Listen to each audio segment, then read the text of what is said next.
Hey everyone, welcome to my channel, Anarchy for Freedom, India's home for conspiracy research and free thinking. I'm super excited beyond words today to be joined by the one and only. Uh, just give me a second. I'm getting feedback. Yeah, that's much better. I was getting feedback because I had my tabs open. Anyway, yeah, so I was saying I'm super excited to have Montalk on. To be honest, you're someone, dude. I wish I found your work many years earlier because just taking this time out and reading your stuff has helped me shortcut so much, which I probably think I would take a lot of time to reach, man. So super grateful for all of your hard work that you put in over the years, even at a time when probably a lot of people weren't interested in this stuff. But now with changing trends and alien disclosure and all of that, I'm pretty sure that your work's really going to get out there. So thank you so much for like giving me your precious time and coming on, dude. How are you doing? I'm doing great. Thanks for inviting me on. I'm really looking forward to this. Great, man. I'm going to start out with a quote from Henry Bergson. Fortunately, some are born with spiritual immune systems that sooner or later give rejection to the illusory worldview grafted upon them from birth to social conditioning. They begin sensing that something is amiss and start looking for answers. Inner knowledge and anomalous outer experiences show them a side of reality they're oblivious to, and so begins their journey of awakening. Each step of the journey is made by following the heart instead of following the crowd and by choosing knowledge over the veils of ignorance. The only difference is that this quote isn't from Henry Bergson. It's actually from Mr. Tom Montalk, who's sitting right here. And like I've always read that quote and thought, man, that's such a profound quote. Like whoever came up with it. And when I read your work, I could see your wisdom. Even like after I got to know the fact that that's actually your quote, I could see the wisdom reflect over there. So yeah, how do you feel about that quote being misrepresented and most people thinking it's actually from someone when it's from you? Yeah, well, I think it's flattering if it's attributed to Henri Bergson, because he's a pretty famous French philosopher, and a lot of people enjoy his work. So if my writing is mistaken for his, I guess it means I sound like a 100-year-old French dude. Another thing that I thought when I first saw you, I thought you were like in your 20s or early 30s or something, but you're actually in your 40s, man. So, what are you doing? Like, what supplements are you taking to age backwards in time? I don't know. I mean, the older I get, the younger I look. It's kind of weird. Maybe it's a bleed through from being an alchemist in the past life, So now I don't know. I mean, I get enough sleep. I work from home. I avoid pretty much all caffeine and tobacco and alcohol and drugs. Not because I'm like religious or um, a monk like that, but some of it just has to do with my inability to metabolize, let's say, caffeine or alcohol. So I just stay away for most of it. So I think it's kind of everything just kind of adds up over time. Well, man, whatever you're doing is clearly working for you. So, let's get right into it, man. I have a ton of questions lined up, so I'll just take this one by one because I've tried to watch all of your interviews, like as many as I could in the time I've had, and read your Mhm. books and really extract the questions which would help the audience quite a bit, as well as people who've already been into your work. The kind of questions I want to ask are the ones that would help build on your work instead of like you having to say what you've already said. I'm sure a lot of that will be there, but I want to offer some novelty as well with respect to Good, maybe some things that people haven't asked you.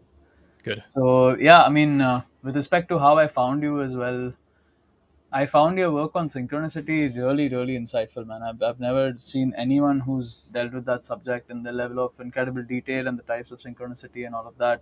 And I was actually going through like a very difficult time a couple of months back, and I was praying to God, just give me what I need in order to like make sense of what was going on in my life. And even early on, like this is this is funny. Like my friends, like my close friends, will know that I've had some frustrations with people in the movement. Like when we were talking last time, I was sharing this with you as well. I mean, no one's perfect. You're not gonna get someone who's like the ideal person who's gonna like be right about most things. But I was a little bit disappointed in the people who I really looked up to over time with respect to how they've changed their take on certain things. So I mean, I take names like David Icke, Mark Passio, a couple of other people like that who I have some disagreements with in certain areas. So I was like, I always used to tell my friends, I want someone really fucking cutting edge who's scientifically oriented at the same time. His Mhm. intuition is like next level, and he can bridge all of these subjects together and just present a coherent worldview. And I thought that person would be impossible to find, man. But God does answer your prayers, so I'm so glad I found your work, dude. So maybe let's just start out with, how do you integrate intuition and your intellect in such a profound way? Because I mean, just talking about the intellect side of things, you're not a vegan, you're not a virus denier, you're not a flat earther. And a lot of people in the movement who have, like, who mostly come from a, who have, I would say, the intuition is overpowering over the intellect. They tend to fall for a lot of these things which objectively just aren't true or aren't the best things to believe in, just looking at the evidence. So I mean, my question really is, like, what makes you arrive at such precise conclusions? Because it's, I mean, these are kind of fields where people really have to go and master and spend a lot of time, and you manage to reach the right conclusions. I mean, of course, all of this is in my opinion, but I'm steeped in researching at least like virus denial and veganism. I've been researching them for a long time, so just like very refreshing to see you be on point with so many things, man. Hmm. No, it's an important question because it really speaks to what all of us truth seekers are really trying to arrive at. If you're interested in the truth, if you're not simply looking for a pacifier to satisfy your ego or your shadow, your childhood wounds, like so some people they stumble upon the very first theory that sort of makes sense to them, and then they stick with it for the rest of their lives, because what they do is they merge their identity into it. So it becomes their ego identity, and then they don't ever want to give it up. So essentially, they've been captured by a cult, by a limited belief system. Now, I don't believe in that. I believe in surveying as broad of a field of information as possible, and then extracting from it what makes sense. Like I don't think a person should simply join something and based on a few things that make sense and then have to swallow everything else about it that doesn't make sense. Just because now they're part of something and they just kind of hold their nose and they accept the poison with the sugar. You shouldn't do that. You should simply be like a bee that visits from flower to flower to flower, gathering all the right pollen so that you can make your own honey of wisdom. You know, that's sort of been my approach. Now, people have to understand though that for me, I didn't start out late in life researching these things. For me, it started out even in childhood where I had a lot of different paranormal experiences. And I've talked about them at length in other podcasts, so I don't have to go over it here. But I've had demon experiences, ghost experiences. I've dealt with aliens when I was a kid, like alien abductions. Uh, and at the same time, though, my dad, who's German, he was an electrical engineer working for Siemens, the technology company. And so he was very technologically minded as well. And so he taught me a lot of science when I was a kid. And I really grew to appreciate how reality works, how everything works. I was taking things apart, putting them back together. Well, mostly taking things apart. I didn't really know how to fix things, but I knew how to destroy things, but to figure out how it worked. But that sense of curiosity kind of ignited me into questioning reality itself. Like I could figure out how science worked, but what about the aliens and the ghosts and the demons? Like, what was that all about? And so that sort of set me on a lifelong path of reading all the books that I could on the subject, communicating with thousands of people through email and chats and, you know, in person too. And then so over the years, I just gathered more and more data. And so it became clear. And so in my case, for the most part, I would say it was a brute force approach of just having so many experiences, so many people that have helped me that I've known and crossed paths with, and so many books that I've read. Like right now, I've got here probably about 300 books, but that's 1/5 of my total collection. I've had to get rid of many books over the years. Um, Why is that that's though? Just because like you don't have enough space at your house or something like that? Yeah, I've moved around quite a bit, and I made it a goal to never have to rent a moving van or a moving truck. So everything I wanted to own, I wanted to fit in my car, and if I couldn't fit it, I had to throw it away or donate it or sell it. Got it. So I like to live light. So every time I move, I kind of trim down again. That's why. Yeah, but you asked about intuition and intellect and how to kind of merge the two. Well, so in my case, I've learned from my mistakes in the sense of if I give in too much to ego, if I become too cocky, life always kicks me in the butt. I always suffer the consequences of doing that. And I've had negative forces, like many people. I've had negative forces try to bait me into doing things and saying things that end up sabotaging me my networks, my friendships, my reputation. And I don't really care about my reputation in the sense of ego. I care about my reputation only in the sense that if it's really damaged, then more people will not pay attention and they won't consider the ideas that I'm putting forth. So I want people to Yeah. even give it a chance. And so that's why I care somewhat about reputation. I don't really have much ego left after all these years because it's been battered by so many setbacks and mistakes and learning from it. Um, but you have to be aware of yourself, your flaws, um, and when you come up with new ideas, for example, like when you study different sources and you get an idea, you have to question yourself as well. So you're not only questioning the source, you're also questioning your response Mm. to the source. So whenever I brainstorm anything, whenever I come up with an idea, I always act as the devil's advocate, trying to question myself and to make sure, like, is this logically sound? What holes are there in it? Are there any counter examples that I can think of? And what would a skeptic think? That's typically how I think. I always question myself in that way, and that level of self awareness kind of helps me self correct over time so that I don't start steering into a wrong direction and just keep going worse and worse in that direction, which usually only happens when a person is too in it from an ego or emotional perspective and doesn't have enough critical thinking to really see through the flaws. So that's what I do. My main practice in order to come up with most of what I have on my website is simply contemplating in a notebook. So I just have a notebook, a blank notebook, no lines, no grids, no nothing, and I write down my questions, my problems, things I'm trying to figure out. I brainstorm it. I draw diagrams. I listen to my intuition really carefully. Like if I sense something is off, like if I read a source and it's something that's off about it, I will. I'm not content with simply saying to myself, "Oh, this feels off. I'm not going to pay attention to it."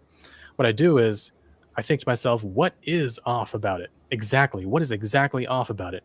And I dig into it and I think about it logically until I can get to a point where I can boil it down to very distinct lines that it's a concise statement that I can present to someone else and it's crystal clear to them and they can read it and they can say, "Oh yeah, I know exactly what you mean. I see exactly what you're talking about, that source being off."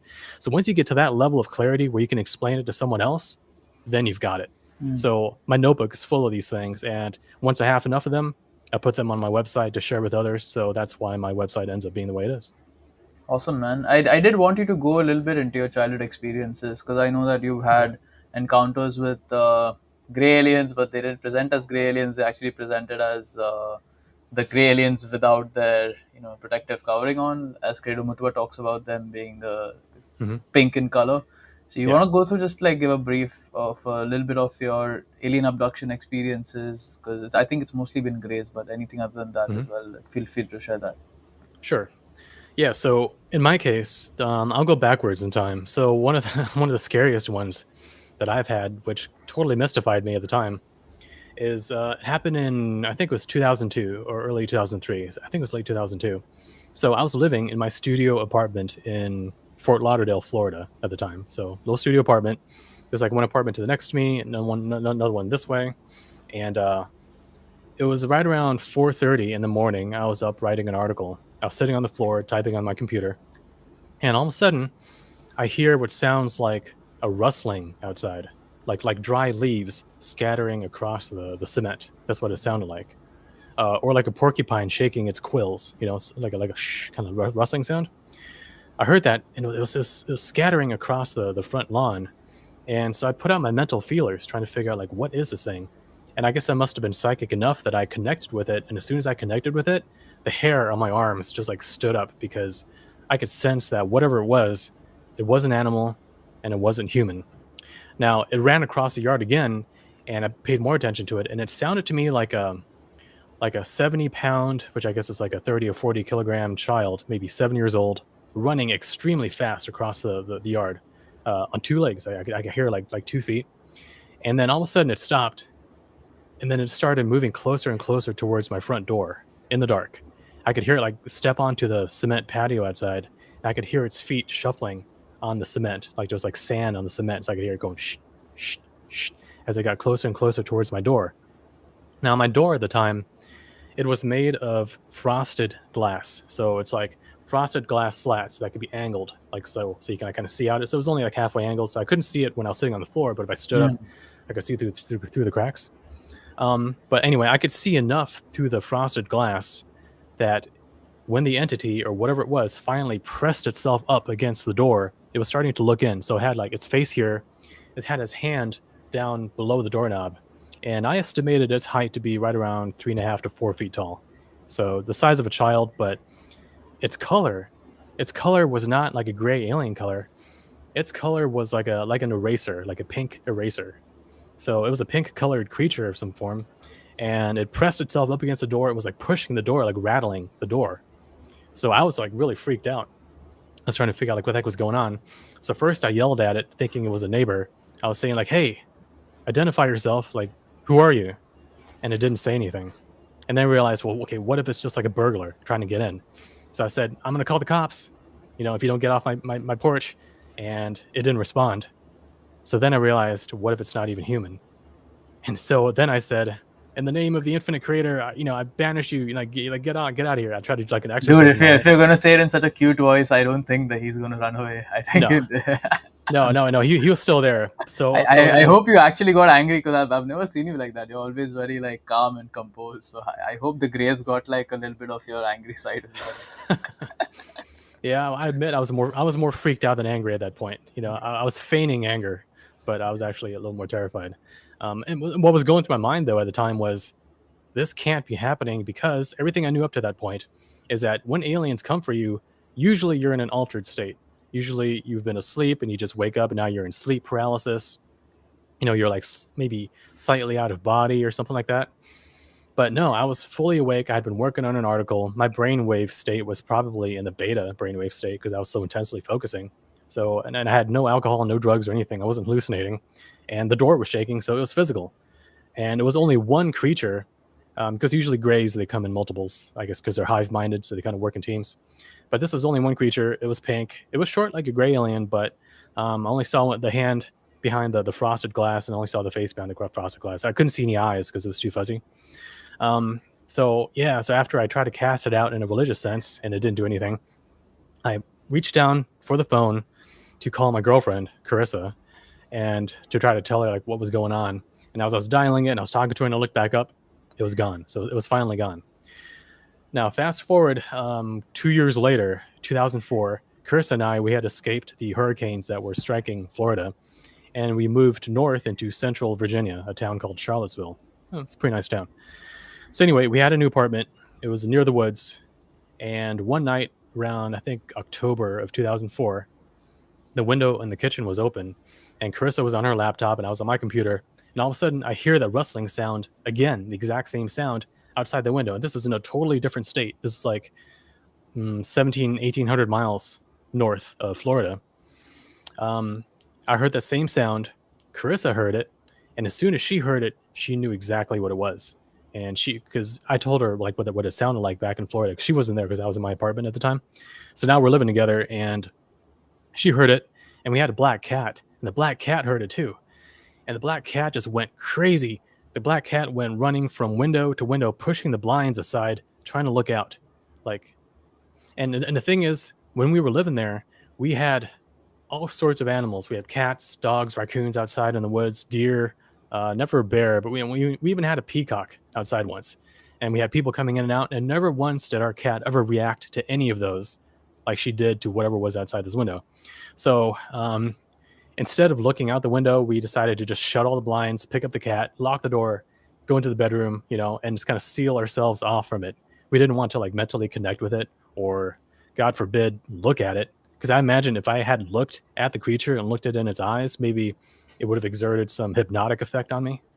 So I didn't want that risk. So we decided to just kind of like shut it out mentally. Don't give her permission. Don't invite it in. Don't be scared by it. And just kind of shut it out. And it didn't come back after that. So that was 2004. And then the pink alien at my door was back in 2002. And prior to that, I really didn't have too much in terms of conscious alien experiences until in the early 80s when I was a kid. And this was in Germany. So for the benefit of the viewers who haven't heard the story before, because I've told it in other podcasts, but I'll tell it again. Most of those were the classic gray alien abductions. And most of those happened during the daytime. And the way it would always go down is it was me, my mom, in my parents' bedroom during daytime, And this was in a town in Germany. So I was born in Germany. I grew up in Germany for 8 years. I spoke German for a long time. Um, yeah, so my mom would tell me, Thomas, stay there. I have some business to attend to out in the rest of the hallway. And I could feel in the rest of the apartment it was very, very busy, almost like almost like when you're at a party and you go into another room and you close the door. So now you're in a room alone, but you can tell there's all this activity going on in the rest of the apartment. That's what it felt like. So she went out there, she closed the door, and as soon as she closed the door, that's when all of a sudden my suppressed memories would start coming back. All the previous times that these abductions had happened, it would always start out the same way. And so I knew what would be happening next. I knew that the door would be opening, that several grays would come in through the door. And so I would either try to hide under the bed or I would run into the corner and try to, cower down in the corner. But every single time, the grays would eventually get me. Now, a couple times they couldn't get me because we had a bed where you can lift up one end of the bed to store blankets and pillows underneath. Hmm. So I was strong enough to lift that up because it was spring loaded. So I lifted up the bed, I jumped in there, closed it behind me, and like just was looking out through the gap and in the bed. And I could see the gray bodies and legs kind of running back and forth in the bedroom like that. That was interesting. And I would be in there probably for 5, 10 minutes before they probably called some supervisor. And as soon as the person, I think I get the impression that it was human. I couldn't quite clearly remember it, but it sounded human and it looked sort of human from what I could see through the crack. And then my memory would fade out from there because they exert like a psychic force field on your consciousness to blank you out and switch you into an alternate personality, which has an alternate set of memories. So the regular Tom that was a little kid running around and going to kindergarten, that kid would not remember these experiences until the next abduction would begin. So it was kind of almost like a Yeah. split personality in a way. And Similar after to that, what they do in MK Ultra, like in terms of fracturing the Mhm. mind and then using it, like triggers and stuff to change the alters which they program. Right, exactly. And right, exactly. And the thing about being a kid though is because your brainwave state is probably in the theta or the alpha state, um, and because your mind is more plastic Hmm. compared to an adult whose brain is pretty much crystallized at that point, because your brain is more plastic as a child, memories are hard. It's harder to split a personality when you're a kid. I mean, Got that's it. usually when a lot of trauma happens and where kids do end up splitting, but it's not as reliable as if you try to traumatize an adult and then the Smart. mind just cracks because it's not plastic, it's not fluid like it is when you're a kid. So I think that's why I was able to remember even the beginning of these abductions. Um, and so when they would happen, uh, I did remember enough of it that for a period of time when I was around 2 or 3, I was telling my mom and my dad and my grandparents always about the stone men or the gray men that would come around. And they didn't believe me. They thought it was just imagination. But I asked them about it many years later, and they confirmed that yes, I was always talking about these things. So I do think I had abductions going on at the time. I also had classic post traumatic stress disorder syndromes. Like I was absolutely terrified of anything that was white and bulbous. So even like a dandelion, after you blow all the little things off and you look and they got that little tiny nub, that little nub reminded me of what the gray bald alien heads look like. Um, and so I was terrified of that. I was terrified of owls. Like my grandma had this wooden owl. This was like 3 feet tall. And owls, owls are cute, but they're also kind of creepy sometimes. So they got these eyes, right? And these owl eyes. And the statue, the little wooden statue, had that, and that scared the hell out of me because it reminded me subconsciously at the time because I didn't remember it at that exact moment, but subconsciously it reminded me of these things that were coming into my reality and taking me and terrifying me. So yeah, my childhood was pretty pretty scary, but in the end, it helped me get interested in the subject and to research it and to learn about it enough that I even ended up writing a book about it and having lots of articles on my website to help other people. Great, man. I feel like the darkest times and you know, the stuff that happens in our life that we tend to look at as deeply negative always has something that comes out of it overall. And I've heard you speak in other interviews as well. Like it's actually maybe you planned that to happen in your life at that time so that you could, Mhm. grow stronger and actually learn all the ways to defend yourself against these beings so that you could do the kind of work you're doing today. Because I don't think if you didn't have those experiences and you didn't learn what you did, you'd probably be taken out by now. Because just understanding the level of self mastery and control over your own perceptions and thoughts it takes to actually block these things out. I feel like most people have to go through really difficult stuff in order to really be forced to, chase that or to attain that level. So just in terms of how you were able to cope dealing with all these experiences, firstly, what made the phenomenon drop off? Because I know that like after these experiences it did drop off. So what were your tools of self-defense, and how do you go about learning them? How are you not like broken or fractured? Because a lot of people who Mhm. go through these kind of experiences, they just go back and they lose all their rationality and they're just living in like a paranoid delusional state all the Yeah. time. So how do you make it, man? And how are you the person you are today despite all of that you've gone through? Yeah, it was pretty difficult to be honest, but I almost went down that route myself back in 2001. So 2001, I was still in college. I was studying physics and electrical engineering. So I was still in college when I came across some material online talking about the matrix control system, or just the matrix. It was that Free Your Brain website. Some of you people might know about it, but anyway, it was written by probably by a paranoid schizophrenic. But the thing about schizophrenics is, as much as they're wrong about certain things, they're also right about certain things because they're not really locked into consensus reality. So when they're outside of consensus reality, they're picking up on things that are hidden, behind the veil, like the matrix control system. They're picking up on that, but at the same time, they also have their internal subjective errors of cognition that get mixed into it too. So you kind of get a mix of both. So that's why I enjoy reading schizophrenic writing sometimes because you do get the truth component mixed in with some of the crazy, and So it's you have to kind of a use your unique. discernment to separate the Mhm. good stuff from the crap. Yeah.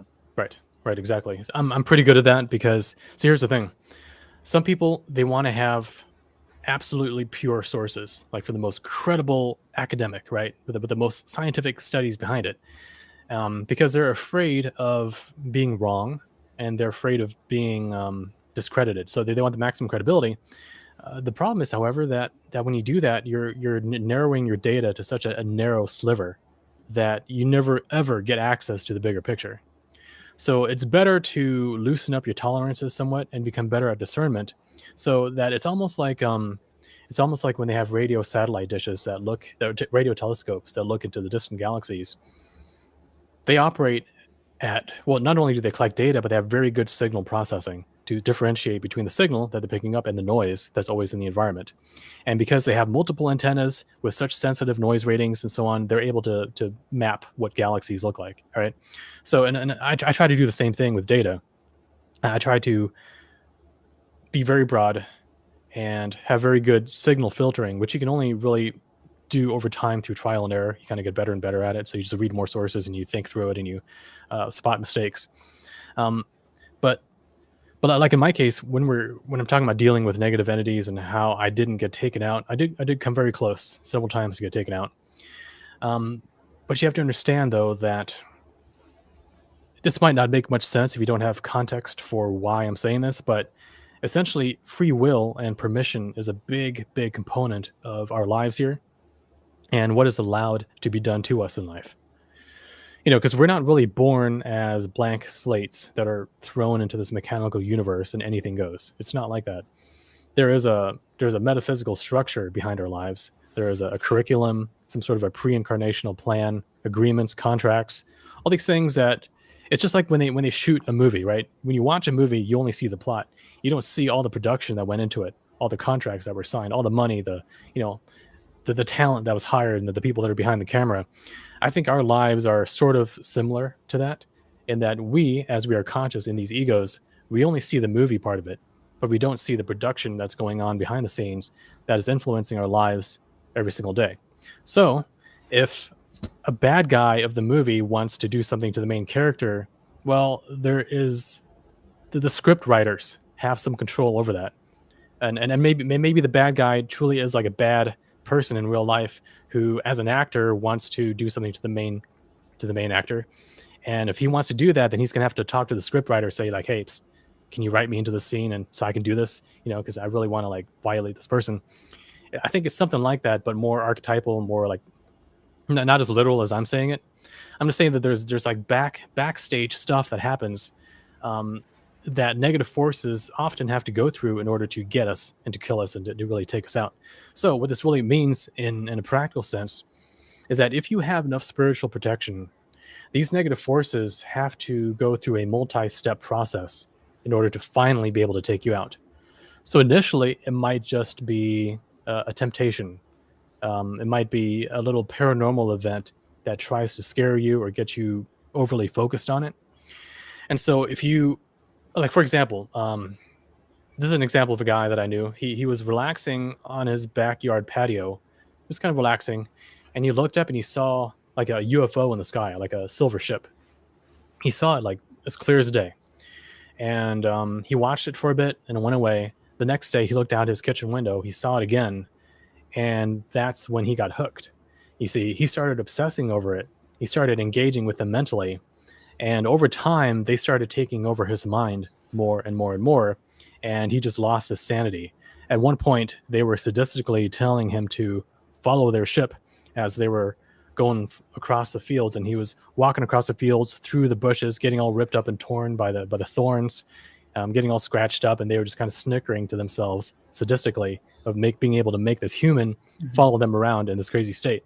I'm not sure if those are aliens. I mean, sometimes it's just demonic entities that can induce hallucinations in people. It's probably what it was in his case.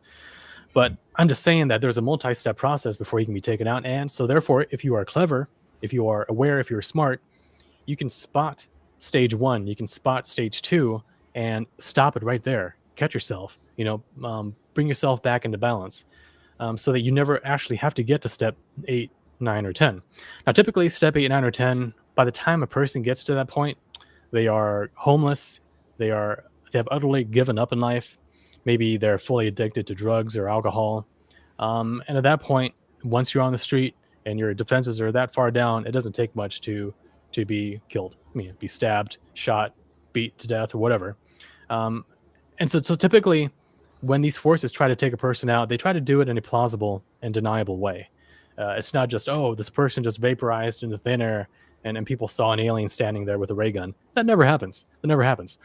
Typically, what happens is a person commits suicide, or they get in an accident, or they get cancer, something like that. And cancers, as aggressive as they are, partly they are metaphysically induced, but partially, of course, there's also environmental factors, genetic factors, epigenetic factors, right?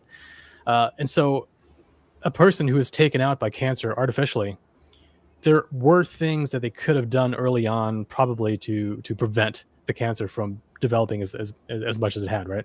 I wish you were in touch with Dr. Carla Turner before she died, or maybe like Yeah. she was into your work more. She could have lived on, I guess. Hmm. Yeah, I really And I know appreciate. you've shared that a lot of people interview you when they're in these kind of states, and that you try to help them in terms of getting out of the feedback loop that they're stuck in. How is it emotionally, like having to hear from these people, and sometimes not being able to save them, and them succumbing to whatever's going on? Right. Yeah. I've dealt with so many people that need help that I have to almost take a doctor approach to it, where you can have compassion, you can have empathy, but you got to be careful, because if you do it too much for too long, you get compassion fatigue, and then you can't help anyone, right? So sometimes I have to take a more cerebral approach. Um, Hmm. and as soon as I read their email, I'm already like thinking, like, I don't want to say like I'm like a robot, but I'm diagnosing, I'm thinking of possibilities, I'm thinking of possible solutions, I'm gauging how rational and sane they are. Because when a person is too far gone beyond a certain point, they won't hear anything you're saying. You can give Yeah. them all the advice, you can even be on video giving them advice, and they'll nod, but nothing's getting through to them, because it's almost like it's just like when a person is asleep and dreaming. A lot of times they don't know they're dreaming, right? So if you're in a dream and you don't know you're dreaming, someone can tell you like, "Hey, you're in a dream," and they'll probably ignore them because you're in a trance. Like your reality switch is turned off. So some people, unfortunately, have their reality switch turned off, and they can't even see their own behavior. And those types, usually, they wind up in mental institutions, or unfortunately, homeless. Um, partially, it depends on your degree of self-awareness, and partially, it also depends on your intelligence, because things like the whole like targeted individual phenomenon, where people get gang stalked and they get directed energy weapons beamed at them, and they hear voices and electronic glitches, things like that. It happens to a broad spectrum of different kinds of people, right? You get people that already might have been schizophrenic, and you get other people who are extremely intelligent. They're professionals. I mean, they're really smart in life, and it happens to them too. So it's not really dependent on intelligence, but what does depend on intelligence is how they respond to it. Hmm. So I've known some people who have gotten targeted like that, who were very smart, very resourceful. They had a good spiritual grounding, and they were also very self-aware. So they were able to beat it only because they weren't unintelligent and emotional and just kind of like lost in their own heads. They weren't that. So therefore they're able to correct it. So that's why, self-awareness, self-examination, introspection, and self-control, those things are the essential ingredients to surviving pretty much any matrix manipulation or attack that comes your way. But if you're missing any of those, then that becomes the open doorway through which these negative entities can kind of trip you up in life. So yeah, let's take this step by step. I want you to lay out your 360-degree view, because I've read one of your chapters in your book where you've really absorbed like the raw material, the Cassiopean transcripts, all like many other texts, and you've laid out like what you think is going on in the multiverse in terms of the different dimensions and densities and different stages of consciousness, and what the bigger picture is behind all of it. You want to just like elaborate on that, and then I'll zoom in on some aspects of it. Okay. Yeah, that's a big question, right? Because Hmm. I'm like trying to explain what's going on with entire reality. Yeah. No, but it's important to understand. So the thing that I've been thinking about a lot recently is about whether reality is a collective dream. Is it like a big dream that we're all sharing, or is it like the Matrix, some sort of a technological simulation? And the reason I even ponder these questions to begin with is because, well, in life we have things like synchronicities, we have things like omens, like signs, and we have the ability to use our intention, our visualization, and our emotion to manifest things in life, the so-called law of attraction. All right. Now, all those things are identical, well, pretty much identical to what you can experience in dreams, right? In dreams, you can get dream signs, like dream symbols that communicate some symbolic message to you. They just appear in your dream. You can focus your intention and your emotion in a dream and manifest a change in the dream. You can change your dream environment if you're lucid, and you try to change the dream. You can do that in a dream. And so, how is it that waking reality acts like a dream? That shouldn't be possible if you think about it. Well, it certainly wouldn't be possible if this reality were simply a mechanical construct, as physics says it is. Just atoms, everything's just chaos and chance and determinism. That's all it is. There's no intelligence behind it. Well, that's automatically dismissed if you have ever had one single undeniable synchronicity or paranormal experience, or ever manifested something using your intention. So clearly there is something dreamlike about reality. But at the same time, if you compare reality with a dream, well, in a dream, things are way more fluid, right? So, for example, you can have an object, you can look away, you can look back, and now the object is different. It didn't maintain persistence as a real object does. So there's something about waking world where the illusion is way more persistent than it is in a dream. But at the same time, like I said, we got synchronicities, we got dream symbols, we can manifest in waking world, we can manifest in dreams. So there's also an overlap there. So what I concluded, therefore, is that reality is indeed essentially a collective dream, but there is a layer to it that is more computer-like, more programmed, more deterministic or mechanical. Okay, that's what I concluded. So ultimately, I think consciousness is primary. Consciousness is the fundamental of all existence. Okay, so imagine if you got like a blank sheet of paper that you can draw on. That sheet of paper is consciousness, and everything else from the people, the objects, the environments, this universe, that universe, this timeline, that timeline, aliens, humans, animals. That's all the stuff you draw on the white sheet of paper. So everything takes place within the space of consciousness. However, if you think about dreams, once again, you see, when you're in a dream, right, you can, like I said, focus your consciousness, your intent, and you can change a part of the dream. And that takes time. Like, for example, if I want to manifest a flower in a dream, I have to visualize it, I have to intend it, maybe I have to look away and look back. Oh, okay, finally, there's a flower. That took maybe 3, 4, 5 seconds. However, if in a dream I push on a door or I open the door, it opens right away. It acts just like a real door does in the real world. So there's physics inside of a dream that reacts instantly. At the same time, though, manifesting in a dream takes time. And likewise, here in this waking world, if I like push on a door in the waking world, it moves right away because that's what physics is. At the same time, though, if I try to manifest something like a flower or, like $100 or whatever, if I try to manifest something, it takes hours, days, maybe weeks. So likewise, just like in the dreams, in the waking world, physics is instant, but manifesting takes time. And so I realized, yes, okay, so everything is a construct of consciousness, but there is a part of it that reacts instantly, and that part is computer-like, it's simulation-like, it's programmed. Okay. Now, if you look at occult theory like occultism, theosophy, or Rudolf Steiner's anthroposophy, even Rosicrucianism, they all understand that besides this physical layer of reality, besides physicality, there's also what they call the etheric layer, and then above it, the astral layer. And these are these terms are just what they gave it, so I'm using it. But actually, it goes even way back to the ancient Egyptians. They were aware of the physical body, they were aware of the Ka, which is like the etheric body, and they're aware of the Ba, which is like the astral body. So they had terms for these things, even back then. So this is not just like new age modern nonsense, right? So anyway, we have to understand that beyond the physical plane, there is the next thing that's a little bit above it is the etheric plane. And what that is it's like an energetic scaffolding. It's kind of like the matrix code that projects and fashions physicality as we know it.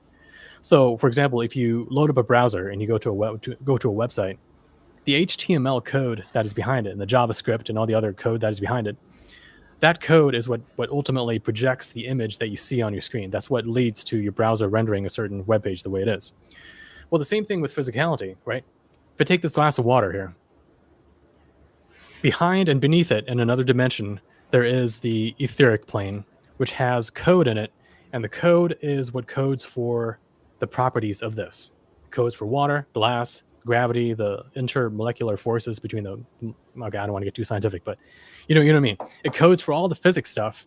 And so therefore, you can almost say that reality, even though it's a consciousness construct, it has an etheric plane to it that operates in a computer-like fashion. It has, probably has bits in it. It's like a quantum foam of ones and zeros, like code or something, and it codes for physicality. And because it's programmed, it can react instantly. Just like if you do martial arts enough, you program your subconscious and your body to react to a punch, just like this. You just something like that. You don't even have to think about it. It's just instant. Versus if someone asked you, for example, hey, can you come up with a cool idea for a book I'm going to write, for this chapter? Well, you have to sit there, you have to think about it. Okay, imagine this, imagine that. That might take you minutes, might take you hours or days to do that because you're consciously thinking about it. So that's why it takes time. But if it's simply like a karate block, boom, that's programmed, so it happens instantly. So I think that collective consciousness, this collective dream that we're in, there's a layer to it that is more conscious, which takes more time. It operates on the level of symbolism, archetypes, emotions, meaning, and that's more associated with astral energies, the astral plane, and so on. And then there's another part which is programmed and therefore reacts instantly, and that's the etheric plane, and it is what generates physics. So, in the physical world, everything happens at the speed of light. As soon as you start a chemical reaction, as soon as you try to open a door, as soon as you reach for something, the interactions happen at the speed of light. So that's the speed limit of it. And the speed of light is way faster than the speed of thought because you have to think about something and it takes time. So that's ultimately what I've been thinking about recently, that we do live within a collective consciousness construct, but a part of it is computer-like. And we can call that a simulation. So in a sense, everything physical, like this right here, this glass, this is a simulation in the sense that we think it's a glass of water, but it's really actually code. It's actually etheric code that is projecting this. And behind it is consciousness, but consciousness requires an interfacing layer to generate this. Just like, the intent of a video game programmer can only be accomplished through the code and through the GPU and the CPU and the LCD monitor, right? So there's this huge technological interface layer between the intention of the programmer and what the player finally experiences. And likewise, between the infinite creator, or between the higher gods or eons, whatever you want to call them, between them and between us experiencing this life, this reality, there has to be intermediate layers that kind of Mm. translate their intentions into what we experience here. So that's what I'm talking about with the production crew of the movie. You got the cameras, you got the lights, you got the stage, you got the backdrop and everything. So I think our reality is like that. But I guess, another metaphor would be Plato's cave for people who are familiar with it. People in a cave, they see these shadows on the wall, and that's all they ever see their entire lives. Little do they know the shadows are actually being projected by people near the cave entrance. It's kind of like making shadow puppets, the light coming in. Um, yeah, so we live in a false reality. We live in an illusion. But the illusion has purpose. I do think it has a positive purpose. However, because beings have free will, because we've been endowed with the ability for free will to choose, some beings have used the ability of free will to choose against the better interest of all the rest of life in the universe, turning their backs on the divine, turning their backs on their fellow brother and sister, and choosing to exploit others for their own gain. That's allowed within a collective dream where free will exists. Mm. And not only that, but when these negative forces, when they exist within a physical environment, even if the physical environment is projected by the etheric plane, even though it's ultimately an illusion, because it is programmed the way that it is, we have physical consequences, right? We have action, reaction, gravity, force, energy, momentum. Momentum and energy, that is what causes a bullet to destroy you when it enters into your body. Physics is what kills you. Okay. And so, if a being with free will wants to violate another person and they both live within physicality, that's how you get force. That's how you get violence. And so, even though this is a collective construct of consciousness, even though it might have a higher spiritual purpose, the fact that there's free will and physics allows there to be free will violations. And that's why we have to wear seatbelts. That's why we have to lock our doors. That's why we have to put food into our bodies to keep from dying, because those are the rules of this simulation, or at least this part of the collective consciousness. So that's my view on it. And that's the basis. And from that, you can go in so many different directions. Like, for example, my book called Gnosis. That book, I get all into how because of these physics that operate in this reality, you can make technology from it that not only works on the physical plane, but it also works on the etheric and astral plane. So you wind up with this amazing alien technology that can alter physicality as we know it. For example, it can alter the timeline. It can probably manifest food out of thin air. It can basically treat reality as if it were a dream because it's operating at the level of the collective dream. Okay? Like for example, if I were to take this glass of water, my nice handy prop, if I took a hammer to it, it would smash, right? Well, a fake hammer against a fake glass, it's going to create a fake shattering, but that's all happening within the fiction of physics. It's all happening within the dream. But what if I had a technology that instead of shattering the glass with a hammer, what if it merely rewrote the code of the glass itself? Well, all of a sudden the water would turn into wine. Okay. If I wanted to code it for that, it could turn into wine. You could accomplish miracles if you have control over the etheric matrix code that projects Mm. physics. And so I looked through history, whether it's Christianity, Hinduism, folklore, anthropological evidence, and I found evidence of alien technology like this being used throughout history by various forces. And a lot of times it was abused, it was misused, and that led to historical events that screwed up our timeline as we know it.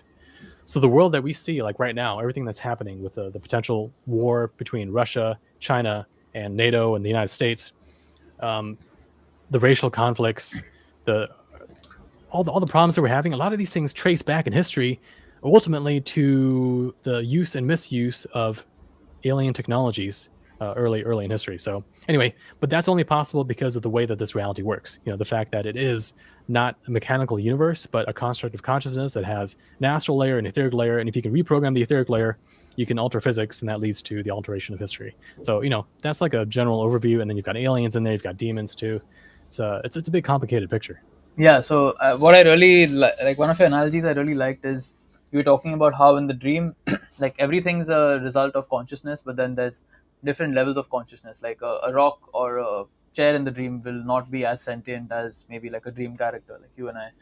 So Do you want to like translate that and relate it to how it translates into real life with respect to the different levels of consciousness that exist within creation? I mean, of course, we have like astral and etheric layers behind sentient life forms, but then consciousness itself manifests at different levels in different densities, right? So do you Mhm. just want to like give a breakup of the different densities and what kind of beings exist there, what the purpose of different realms are? Like I've read in your writing that the fourth density has a different properties and a different purpose as to what the characteristics of the beings there and how they operate compared to what lies on like 5D, both in terms of positive polarity and the negative polarity. Okay. Yeah, so I wrote an article on my website. It's called STO, STS, and Densities. I think that's what it's called. Yeah. Now, there are many different viewpoints or paradigms that you can use to try to understand how reality works. Okay, you can go strictly with the mystical occult tradition and talk about the astral plane, the etheric plane, the causal plane, and all these different planes that they subdivide things into. But out of all the different systems that I've looked into, the one that I find works the best for everything that I've come across would be probably what would be in the law of one books, the raw material. Okay, so that okay, it's channeling, and some people have a big problem with channeling. But as I said earlier, if you loosen up your tolerances a little bit and you up your discernment, then you can look at something like channeling and get some very useful information from it. Okay, so that's And what I've you're done. really pretty tapped in about it, because I've read your writings about how to differentiate, or what criteria to use to differentiate between the Mhm. credibility of different kinds of channelings, and what metrics people can use to see whether it's more likely to be credible or not. Yeah, and that's pretty important. So yeah, I'll just briefly get into that. So channeling, there's different methods of channeling. Some people use Ouija boards. Some people are trance channelers, where they kind of like fade out in consciousness and some other voice speaks through them. It's a complicated topic because what is it that is actually working through people when they channel? Um, a lot of times it's just people's own subconscious personalities that are coming through. So it's not even an external entity. It's just a part of their subconscious that has autonomy, which is totally possible because if you think about it, when you're in a dream, you're talking to someone, right? The person is saying things that you can't really anticipate, but it's being generated what? By your subconscious. So even in a dream, you can be surrounded by 12 people all saying different things. And those 12 people are being generated by your subconscious, usually. Now, it is possible for entities to jack into a dream and appear as a dream character. And that's an external influence. But let's ignore that for a moment. You can have characters in a dream that are independent. Mm. So, likewise, if a trance channeler is faded out, it's possible for one of their subconscious so-called dream characters in a way to come through and speak. Okay, and that's the subconscious speaking. That's one possibility. Another possibility is when you have either a demon, which is like a malevolent, non-physical entity, uh, they can jack into a person and speak through them, or you can have discarnate humans. People who die and they don't move on into the afterlife. They kind of hang around the earth plane and they kind of network with each other and they play tricks on the living humans. They feed off their energy and so on. Those kinds, they can also get involved in channeling as well, like speaking to people. And another possibility is the idea of what's called a thought form or an egregore. That's what it's called in occultism.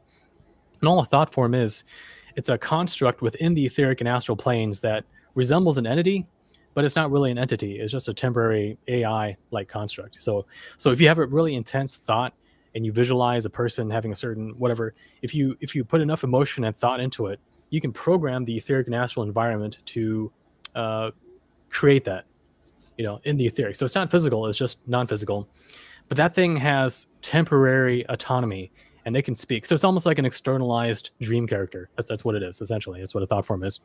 And so those things can also come through. So on YouTube, there are several videos on a famous experiment that was done. It was called the Philip experiment.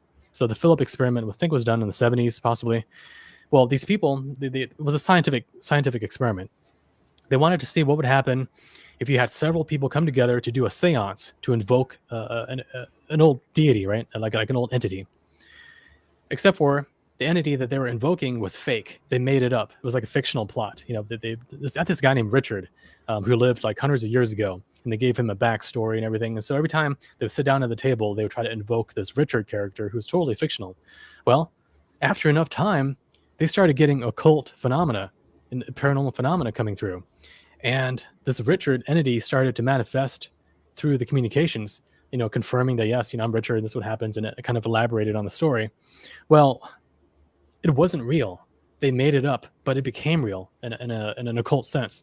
So that's an example of a thought form being generated by enough people putting enough thought and emotion into it. So, some channeling is that as well. But finally, the last possibility is you can also have aliens or hyperdimensional beings, even beyond aliens, come through and take over someone's consciousness, or even just psychically communicate words and images to them, which then they consciously translate into spoken word. So therefore, when you look into channeling, it covers that entire spectrum.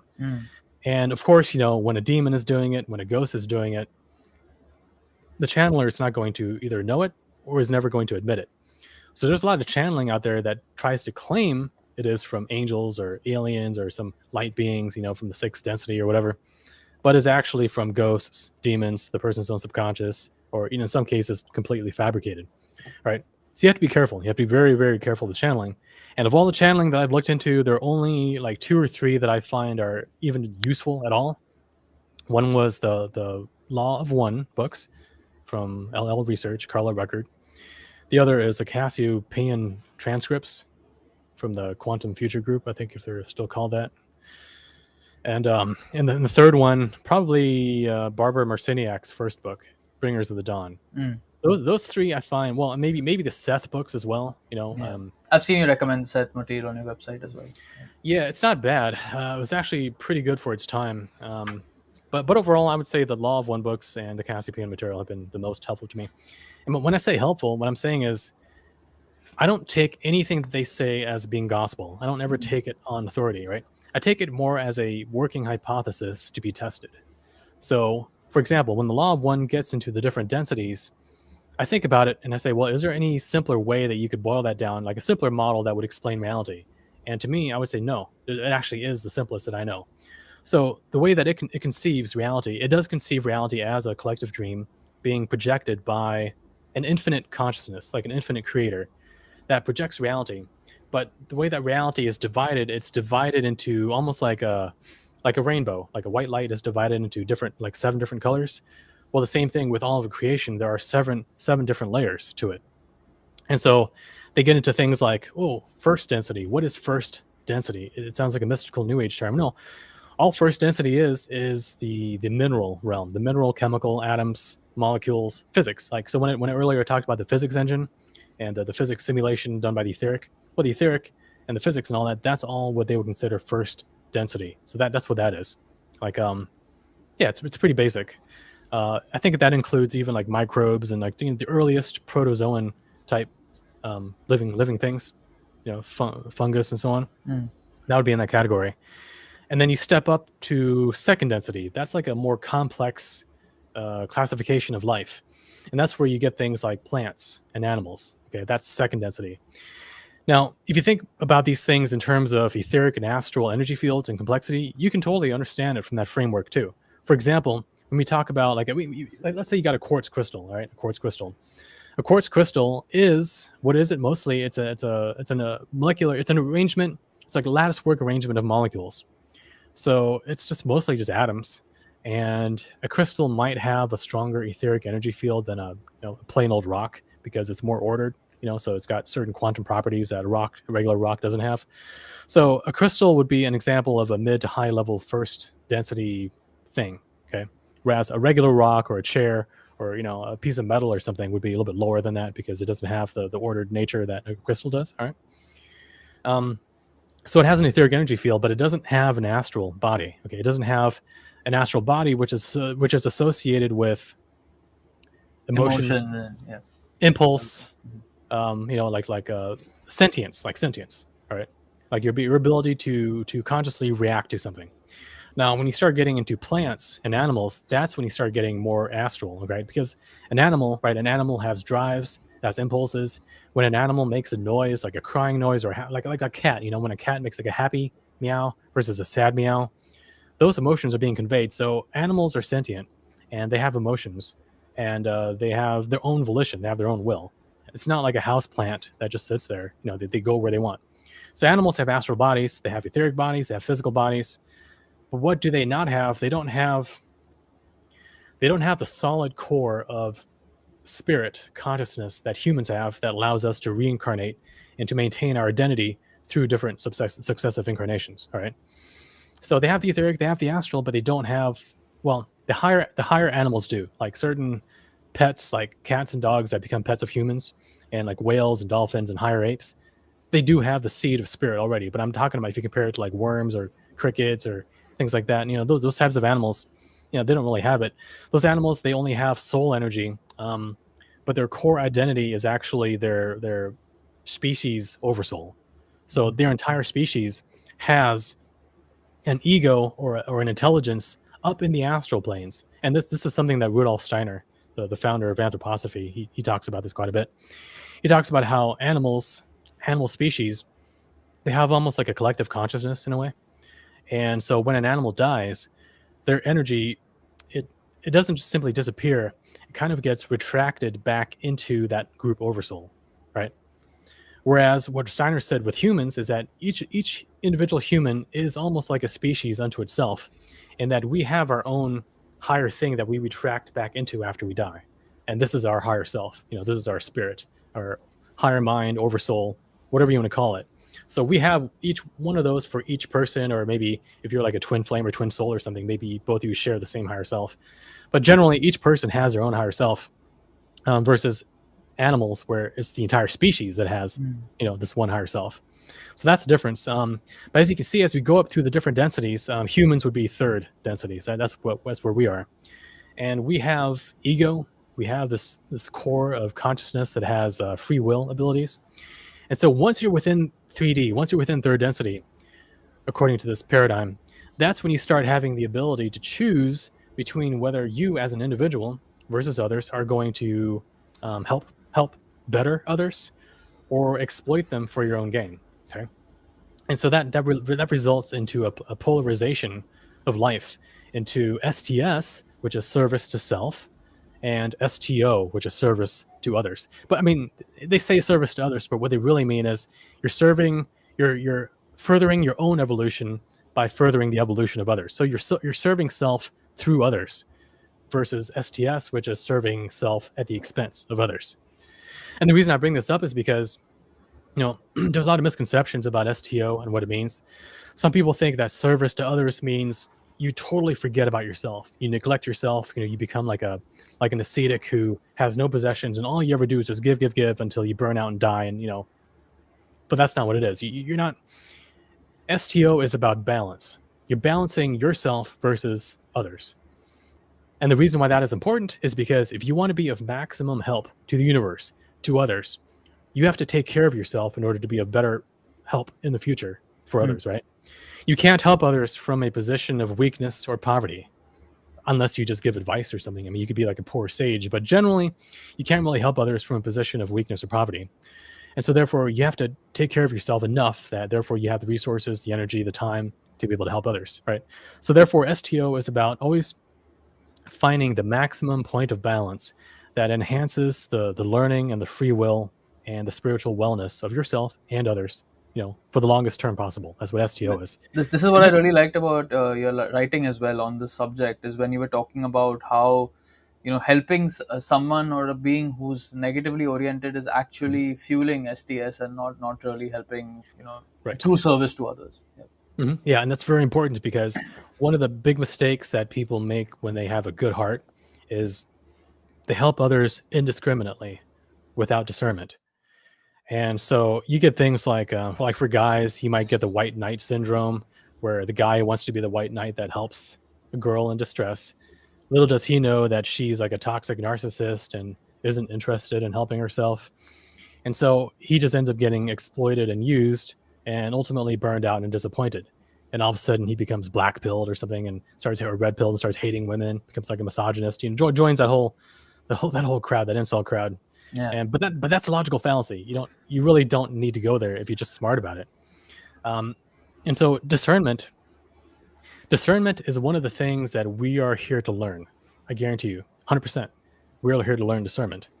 And the reason why we need discernment is because, and when I say we, I'm talking about you, me, people listening, people that we we realize we're generally good people. Mm. We don't really have a dark heart. We're not here to kind of rape the earth and exploit other people. And some people are. Some people are probably not even people, but some people are here on that dark side. But we're not on the dark side. We're on the good side. But if you're a good person, you can't be here and not have discernment, because you're going to get eaten up. You're going to get used, abused, burned out, and then you're of no good to anyone.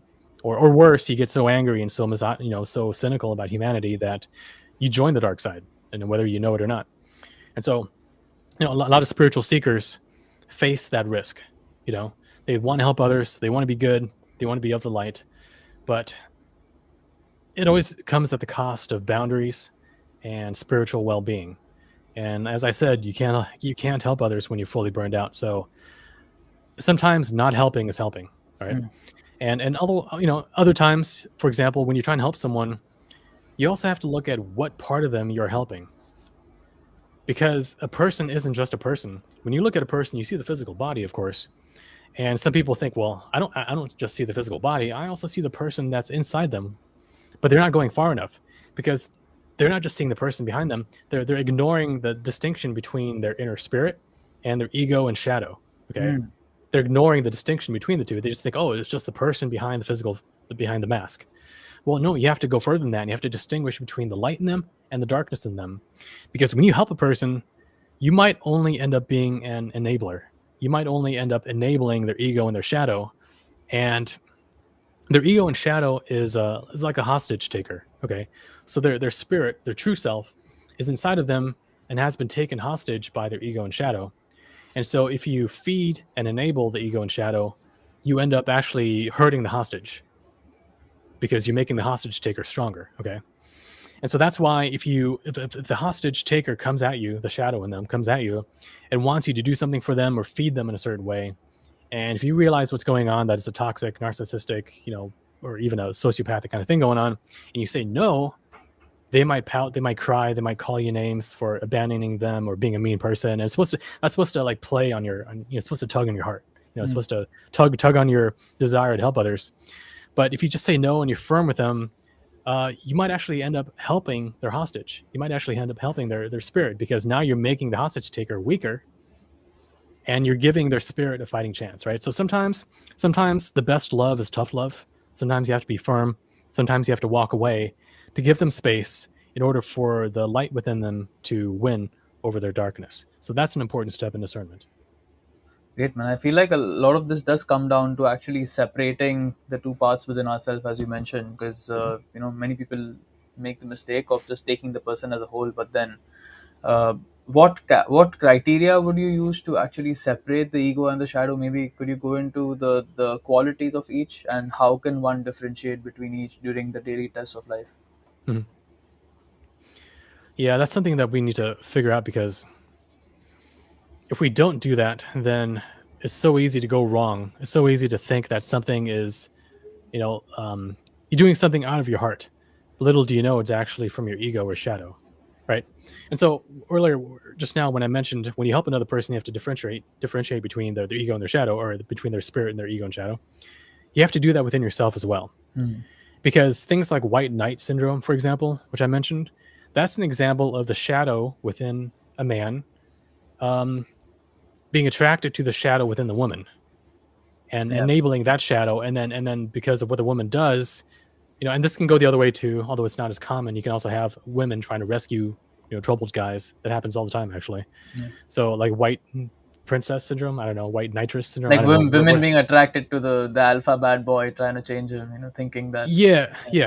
And actually, I mean, part of that is it's coded into biology too, right? Because evolution wise, Mm. I mean, the woman needs and wants to be attracted to the alpha just for the protection of the tribe. So it's coded biologically. You can't really blame all women. Just like men have their own biological programming to prefer certain women.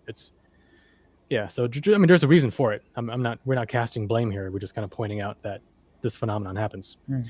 So anyway, so because of the white knight syndrome, because of what the woman does, therefore the guy's shadow then ends up getting burned or hurt and becomes stronger, so the guy becomes even more angry at women or at the world or at himself. So the shadow grows. So when the shadow within one person tries to help the shadow within another person, both end up growing stronger, right? Yeah. Versus if the spirit within a person helps the spirit within another person, both the spirits get stronger. So there's a duality within us, and there's a duality within the person. And so if you want to be a helper, that's the discernment. And ultimately, the discernment is not so much about discerning within the other person, but it's about discerning within yourself. Like, where is my motivation ultimately coming from? Like where's it really truly coming from? And one way to tell is, you have to understand the ego and the shadow. Like anytime an impulse comes from that, it feels like it's a hole that needs to be filled. It's like a hunger. It needs to take, needs to grab, needs to fill, needs to patch. It's like a wound. I mean, it truly is like a wound in the subconscious. So it's a wound deep in the subconscious, in the shadow. I mean, that is what generates the shadow. It's all the emotional traumas that we experience in life.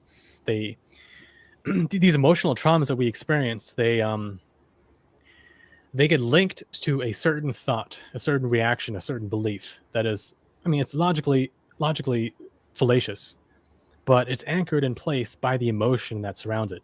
So, for example, if someone's been burned by enough women, he might say like all women are, they're bad.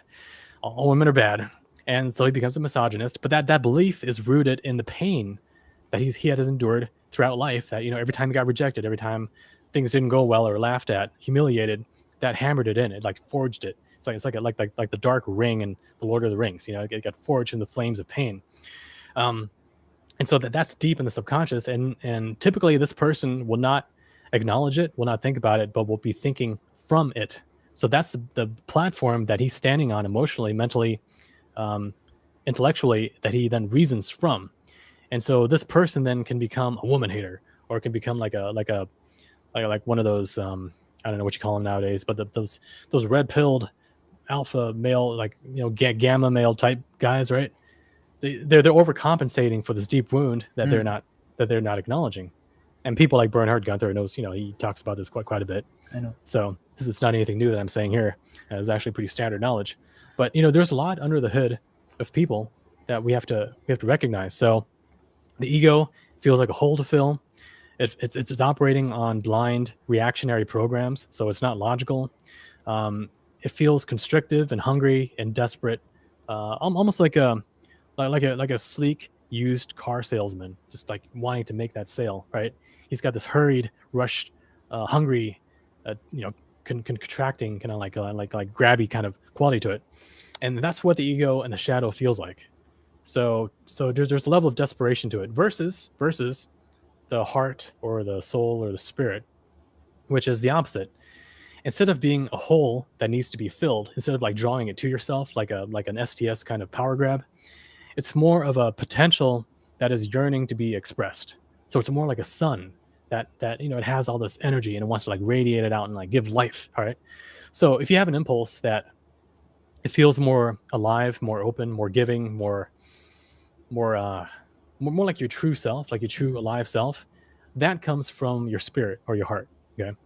And it feels clear. It feels lucid. It feels like a form of expansion. It makes you more of who you truly are, versus the ego and the shadow, which tries to suppress who you truly are and latches on to this false value that has been programmed into it by all the pain and trauma that you've experienced in life. So those are the main two differences. And so because of that, you can look at what impulses come from spirit and you can nurture those. So things like fun, fascination, wonder, a sense of play, a sense of like rightness, like righteousness, like in a healthy way, like justice, integrity, ethics, creativity. All those things come from the soul. They come from the heart. They come from the true part of you. So the more you do those things, the more you return to being who you truly are. Right? Now, I did just say like all these things like fun, wonder, excitement. I mean, typically people say, "Oh, that's your inner child," and they're relatively true, because what the inner child is, it's a part of our soul that is closest to the core of who we truly are. So when we're born into these bodies, when we're kids, we haven't yet been programmed by life's traumas. We haven't been programmed by all the false thoughts that we've come to accept about ourselves and the world. And so as a kid, we are more pure to how we truly are, in a true spiritual sense. And that part of us remains within us even as we add more and more layers, the teen layer, the adult layer, the old person layer. As we go through life, we add more and more layers, like the skin of an onion or like the layers of a pearl. And so by the time we get pretty old, that inner child has been buried under mountains of different persona layers, you know. Um, and so that's why as people get older, we tend to lose our energy, we tend to lose our motivation and our drive, is because we've neglected to nurture that core fire within us. All right. And so the more you ignore that, the more you lose touch with the the clean, free energy of the soul that would motivate you to be who you truly are. Now, here's the problem. Some people in life, they realize that you can suppress that inner child part of you. You can suppress the heart emotions, the happy energy. You can suppress that, and you can switch to a different kind of energy, which is strictly willpower. All right. And the way that usually happens is that a person goes through a really tough time where they're not happy, but they suck it up and they kind of like armor themselves. They put on this armor of non-emotion. They suck it up, like I got to be a man, I got to be tough, and I got to make it through this. And so they kind of, it's almost like taking a knife and stabbing it into the inner child, Mm. and sticking it away so that you can be the tough monster who needs to take on the world. All right. If you do that enough, the inner child will retreat and will basically become immobilized. And so now you no longer even have the heart energy to call upon in life. And now you're operating solely on willpower. And willpower, it's kind of like switching from like nuclear fusion energy to like dirty coal energy, right? So it's like a less efficient form of energy, and it creates all this pollution in your soul. And so if a person relies on willpower exclusively for pretty much everything they do, and they reach high levels of success in life only through willpower, they end up being basically polluted to death on a spiritual level. So they wind up having no heart, almost no soul, and pretty much only being driven by this dark willpower energy, which is, I mean, it's a demonic energy, to be honest. Mm. See, the only reason why we need willpower here is because we're confronted with resistance in the matrix. We're confronted with the aging, having to go to work, making money, dealing with like social pressures, right? All this crap that's coming from the matrix, we have to deal with it, and we're not happy, where we have to push through it anyway.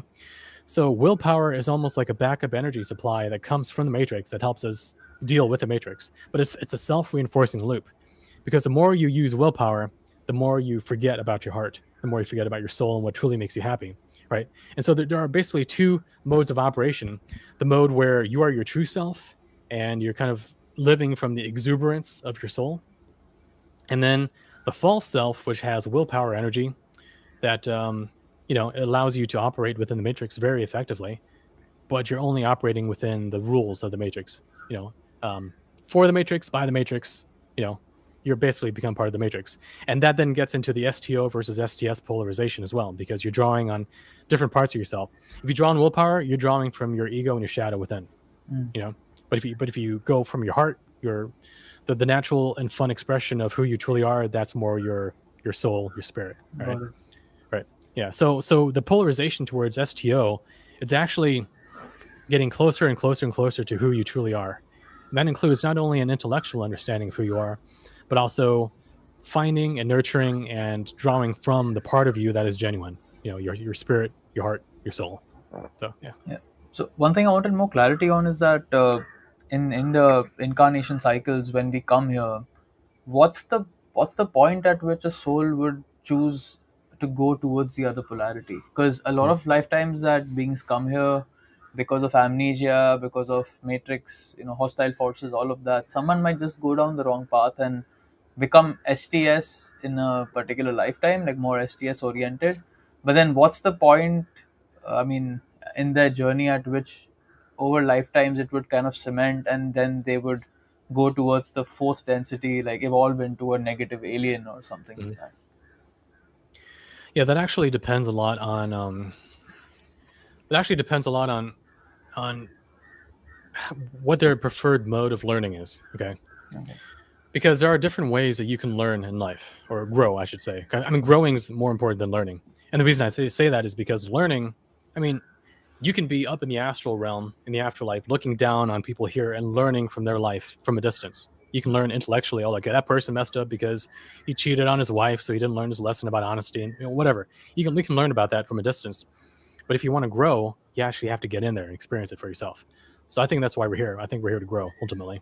But in terms of making the choice, so in life, you can learn the easy way, which is the proactive way, where you experience something, you think about it, you contemplate it, you kind of extract the wisdom and the lesson from your life experiences. You kind of reflect on your life, you strive to be a better person. If you make a mistake, you forgive yourself and you try not to make it again, right? That's a proactive way of learning. Or you can do I don't know what you want to call it, the stubborn donkey way of learning, where you don't want to do anything, you don't want to learn, you don't care, you're like wrapped up in your own stuff. Playing Life, victim, blaming others always, not yeah, introspecting, not trying to clean your own shit out. I hmm, guess that'll make yeah, you. exactly. And when you do that, then life has to whip you like a donkey because you're not willing to move. And so you make a mistake, you don't learn from it. Situation happens again, you experience a pain again. So you go through a lot of drama over and over and over again. And so in that case, it is like the blows of a hammer of a blacksmith forging the sword. If you go through that process over enough lifetimes, it'll slowly start sinking into you that, all right, you know what, I'm not going to engage in this drama anymore. I'm tired of it. I'm going to be a better person this time. It just starts to naturally develop as you mature, but it takes a long time Mm. because you're letting life do it to you. You're not taking any proactive steps. Versus, as I said, if you're more sentient, more conscious about it, then you can accelerate the process because now you're cognizing it. And so that's why earlier when I mentioned contemplating in a notebook, that's another thing I like to do in my notebook. I like to look over my life, the things I've done wrong, how I could be better, and I kind of think about it and just really, really ponder on it. And as you ponder on it, it starts sinking more and more into your subconscious, and it becomes more integrated into you, right? So when you do a lot of self work like this, a lot of introspection, it truly catalyzes you in your self development. That's why that's so important to do. So that's why it kind of sucks for people who are extroverts who never really do that. Mm. And a lot of times extroverts, they're the ones who have to go through external rituals and new age methodologies to have things done to them to try to change them, but because they somehow can't do it internally. But internally, that's where it all is. That's where the internal alchemical process really truly starts. I mean, we are the alchemical vessel that transmutes from the lower into the higher. And if you want to rely solely on external factors to evolve you, then yeah, you're gonna have a hard time because you're gonna have to repeat lessons over and over and over again. Got it. So you're saying that over lifetimes, if a being continues to not take the easy path and just continue to go down the hard path, then over time they might become someone like Illuminati black magician or some of these families that we see today. I've also read in your writing that a lot of these people who are at the top of the power structure, who are psychopaths and narcissists, like they really don't have a spirit at all. Right. So do you think it's possible that someone could have a spirit and be that negatively oriented that they actually land up into these families, or is it just spiritless beings who are making up most of that? No, I do think, actually, to be honest, I think that the highest parts, the highest levels of the negative secret societies are made almost exclusively of spirited humans, like real humans. Okay. And the reason I say that is because if you don't have a spirit, um, then you're going to be lacking certain occult powers. Okay. You're going to be lacking free will. You're going to be lacking a certain numinous power within you that would be an advantage, right? So for example, if you didn't have a spirit, you probably wouldn't have the level of ambition and connection to okay, here, this is important. So what a lot of these dark secret societies do is they make bargains with demons. Hmm. They make and not just dark secret societies, but even like certain Hollywood celebrities, people in the music industry, they make deals with the devil, so to speak. And the deal is that if like, okay, I'm going to pretend to be one of these people and I'm talking to the demon. I said, if you give me success and power, if you give me everything I want, then I will do what you want me to do after I die. So I'll pay you back after this life. But in this life, I want to be king. I want to have all the girls. I want to have all the money. I want to have all the fame and success. And you arrange that for me, and then I'll be yours forever. Okay, that's the sort of deal that they make. Well, if you're a truly spiritless human being, you're not going to have anything to offer a demon necessarily, because you're not going to make it too much longer past death to work in the service of demons for a Mm. long time after that. You know, so the people who have the most to offer to demons, that the demons truly come after to either feed off them, terrorize them, try to make deals with them, they're going to be spirited people. And when a living human and a demon come together in a cooperative partnership, they have more power together than they do alone. All right. And so that's why it takes a real human and a demon to come together, and they get so much power that way that they're the ones who end up filling the top ranks of these negative secret societies. You know, so that's why I wanted to get that out there. Got it. So yeah, they're real. You know, they're sold. Um, but what I wanted to bring up though is, you asked about like what point does a person make the switch to the Mm. dark path, Mm. right? So typically in life, you know, things happen to us, bad things happen, and that affects our shadow. It grows our ego, right? So we get these ego shadow wounds, and they're always there. And if you have a spirit, if you're a real person, you're going to know in the back of your mind that you've got issues. You're going to know that when you're lashing out from that place, you're going to know deep down in the part of your, whatever part of spirit that you have left, you're going to know deep down that you're doing the wrong thing. And because you know it, because you sense it, you have to make a free will choice as to whether to ignore that or not. And that is the exact point that a person splits into one direction or the other. You know, Got it comes down to whether they choose to pay attention to that inner voice or to ignore it and squelch it down. Now, if a person decides to ignore it, then that's when they, you know, they try to become tough asses as much as possible. And like they squash down the inner child, try to like basically murder the inner child, and then amplify this inner shadow demon that they have more and more and more. Because now they're on this negative track of, I mean, the law of one calls it evolution, like, you know, like the negative path of evolution, but really it's a form of de-evolution, because Mm. they're devolving spiritually. So they're becoming more capable, more cunning, smart. They can even graduate to a higher density along the negative path, Yeah. but ultimately it's a dead end, because the negative path doesn't go on forever. It's a dead end. All right. It's kind of like a person who signs up for a new credit card to pay off the debt of the old credit card, and then another one to pay off the debt of that one. Right? How long can you keep that up? Or, you know, just like with debt-based economies like Europe and America, you know, we're debt-based economies, and this nation is borrowing money to pay off debts from borrowing old money, and they can keep that up for a while, but ultimately it's a dead end. Ultimately, it's all going to collapse in. And so the negative path of de-evolution, it's like making spiritual progress, but on credit, on a credit card. And you know, there are negative entities above you who require your payment of soul energy or sacrificial victims or whatever in order for you to advance to the next level. And then so there's always negative entities above you wanting something from you, and Mm. therefore they're always taking. So it's like a Ponzi scheme. It's like a multi-level marketing scheme within the negative hierarchy that, you know, sucks up all the energy, all the profits from the lower levels, and channels it up to the head archons at the very top. You know, so that's how that works. And that's why that path, you know, even though these people think that they're accumulating power, even though they think that they're winning in this world, even though they think that they have God beat, you know, that they're Mm. winning over the light, no, I mean, they're deluded, because where they're going has no future, you know. So ultimately, they're going towards a dead end. And meanwhile, it's the light, which, you know, it's hard to be a good person in this world, because the entire system is stacked against us. You know, it's stacked in the favor of the matrix. So it's very difficult being a good person.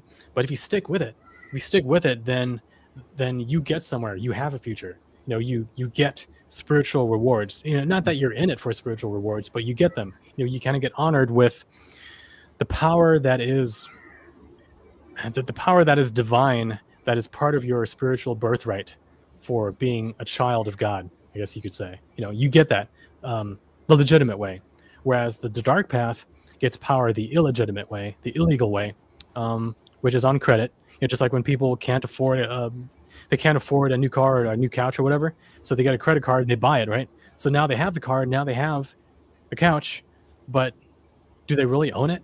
Not necessarily, because now they're in debt. You see, now they're in debt and they have to pay interest on it. So actually, it ends up owning them. So that's the whole bad bargain of the dark side. That you think you're getting power, but you're not. You're actually losing power. God, man, I've seen this in my own life. I'm sure you have as well. Like when we're on this path, then when we polarize positively and we're trying to help others and we keep at it, then miracles happen. Synchronicities are just a matter of course. When we're in the right state of mind, and I've seen it with myself as well. Like even going through hard times and difficult times, it's always a catalyst to just like expand and grow more and get closer to God that way. So, I mean, in your writing, I've seen that you differentiate between density and dimension. Even the raw material does, and until we're talking about third density, it's pretty synonymous. But then once we Mhm. start to go above here, like you were saying, that negatively oriented, humans, 3D beings who then graduate into a higher dimension can either be positively polarized or negatively polarized in Mhm. terms of their density. So let's just take this one by one. Maybe do you want to elaborate on the fourth density and the kinds of beings who are there and the properties of that realm and what they're there to experience? Yeah. I'll quickly cover just the idea of dimension because dimension and realm and density are terms that get easily confused, and a lot of times they are used interchangeably in the fringe field because Hmm. the fringe field, I mean, it's like the Wild West. People are pioneers. They're like pioneers of knowledge, and there's no standard. There's no like scientific standard yet about what term we should use for this or that. So dimension, a lot of people say, oh, this being came from another dimension, or before I was born here, I was from another dimension. Well, what they really mean is they're from another realm of existence, like another plane of existence. That's where they're from. So that's what they mean by dimension. But if you want to talk about dimension in a very precise scientific way, then a dimension is simply it's an axis of motion. It's a degree of freedom. Okay, so we've got three dimensions of space. We've got one dimension of time, and that's sort of what defines our existence here. So we've got length, width, and height, x, y, and z, and then we've got time on a watch, and those are four dimensions. Now, in terms of densities, as we mentioned, first density, which is just like mineral life, like molecules, atoms, and so on, that plants, animals in second density, humans in third density, we all exist within the same three-dimensional spatial environment, Yep. with one environment of time. Hmm. So the first three densities are all within the first like space-time manifold, essentially. Now, when you go above third density, in other words, when you graduate from the level of humans where we are right now, when you graduate from that level, you enter a higher realm, which is a well. Let me preface this. So throughout history, okay, we've heard of certain esoteric masters, qigong masters, certain yogis who were able to do amazing things, like levitate, walk through fire, do these amazing physics bending feats, almost like they were superhuman. Okay, when you get to that level, you're essentially on the cusp of third density to fourth density because you're starting to transcend the human condition.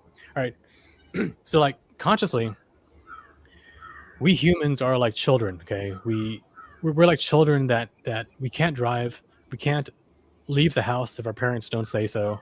We're kind of like locked in here.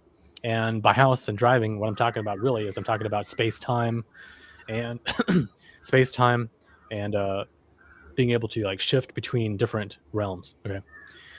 Now, if you're able to train yourself consciously, um, even alchemists who took the philosopher's stone, they were changed at an etheric level that made them psychic. It made them nearly immortal in terms of life extension, and it made them able to phase out from this space time and almost like disappear and like reverse aging, right? So they're able to do all these paranormal things because why? Because they're able to access the etheric level of reality, and they're able to have control over the matrix code that makes physics what it is. So your body, since your body is made of code, like etheric code, if your consciousness is strong enough that it has control over that code, then you can make it so that you don't age. You can make it so that you disappear like Obi-Wan Kenobi in Star Wars, like you're off in some other realm, right? You've transcended, or like Buddha turning into light and transcending to another realm. That sort of thing, that is the transition from 3D to 4D. Now here's the thing. There are entire civilizations of beings that are already fourth density, that are already at that level. Hmm. And for them, so when I mention like Buddha, alchemists, yogis, certain esoteric masters of the West, all of them did it individually through their own practices. And that is so incredibly difficult to do it by yourself. Whereas some of these civilizations that are in fourth density, they didn't have to do it by themselves, like, sitting and meditating and, like turning into light. They didn't have to do that by themselves. I think they evolved as a civilization, almost like when they hit a certain critical mass of consciousness, it flipped them over into a higher state. So they almost like mass incarnated into the next stage. And when you incarnate into the next stage, now you've got a different set of genetics. Your consciousness is supported by your genetics, and it's a much more natural and easy process. And so that's how they did it versus these exceptions that I mentioned in history where they did it individually. So you can do it individually. You can do it individually, but it takes a lot of practice. I mean, that's why in China, in India, even in the West with Rosicrucians, you have people who spend their entire life meditating, contemplating, doing these spiritual practices, and they become better people, but they're not like walking on water. They're not going through walls. They're not bending spoons. They might have certain psychic abilities, but they're not quite there yet. And as I mentioned, that's because it's so difficult, because they're trying to do it not collectively, but individually. And so they're on their own, and there's not enough like this mass, there's not this 100th monkey morphogenetic field that, collectively assists them into going to the next level. So what is fourth density? Fourth density is a very important concept, because when we look at ufology, for example, in ufology, we notice that aliens, they have abilities that we don't have. Their ships can be bigger on the inside than the outside. They can dematerialize themselves and walk through solid walls. They can lift an abductee out through a solid window on the famous blue beam of light that kind of lifts them out. It's like a tractor beam. And they can also be at a different time rate. So, 1 year for us might only be a couple hours for them if they want. They can kind of play with time like that. So that is what fourth density is like. It's a state of existence where you're quasi variably physical. You can be physical if you want. You can project yourself here into 3D, or you can project yourself out into a more ethereal state in another realm. I'm not sure if we would call that necessarily the fourth spatial dimension according to mathematics, because it's not like a cube. When you bring it into fourth density, it becomes a hypercube. I don't think it does that. I think it's just an altered state of existence that is it's almost like the old Windows, like Windows 95, Windows 98 versus Windows 10 and 11 and 12 that we have nowadays. It's an operating system, but one is more enhanced, right? It's got better colors, higher resolution. You can do more with it. So right now, our reality right now, we're like Windows 95. We're like the retarded version of existence, But they're existing in the upgraded version 2.0, and they can go from there to here, where it's like backwards compatibility. So they can come here, but for the most part, they stay in their realm, in this fourth density realm. And ultimately, I think that's where humanity is headed. I think we're headed in that direction to become like a fourth density civilization. But it's definitely a road to get there. Got it. So, in terms of fourth density, I mean, you've described in your writings that there are both kinds of beings. So, on the negative side, you have the reptilians, the mantids, and some dark Nordic factions. And on the positive side, you have some Nordics, like positively oriented Nordics. So, what is their purpose in fourth density? Like from my understanding, just gleaning your writings and the writings of others, I understand that it's a place where beings basically graduate and then they spend a lot of lifetimes trying to master the mind over matter connection and become like enhance the psychic capabilities more. Is that it, or are there any other features to that kind of existence?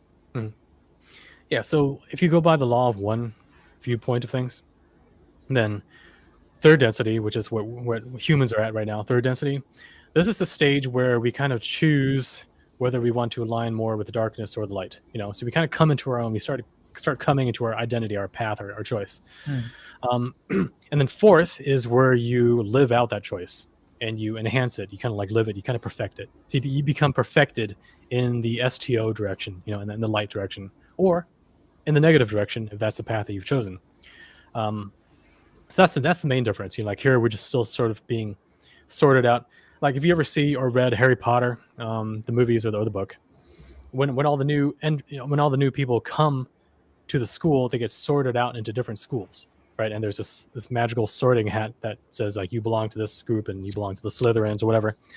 So in a way, that is metaphorical for the 3D graduation into 4D, in the sense that our soul history, our vibrational quality of our, the essence of our being, like who we are on the inside, that resonates us and attracts us towards uh, different compartments within the fourth density environment. So if you're like a really good person, all right, you've got like a high vibe, you've chosen to help others, and if you were to graduate to 4D, you're not going to have much contact with, let's say, the dark occultists who got there through who knows how many human sacrifices and weird occult rituals and demonic bindings that they've done. All right, you're not going to be in contact with them because you're too vibrationally separated within a plane that is no longer a consensus shared enforced reality like we are here in 3D. See, that's the thing Yeah, that makes. that's one point that really resonated with. You were saying that in 3D, both polarities are kind of forced to live in the same Mhm. plane, but then when you go to 4D, it's like they don't have to interact with each other, so they can be vibrationally different and never meet over there. Yeah. Not meet unless by choice. Okay. Yeah. Mm. And that's totally true because that's what makes 3D so, on the one hand, attractive, but also on the other hand, difficult. In that you can choose to come here and be a partner with, a husband or wife with, an absolute psychopath, Mm. which you would never experience in either the afterlife state, which is even beyond fourth density, or in 4D, because vibrational stuff there isn't crammed together like it is here.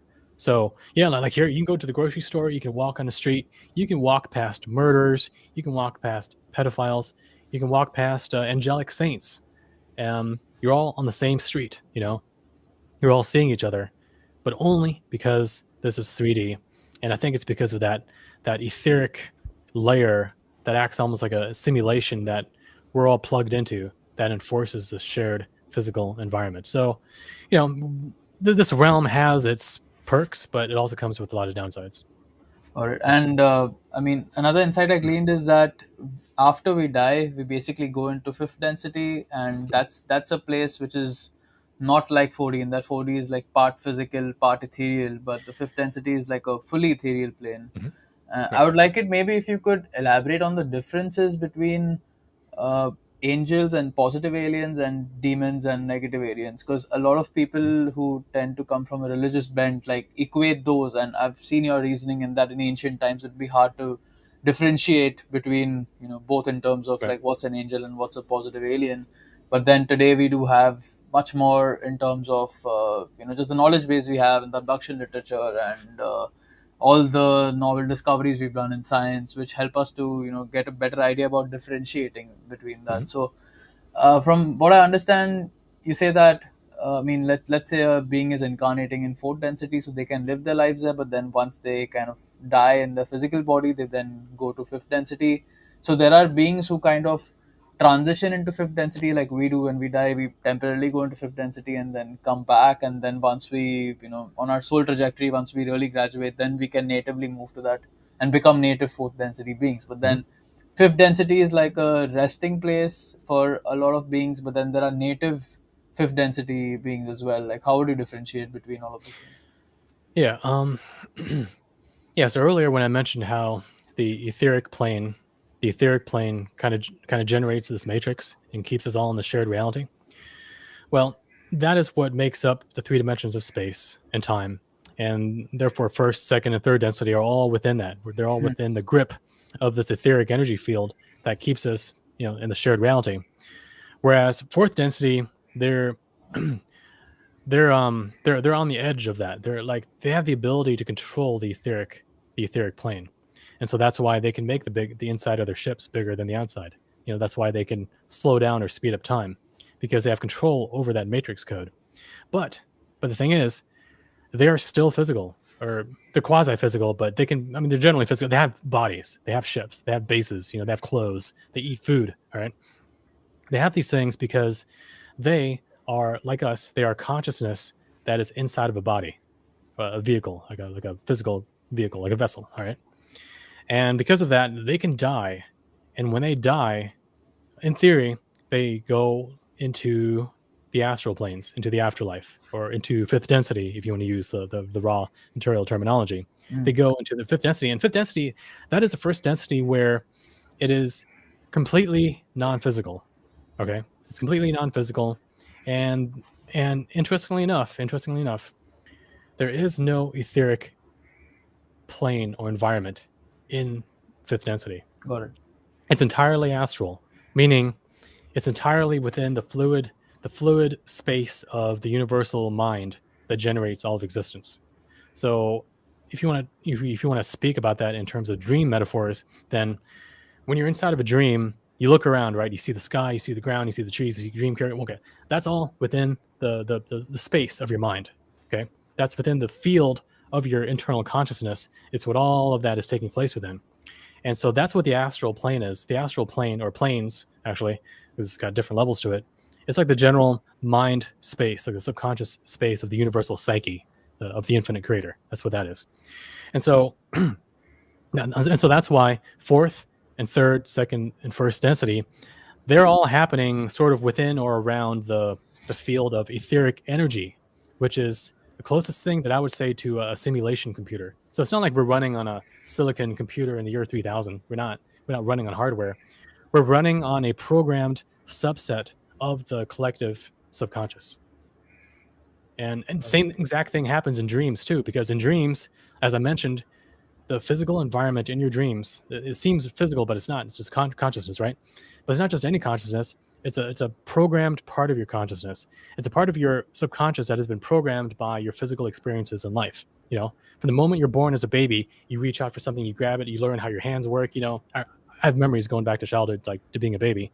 So I remember what it was like seeing my hands and trying to understand, like, okay, if I do this, and you know what I mean? Your mind is programmed by physicality about how things work. And so when you're asleep, right, your dream environment is likewise reflecting that, because it's been programmed by physicality. But this physical environment that we are actually in waking world has been programmed by something. I don't know what that something is. It could be the demiurge, but why or how exactly it happened, but it's been programmed to be the way that it is. And that entire thing is what fourth, third, second, and first density are about. But when you go into the astral state after you die, ultimately, or when you graduate beyond fourth density and you enter into fifth density, you're outside of that. You're outside of that bubble. And so now you're not no longer in space-time, but you're in something that's almost like the inversion of it, like time-space, where time ends up becoming like space. And so therefore you can see all your past lives. You can probably see your future probable lives all at the same time, almost as if it's like a collage on a wall that you're looking at, or like a map, like a giant map that you're looking at, like a mosaic. Okay, that's what time space is. And so in fifth density, in the astral state, in the afterlife state, that's what your consciousness is ultimately like. Okay, it's like it's beyond time, it's beyond linear time, it's beyond even what aliens are at. Okay, so having said that, you asked about what is the relationship between positive aliens and angels, and negative aliens and demons.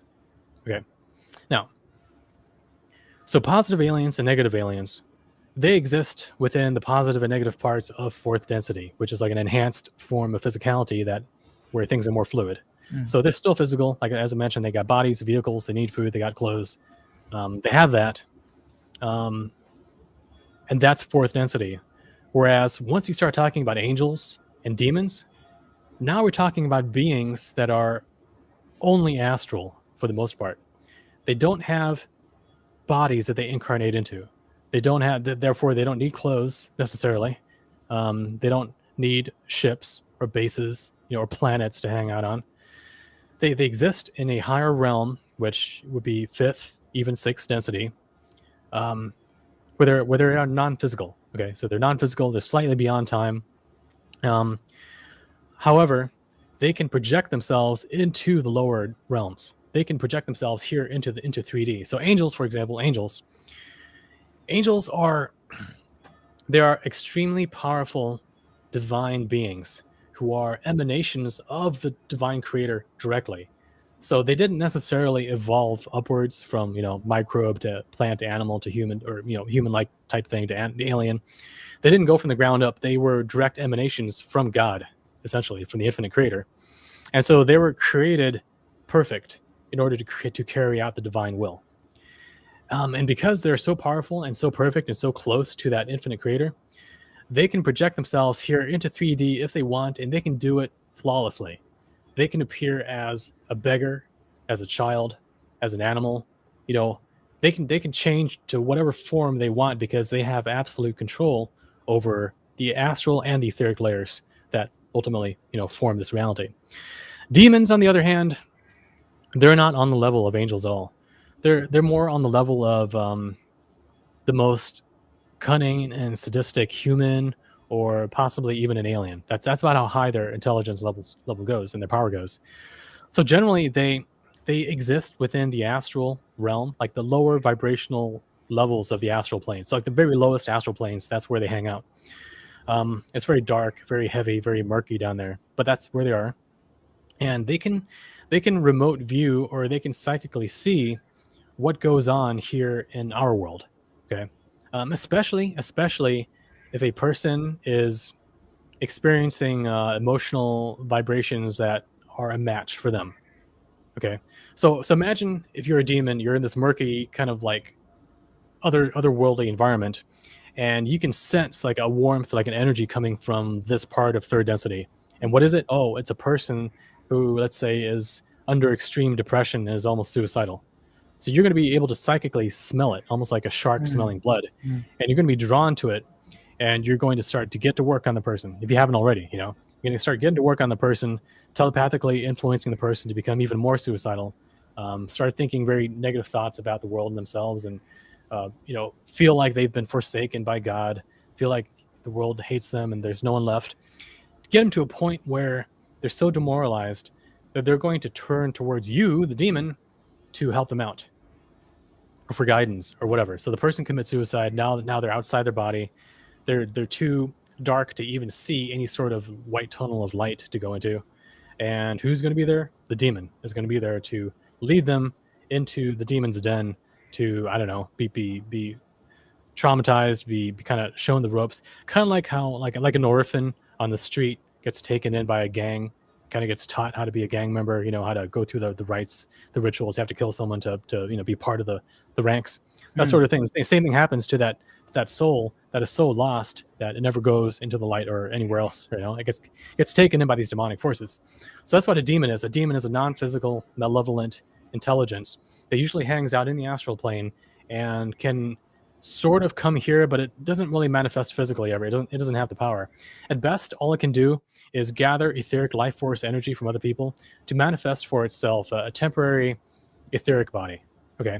And so, for example, in your home, okay, if you have a demon that is merely in an astral state, you're not really going to experience too much occult stuff. You might just feel like a dark energy. You might feel more depressed than usual, more angry than usual, right? But if the demon starts feeding on your life force energy and becomes stronger and stronger and stronger, all of a sudden you will start seeing a shadow moving past the corner of your eye. All of a sudden you might start getting poltergeist effects, like objects being thrown around, or developing weird illnesses and cancers and so on, because of the demon having that etheric level of power to start influencing physicality, right? Mm. But that's only if it can gather etheric energy, because remember, etheric energy is what interfaces with physicality as we know it. It's what projects it. It's the matrix code. And so the demon has to do that, whereas an angel can merely consciously project into here, and it has perfect control over the code. It's like a system administrator almost. It can alter the code however it wants, and it can appear as the most unsuspecting person on the street, maybe asking you for $10, and out of the goodness of your heart, you give them $10. Little do you know, it was actually a test by an angelic being to test your morality. And what do you know? A week later, without even knowing it, all of a sudden, $1,000 comes your way. As like a nice little gesture for passing the grade. Mm. So those sorts of moral tests happen in life without us even necessarily knowing it. But that's how they can happen. I mean, if you want to test someone on whether they're a good person or not, you can't tell them like, "Hey, I'm going to test you if you're a good person or not. Are you going to give me $10?" You can't do that because they know that you're testing them. So of course they're going to give it to you so they can get that tasty reward at the end of the week, right? That's cheating. So these higher powers, they can test you in ways where you don't know you're being tested, right? And that's why it's important to just live from the best part within you so that you don't ever have to worry about being tested because you're always on your best as much as possible. All right. So, yeah, so angels and demons, they're non physical beings. And as far as aliens go, aliens are a step below that. Okay. So, if we have humans, if you take the scale of creation, you got humans in the middle, and then you've got angels at the top. In between the two would be like higher positive humans, like positive secret society people who are they have extreme levels of self mastery and connection to their higher self, and they might even have occult powers because so that's like there. And then above that, that's when you start getting into certain types of potentially positive aliens, and above them, eventually, that's when you get into non-physical realms, angels, higher self is up there too. All the non-physical stuff is up there. Then you got the quasi-physical in the middle. Then you got humans here in the middle. And likewise, if you go below humans on the vibrational spectrum, then you've got psychopaths, the negative elite secret societies that torture and feed off life force energy. And then below them, you've got negative aliens because they're at the fourth density level, so they've got higher levels of technology, intelligence, cunning, wisdom. They're like a whole beyond even like what the satanic elites have nowadays. They're like way beyond that. And then if you go even further, then that's when you start getting into demons, for example. But just to be clear, demons themselves have a hierarchy within them. Okay, so it's not like the smallest, piddliest demon is higher than the highest negative alien. No, it's not like that. A demon is simply a non-physical malevolent intelligence. So, for example, if a psychopathic human who has a spirit, if a psychopathic human dies, is now outside their body, and if he stays within the earthbound realm and starts feeding on the life force energy of people, that is essentially a demon. I mean, that is one type of demon. It's a human demon, but it's a demon. And same thing with some of these negative alien powers. If they leave their body or they die and they still want to hang around in a non-physical state, now they're going to be an alien demon. Or you can have thought forms, those artificial etheric and astral constructs that are formed from extreme levels of hatred and suffering and dark sexual energies that get emitted from humans and they become their own like temporary entity. Those things can also act in a demonic way. So not all demons are the same. There's different levels of power, there's different origins, but they're all generally just non-physical malevolent intelligences. Whereas aliens, they're physical. Yeah. So, from what I understand, in terms of negative density, like once a being reaches the fifth density, it's like after that point they evolve into matter. I think the Cassiopean transcript spoke about that. But on the positive side, like when a being reaches fifth density, so maybe they might be like the higher self or angels, and then there seems to be a step further where these beings kind of come together once they've achieved that level of self mastery and then become something like a social memory complex, like the Ra, the Ra collective. So, is that accurate in terms of my summary? Well, it's I don't know if it's accurate, but it's logical. It's logical. Okay. And the reason I say it's logical is because if you look at the sequence of evolution of a consciousness, okay, in third density in the human realm, as I said, we're kind of starting to realize our individuality, and we're making our choices as to which path to go. Okay, so we're just kind of like being sorted within 3D, and then in 4D, we are living the full expression of that choice to be a full expression of the STO path or the STS path. Whereas if you go even further beyond that in 5D, that's kind of like the final perfection steps of the individual. So all right, so I did just need some clarification. So typically when a person dies, when a person dies, they leave their 3D body behind, okay? Their mind, their consciousness is still relatively 3D for most humans. Not talking about higher beings who come here from a higher realm and then come here, and then when they die, they kind of go back. I'm talking about people that are like at the 3D level of evolution in their consciousness. So when they die, they go straight to fifth density as a temporary holdover area, and that's what we call the spirit realm or the afterlife. Where they do the afterlife review. They're not there natively. They're there almost like babies that are born into a hospital and then they put into the nursery for like a week or a couple days, and then they get taken home. So it's kind of like the hospital environment. It's like the spiritual hospital. And that's what 5D essentially is. And so just as a hospital has babies and also nurses and doctors, likewise, fifth density has souls that have died and crossed over and then are now temporarily there. Those are like the babies. But it also has people who are entities who work there natively. And those are the graduates or fourth density who are there natively as fifth density beings. Okay. So when you get past 40, you exist in the fifth density in the astral environment as a non-physical, highly advanced, highly individualized consciousness.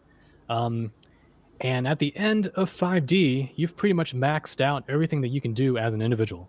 So, whatever path you chose, the STO path, you're at the end of it because as an individual, you've learned everything, you've grown as much as you can, and that is it. Where do you go from there? Well, where you go from there is you go to the next level where now you kind of join up with other perfected individuals and you form a group. Raw material calls it a higher level social memory complex. Okay. And you form a group, and now it's the group that evolves forward. Because the individual has reached its final path, but as you know, like even here in 3D as a human being, if you are someone who is single in life and you don't have any friends, not much family, you can go far in terms of your self-development, but there are certain things that you can only develop by hanging out with other people and interacting, right? Like things about yourself that you might not have realized, for example. Other people might trigger out of you, just acting like mirrors, Right. and then that serves as catalyst for us to get to know ourselves better. Yeah, and that's a microcosmic reflection of what can happen in the higher realms, where a soul has perfectly has perfectly individualized, but then really can't go any further. So it has to work and cooperate with others to reach a higher level of harmony that can only come about through union. Right. And that's what the raw source and what the Cassiopeian source, that's what they claim they are. Now, I don't know if that's true, but that's what they claim they are, and that's where it fits within that entire schema of the different densities and where they are and where we are, where the afterlife is, where aliens are, where animals and plants. See, all of that fits very neatly into the 6 or 7 levels. And if we go by another system like the occult system with the etheric plane, the astral plane, I mean, that's a little bit too simplistic to describe the plethora of phenomena and consciousnesses there are. But it's not mutually exclusive with it either, because as I explained earlier, the etheric mostly has to do with the first density and the atoms and the molecules, and the astral has to do with plants, or not plants so much as animals and humans, things that have a volition. And then you got the astral plane, which is like fifth density and so on. So it all fits, and you can explain the etheric and the astral planes in terms of the density model. It's not that they're separate, it's like they're kind of interlocked. And so the article on my website called STO, STS, and densities, it gets into all that, and it kind of differentiates between the different nuances, and it explains just how well it works for categorizing and understanding so much of the phenomena that we're faced with, whether it's people that we know, whether it's aliens that we're dealing with, or demons, right? Because nowadays there's so many people that are saying, oh, aliens are just demons, right? Or they're getting one confused with the other. And in ancient times, of course, back then they didn't have the term alien. They didn't know about extraterrestrials or genetic engineering or robots, right? They didn't know about that. So they used one term for multiple phenomena. And then, as you said, nowadays we have more scientific terms. And actually, you know what? I mean, the term alien is probably not even truly accurate. It's a scientific term because, alien, extraterrestrial, it's like beyond Earth. Yeah. Well, but that's not necessarily true, because they could be from another realm, another time, a parallel timeline, another entire reality altogether, right? So they're not necessarily alien in the old like extraterrestrial hypothesis sense. But at the same time, if they are interdimensional, if they are quasi-physical, if they are fourth density, that doesn't mean that they can't also at the same time have homes on other planets or other worlds, because they might come from a fourth density version of some planet in another star system, right? True. And which probably explains how they can travel here so easily if they do. Because if you try to travel through outer space right now in a regular spaceship, you're gonna have meteors, you're gonna have like lots of space debris, radiation. It's gonna fry you. It's gonna take a ton of shielding to be able to make it through all that in 3D, right? But we know from abduction accounts that aliens can phase through solid walls, right? They can phase themselves out of this physical state. So if you're traveling from another star system and you're coming to the solar system, all you have to do is phase yourself out of physicality slightly, and all that radiation, all that debris is going to pass right through you. It's not going to collide with your ship. So you don't even need like heavy shielding in order to travel like that if you have phasing technology. So, people who say like, oh, aliens can't be from elsewhere because it takes too long to get here, well, they're thinking in a 3D way. You have to think in a fourth density way, and all of a sudden it becomes more understandable and it makes a lot more sense. Great, man. I just felt like I had to, like nudge you to lay all this out, because it's like once people understand the scales and the bigger picture, then we can start to zoom in on, different aspects. So Right. let's Yeah. just tie this in practically to reincarnation, right? I mean, Mhm. now that people understand the different levels. So before you or I were born, as far as I've read in near-death experience research as well as in your work, we tend to have a broad outline for our life in terms of the challenges we have and the kind of things we want to master, and that we come with our own unique frequency resonance vibration, as you call it. And based on our karmic path, we've kind of come here to learn certain things. But then as you talk about rightly so, that these negative beings basically lock into that and kind of use those learning experiences in order to maximize the loosh for them. So Mhm. how does all this tie in practically together? Like, maybe I'm going through a difficult life experience right now, and the angels and the positive aliens are trying to support me, but then there's this entire negative realm that's trying to feed off that experience. How do you reconcile all of that? Hmm. Yeah, it's a big subject because we're all of us, we're in it. We're in it. We're experiencing it. So this is about your life. This is about my life. This is about all of our lives. Yeah. So if you want to say like if life were if the life that we lead were an equation, what would the equation be? Well, it would be life equals dharma plus karma plus free will plus physics. That's what life really is. Okay, we got our own free will choices that we make in life, and they kind of knock us into this probable future or that probable future. But at the same time, we also have dharma, which is a English word. English word would be like destiny or duty. Hmm. It's like what we were meant to be and meant to do. That part of our life, that's sort of written into our soul as well. So we have this destiny component that pulls us forward and tries to give us opportunities to manifest it. Okay. But at the same time, we also have negative karma, which is the consequences of our past actions, which, and just to be clear, I don't believe that karma is a moral judgment that is passed down from, let's say, a group of judges in fifth density. I don't think it works that way. I think what it is that we have another part of our consciousness, which is up in higher density, higher self in sixth density to be exact. And this part of us has no filters on its morality or its ethics. See, as a human, when you do something bad, you can block it out of your mind. You can rationalize it. You Hmm. can use your religious programming or your social programming to justify why you did it or why you had to do it or why that person deserved to, whatever you did to them, right? Well, but we're lying to ourselves when we do that. That's an illusion. So we can do that while we're here in 3D in these amnesia-ridden monkey bodies because we're not that smart, we're not that aware, we're not that psychic, we're not plugged into the rest of our being, which is up above, almost like a satellite, looking down, that can see what we're doing here, and it can feel, it knows when we make a moral or ethical transgression, right?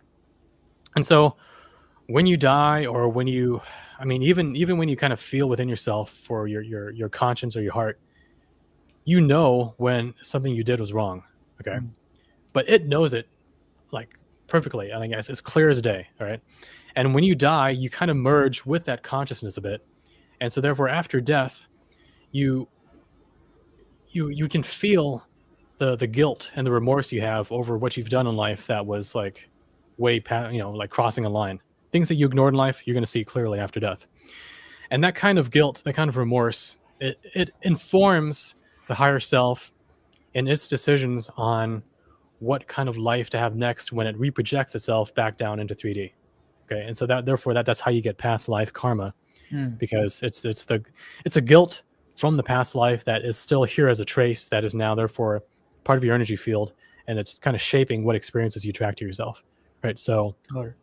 So if you have guilt over screwing someone over, and you're really stubborn about that, you're not proactive about it. If you're not proactive, then it's going to attract an event in life that where you get screwed over, so that you know what it's like. And when that happens, you have a choice to make. You can either be humble and accept it and realize, okay, I shouldn't be doing that to others because I know how bad it feels. Or you can say, oh, screw you, and you're going to be even worse after that. See, people make that choice. They can go one way or the other. And that's also Hmm. what catalyzes, the direction of Yep. STO or STS. And so that's why the STS path, if you keep on going with it,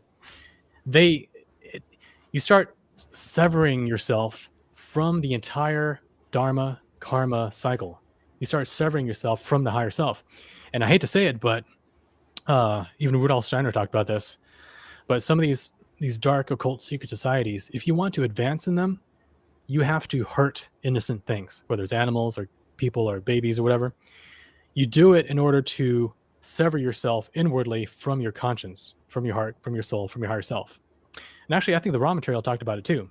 Talking about how the STS path, if you keep on going with it, you do kind of segregate yourself off from the higher self, Yeah. and become almost like an orphan to the entire learning program. And you become like an orphan on the side who joins the gang of demons and negative aliens if you're at that level. And you become part of that lost hierarchy, like the Lost Boys, like the movie Lost Boys, these vampires that feed on innocent people, right? It's kind of like that. So keep on going because I lost my train of thought. Yeah, I was asking you specifically. Maybe you could just relate this to your life, right? Like, in terms of the entire dimensional play that's going on. How do you think that it's translated in your life in terms of support from positive Mm, forces, in yeah, terms of angels and like aliens, as well as interference from the next on the lower gotcha. side? Yeah, so everyone's got a different case. Like in my case, when I was I was a weird kid. Like I was born, I had very very early memories of my childhood. Like I remember being in the hospital. I think I remember even being in the womb and hearing the noises outside of it. And one time I asked my mom like, "Hey, I remember like when you're pregnant with me, I remember hearing like all this banging noise and like some guy talking." And she says, "Oh yeah, that was your uncle. We were talking. You're like 8 months. I was like 8 months pregnant with you." And he was building a baby changing table. So he had like a hammer and wood and all that, and hammering the nails. So I remember that. I don't have perfect memory, but I remember that. But anyway, so my case with the alien abductions that I had as a kid and my interest in science, I was very like space oriented as a kid. Like I built this really awesome UFO out of a giant Yamaha keyboard box. Had like a cockpit and like little levers and buttons and emergency supply of gummy bears on the side. Like really cool things. Anyway, reminiscing about my UFO as a kid. Yeah. Yeah. So anyway, Fun times, huh? I'm just saying that there's just things in childhood that kind of reflect or foreshadow who you are on a soul level, right? So because I had the alien things, because I had the space interest, I probably had past lives as a non-human. Okay, maybe I came here on a mission to deal with aliens and to one day write a book about it and to educate others about aliens, which would make sense because it would make sense for, let's say, a higher, I don't know, positive, spiritual, angelic type being to come here and to talk about aliens. It would make sense because even in the other realms, they don't really have too much to do with each other. Hmm. They don't really have a common mission set. I mean, typically, what you'll find is that angels are more concerned about your spiritual well-being, your integrity, where you are on the moral spectrum, and not like did you read your Bible today? No, it's not like that. It's more like, are you a good person? Did you help this person when he or she was in genuine need? Like when no one was looking, did you do the bad thing or did you do the good thing?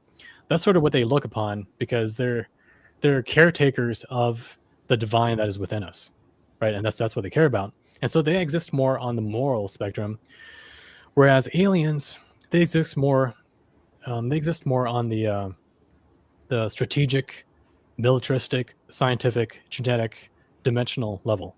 So they're more interested about like manipulating the timeline, the future of humanity as a whole, like what happens to Earth, its resources, its genetic diversity, and so on. That's what aliens generally care about. And so if you have an alien and an angel in the same room, they're not going to have too much to talk about. And generally, they're not going to be even talking with each other too much. Hmm. Got it. Now, I have asked various people who have had experiences with both aliens and angels, or aliens and demons. I asked them, well, do they ever interact with each other? And if so, like, how is that? And one of them, my friend, he said that the alien that he knew who was a Nordic alien. He said that she perceived them as with wonder. Like we've heard about them, but we don't know too much about them. So whenever they show up, it's always like this big spectacle. Um, which reminds me of other sources, including the Analyses of Humanity books by Marshall V. and Summers. In those books, which were supposedly channeled messages that were transmitted by what I think are probably upper third density level aliens that they transmitted this book. They transmitted this book in order to warn humans about the negative alien agenda, which was coming up, right? But anyway, in that book, they speak a little bit about their culture and about what they know, and they talk about these beings called the unseen ones. That's what they call them, the unseen ones. And the way that they describe them is very similar to how my friend described his Nordic alien, describing her interactions with angels. These mysterious, super powerful, mystical beings that sometimes they show up and they got their own agenda, right? So those are different data points that indicate that aliens and angels have different agendas. Unless of course you're talking about the very positive aliens, if they exist, positive aliens and angels, then they might have a little bit more to talk about because they're both serving the divine will ultimately. So to the positive angels or aliens, I think they would perceive angels as being almost like oracles, or kind of like in Lord of the Rings, how they viewed Gandalf the White after he kind of ascended. This kind of like mystical, like super wise, super powerful, magical being that is way higher in the hierarchy of the divinity. That's how they view it. So now, in terms of my life, if I did come here with a mission that involved science, aliens, which that seems to be the majority of what I think about most of my day. I'm thinking about science or music, I guess, or aliens and the whole like end of the world issue. That's what I think about mostly. I've had demonic forces in my life. I've had alien forces in my life, both helping and hindering. I think there are different alien factions, and I think they are aware of who is out there researching, talking about, and influencing human perception of the alien presence, right? And so whether they're a positive alien or a negative alien or some neutral alien, I think they would be interested in that person and how that person affects the timeline. Like no person is too unimportant for them to check in on and to see how they are influencing things, right? And so therefore, I think I've been steered, and I've been also blocked depending on which alien group we're talking about. Now, as far as demons go, they've also been a problem, but I think it's because demons are just so common. I think a majority of households in the world have some malevolent entity around in the vicinity trying to cause disharmony, trying to make a person more depressed than they would naturally be, more angry than they would naturally be, trying to set up fights, trying to lure a person into, let's say, drugs and alcoholism and then get their kids addicted and you just kind of destroy the entire family bloodline. I think that happens way more common than alien activity is. Because aliens, if they're in physical bodies and they got ships and bases, they're going to be logistically limited by their resources and by the fact that they have to maintain their vehicles or maintain who they are. All right, so they're going to be limited in number. They're going to be limited in where they can be at any point in time. So you're not going to see them as often as you would a demon, which is non-physical, so it can't really die. It's always around. It's always trying to feed off energy and trying to cause mischief. So I think demons are way more common than aliens are, and therefore I've had demonic activity in my life as well. I think I've had angelic activity too, like watching out where I might have come close to death, but it saved me. And these interventions, I've had positive influences too. So I've had all those, and I think all of it happens within the allowable parameters of, as I mentioned, dharma, like your destiny, karma, and also physics. So there are certain things that negative entities are not allowed to do to me or to other people until that person has their spiritual defenses disabled. And so that's why, as I mentioned earlier in the show, there's a multi-step process for them to be able to take a person out. So people ask me, okay, well, how can you talk about these subjects without being killed? Right? And the answer is, it's because I can recognize when that 10-step process is about to, it's starting to happen. I can notice my vibes starting to get lower. I can feel negative impulses starting to creep in. I get omen warning signs, starting to pop up. And I also know that deep down that I'm on the wrong path. And if I ignore all the signs, if I keep on going, if I do the drugs, if I do the alcohol, if I whatever, get into crime or whatever, um, yeah, at some point I will be able to be fully taken out. Now, unfortunately, even though negative entities cannot do that necessarily, they have other ways of hacking a person's permission system to still get at them. Like in my case, in 2010, I almost died. Okay, I almost died in 2010. Do you want to And elaborate on that a little bit, if you don't yeah, mind? Because I've always heard you mention that, but then I've never seen like what you actually went through. If yeah, you're yeah. All comfortable right, with that. yeah, yeah, sure. So, in the years prior to that, I was running the Noble Realms forum. It ran from 2004 through 2008, and it was an awesome forum, But I was a sole administrator. I was a sole moderator. But I wanted to do an experiment, which was, can you have a fringe forum for like people that are interested in these subjects and keep it open enrollment so that there's not even a vetting process? People just come in, almost like a utopian free society, right? Have people just come in, talk about these things, and if anyone was a problem, I would deal with it very fairly. Um, yeah. So, and of course, what happened is that it became an open vessel, an open doorway for trolls, psychopaths, people influenced by demons, and also people influenced by negative aliens to get in there and really screw things up. Not screw things up, not just for others, but also for me, like causing me a lot of stress. Like it started to deteriorate my health. That's why I mentioned this, because I had 24/7 stress. Like even sleeping, I had one part of my mind always on the forum, like Hmm.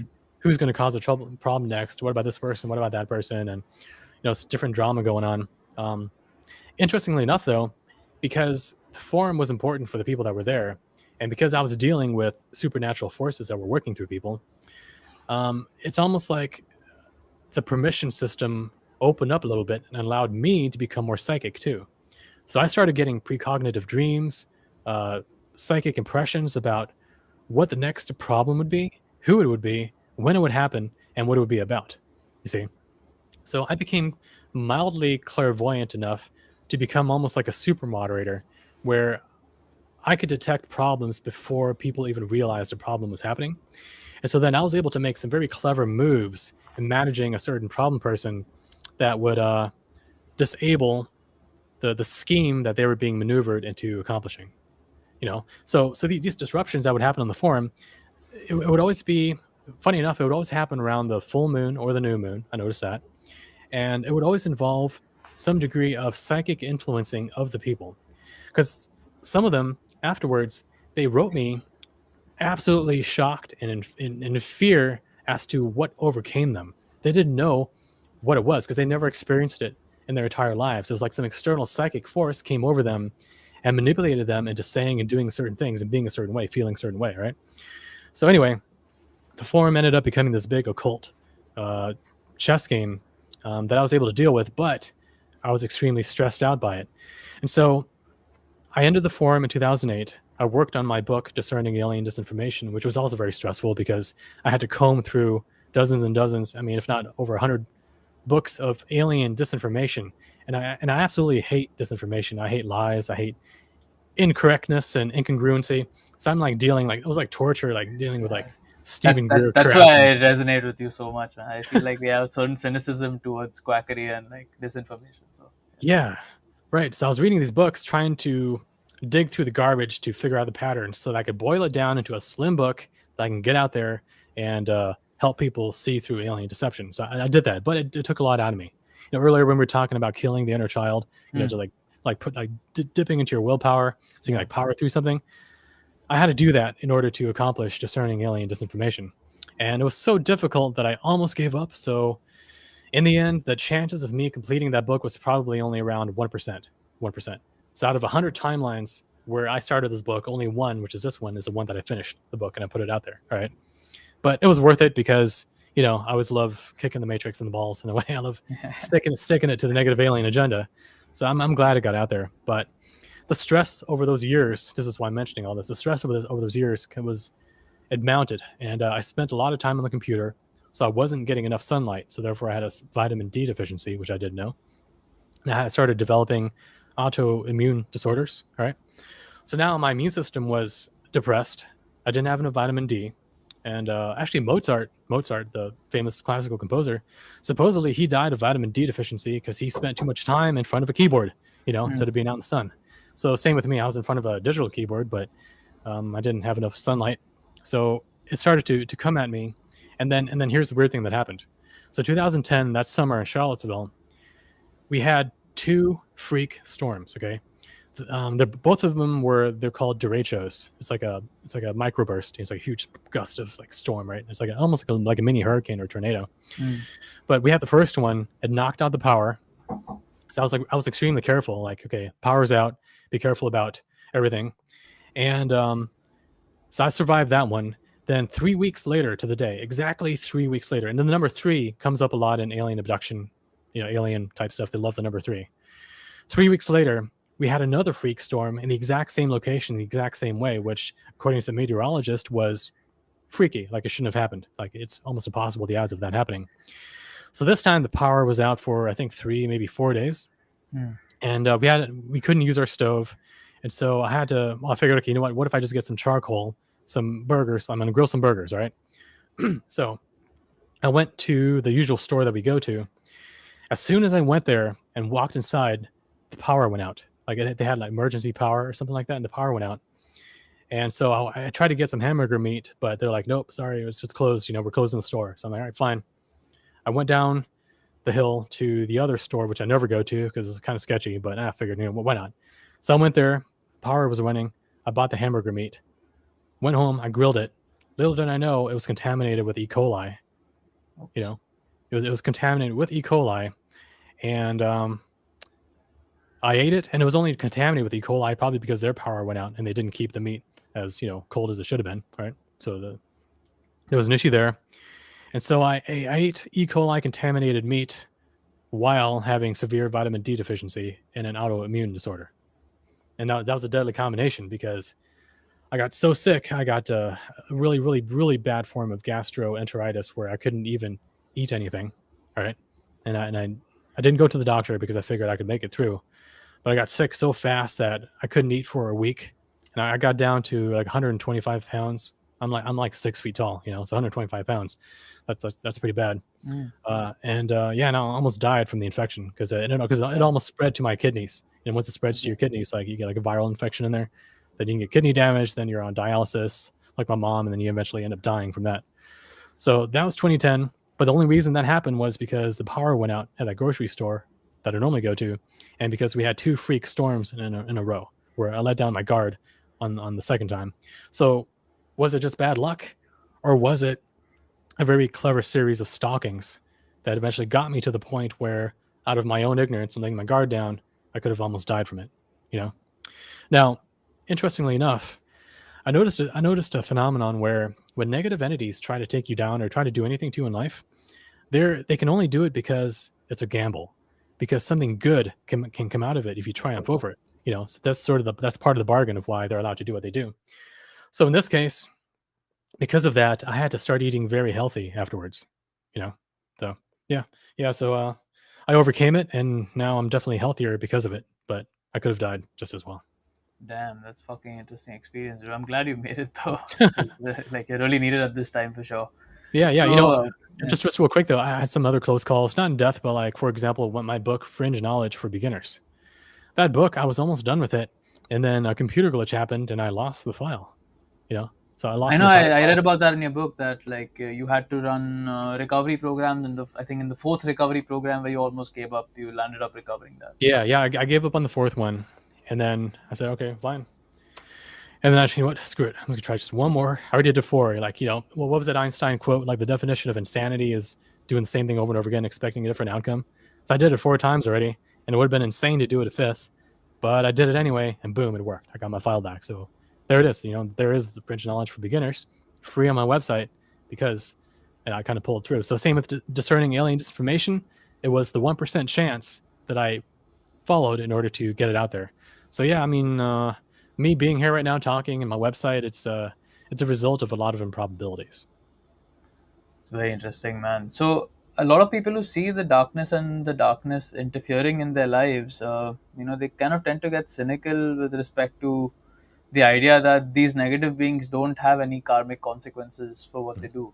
So, I mean, we kind of went back and forth over this in our consult as well. So maybe just give your insights as to what advantages the higher positive beings have over the negative ones, because I've heard you talk about the fact that it's free will that actually makes being more powerful, and free will is determined by the awareness and knowledge and love that a being holds, compared to that. So surely, like, negative beings, some of the disadvantages they have that I've read about in your work is that because they're in such a low vibrational state, they have access to a tiny window of probabilities compared to what could actually happen, that they tend to be very short-sighted. And even in terms of, like, they might not have karmic consequences, but then it's not like they can just do anything to anyone, like you Mhm. mentioned, and there are higher forces protecting. So what's the downside to these negative beings? Like, what weaknesses do they have? What do they tend to lose in terms of the benefits that they seem to gain? Mhm. Well, let me frame it this way. So this might seem like like it doesn't tie in, but it actually does. All right. So imagine, or consider the idea of the law of attraction. That the idea that your state of consciousness, well, specifically the health and essence and state of your subconscious, is what magnetically draws in certain probable futures that correspond to it. Mhm. Right. So if you're filled with an attitude of general optimism, kindness towards others, zest for life, you're likely going to be more lucky in life than you are if you've got very heavy, dark, depressive expectations about your life, and life is crap and then you die. That sort of mindset that pulls in those other probable futures, right? So take that idea and imagine then if you're also at the same time psychic or precognitive, like an alien is. See, can it, an alien can psychically sense probable futures. So if a particular probable future is very likely to happen, the alien can probably see it days, months, perhaps even years ahead of time, and it knows that it's going to happen because it's almost like 100% likely it's going to happen. Versus another probability that's probably not going to happen at all, and it might only have like a fuzzy, vague view of it. Right. So think about this: if you were a person with the ability to see the future, different probable futures, but you're also someone whose subconscious is attracting certain futures over others, then ultimately what that means is you're seeing the futures that you are attracting vibrationally, subconsciously, right?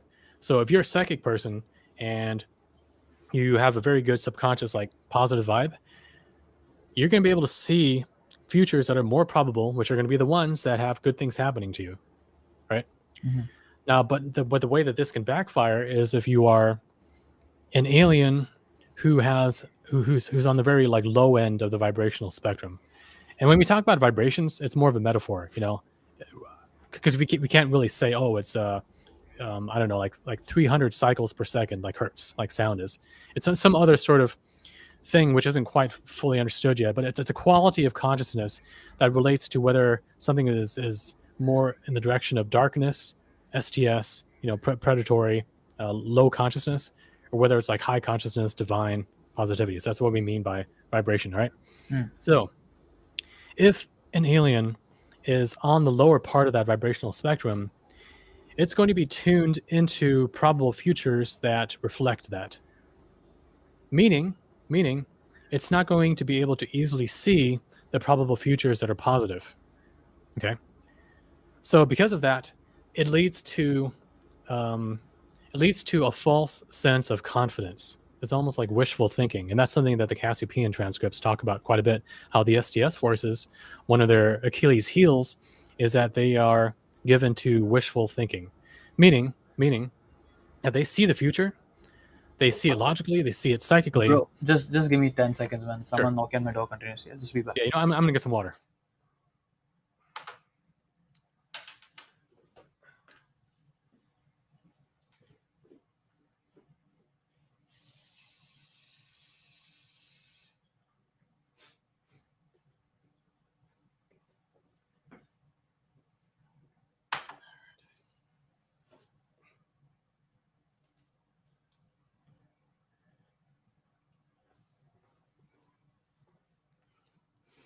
Hope you guys are enjoying this discussion.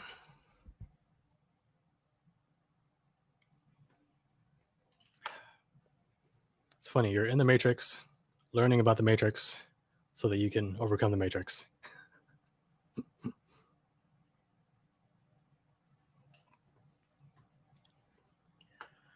Too bad there's not like a live chat, because I could be answering some questions right now.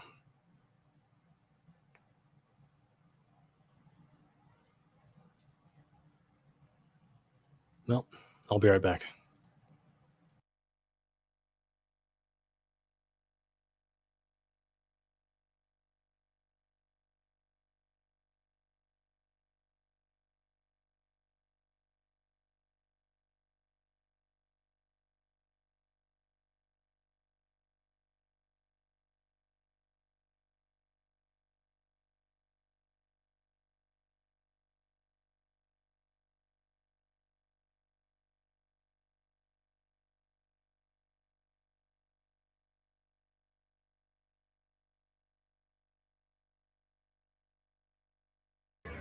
Hey dude, so sorry man. My mom decided to order a new washing machine today out of all this, so Oh, they that's had to funny. kind of like take it out.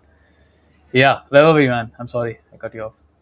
Oh no, I totally forgot. I went to get some water and like I got abducted. My memories got wiped. So I came back. I'll trigger them back. No worries.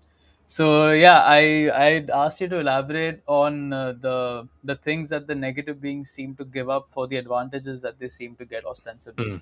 That's right. Yeah, so I was talking about how their Achilles heel is that they have wishful thinking.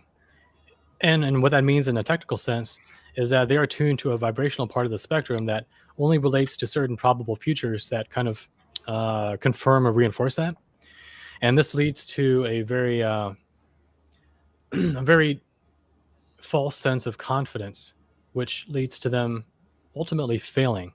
It leads to them not being able to see a less probable positive future that they couldn't account for, right? So it's kind of like they have this machination set up where it's very complicated. They got all the pieces in the right place. Like, let's say, taking over planet Earth, turning it into the whole Great Reset nightmare where we're all eating bugs and in these underground shelters while the Earth ices over or whatever. But let's say that they have this all planned out, but they only plan it according to the futures that they can see, and they lack the vibrational quality to see the other probable futures that will ensure that doesn't happen, right? And that's really the reason why the divine always ends up winning in the end through the most subtle and clever ways, kind of like the butterfly effect. And actually, there was a Disney movie that was never released. What was it called? It wasn't called The Prince and the Pauper. It was the Cobbler and the Thief. I think that's what it was called. The Thief and the Cobbler, something like that. Anyway, in that movie, there's this giant war machine that starts coming towards the city, about to wreck it, and this poor little innocent, naive cobbler, he takes a single tack from a shoe and fires it, and it lands in the machine, and this causes another thing to happen. All of a sudden, the entire machine just falls apart because it couldn't account for that little tiny thing that ended up wrecking it. So I think that's sort of a metaphor for how the divine works. And actually, if you want to go back to some of the quotes of the alleged historical Jesus, he talks a lot about how the kingdom of heaven works and what the kingdom of heaven is. And the kingdom of heaven has been compared to a mustard seed that is extremely tiny, that yet grows into a big bush or a big tree, okay? Or it talks about a woman who was carrying a jar filled with, I think, grain, and the handle broke off as she was walking. And when she got home, she looked, and all the grain was gone from the jar. Well, what that really means is the idea that things are accomplished without awareness necessarily. That the divine hand works through the smallest things, the most inconspicuous things, and it has like a master stroke on being able to orchestrate outcomes that negative forces simply cannot anticipate or defend against, because it's operating via the butterfly effect, chaos theory. Chaos theory says that in the world there are very complex systems like hurricanes or weather, right? That they're so complex that even the tiniest of factors can affect things on a large scale. So like a butterfly flapping his wings in Brazil can cause a typhoon in Japan, many days or weeks later. It's like a cascading system of effects. But But if you're an intelligence, if you're a divine intelligence that has access to seeing multiple probable futures, because the thing is, positive forces, even though they got a positive vibe, they're not locked into only seeing positive futures. And I think it's because they're more plugged into the divine part within themselves. So it's almost like they have higher administrative privileges over what parts of this, matrix system that they can see. So they can see the positive futures, they can see the negative futures, and because they can see more, they can maneuver in more clever ways than the negative forces can ever anticipate, because they can see that little tiny probability that ends up, undoing the negative forces. So, like in my case, when I got my Fringe Knowledge book back, or when I did my Discerning Alien Disinformation, that 1% chance of me doing it, that's like a minor example on my level of doing the improbable thing that maybe wasn't foreseen by negative forces. Because I'm pretty sure the negative forces would have thought, okay, you know what, he's going to fail 99 times out of 100. So we have a 99% success rate. So like clinking champagne glasses, figuratively speaking. But there it is. Book is out, because I did that 1% chance I didn't take into account, right? So only if you, like in my case, the reason why I completed the book is because I called upon my inner reserves of, I guess, my dharma, my purpose. My inner sense of purpose and justice is what drove me ultimately to finish the book. That, and also willpower, but that's what drove me to finish it. So that's why I got out there. And also with the Fringe Knowledge for Beginners, I accomplished that one because something like a little voice in me did tell me to go ahead and try the 5th time. So because I listened to intuition, and because I kind of stuck with who I am at the core, that's how I was able to defeat the probability of me not putting those books out at all. And what that speaks to is the fact that the divine can work through us in small ways to accomplish big things. It can just take, like, one day you're going for a walk and you get a certain idea in your mind, and it feels good and it feels right and it makes sense, and you have to make the choice about whether to go with it or not. If you go with it, it might lead you to a whole new future that ends up helping you and ends up helping others. So yeah. Yeah, so I mean, just looking at how positive forces have played out in your life as well, and in your work, reading your work, you've described them as being very subtle. Like the negs seem to have an outright kind of interference with our history, our evolution, the entire aliens' presence today, with everything happening with disclosure. But then you talk about how the true positive forces wouldn't really intervene in that fashion, at least until the negative forces are outright, like all out in the open. Mm. So this kind of ties into the question as to a lot of people wonder, why aren't the good guys coming to save us, or is everything going to go as per the like negative entities plan with respect to creation of the Great Reset, New World Order, technocracy, and the entire transhumanist nightmare that we're going into. So how do you reconcile the micro with the macro in terms of what's going on today with the alien agenda, and what positive forces are helping to counteract that, if any? Mm. Well, see, the one thing that we've noticed about the way negative forces work in this world is that generally they try to be covert. Hmm. Okay.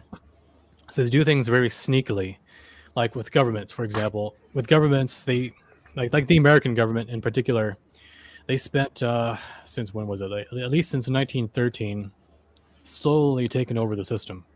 Getting more and more socialists and neocons and these compromised politicians into power over time, so that eventually, when it finally counts, they can start enacting tyrannical laws and taking away people's freedoms, and leading to what is the Great Reset ultimately. I mean, the Great Reset, we talk about it now as only being a World Economic Forum plan, but no, I mean, that plan was already in the works 100 years ago.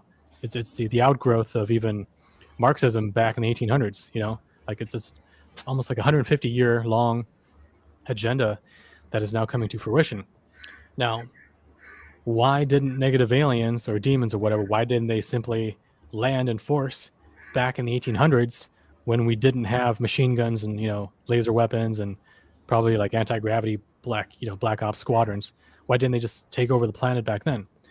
Well, the answer is because they needed our civilization to be at a certain level of technological proficiency to become self-sufficient, so that the prison would run itself. You see, because if they had landed back in the 1800s, we wouldn't have had surveillance systems, the internet, satellites, things that would help a police state, a global police state, police its own citizenry. So therefore, the aliens would have had to provide all of it, which is very risky, like sharing that level of technology. They would have had to train people, manage people, and it would have just been a big, big, inefficient thing. All they had to do was wait more than 100 years from the mid 1800s and wait until we had satellites and closed circuit television and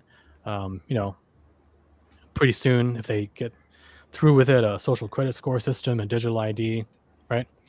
All they had to do was wait for that and then kind of like take the present once the present has all been nicely wrapped up with a bow. That's what they're waiting for.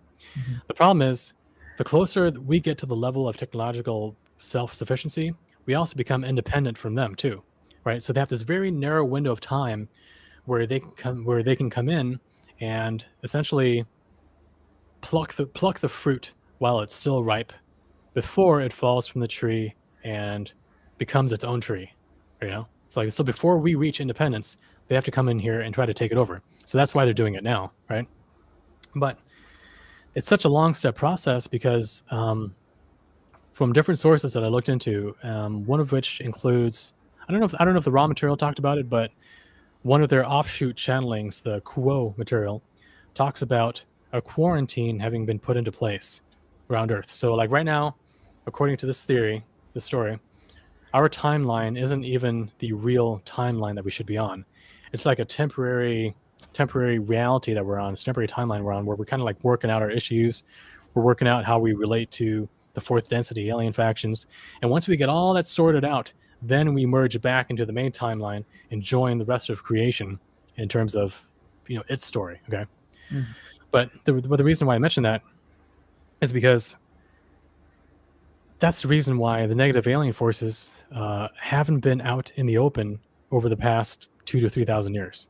Because ancient times, if you look at the Sumerians, Egyptians, those ancient myths and their stories, they all talk about the gods, really meaning aliens, walking the earth openly, being worshipped openly, interacting with humans.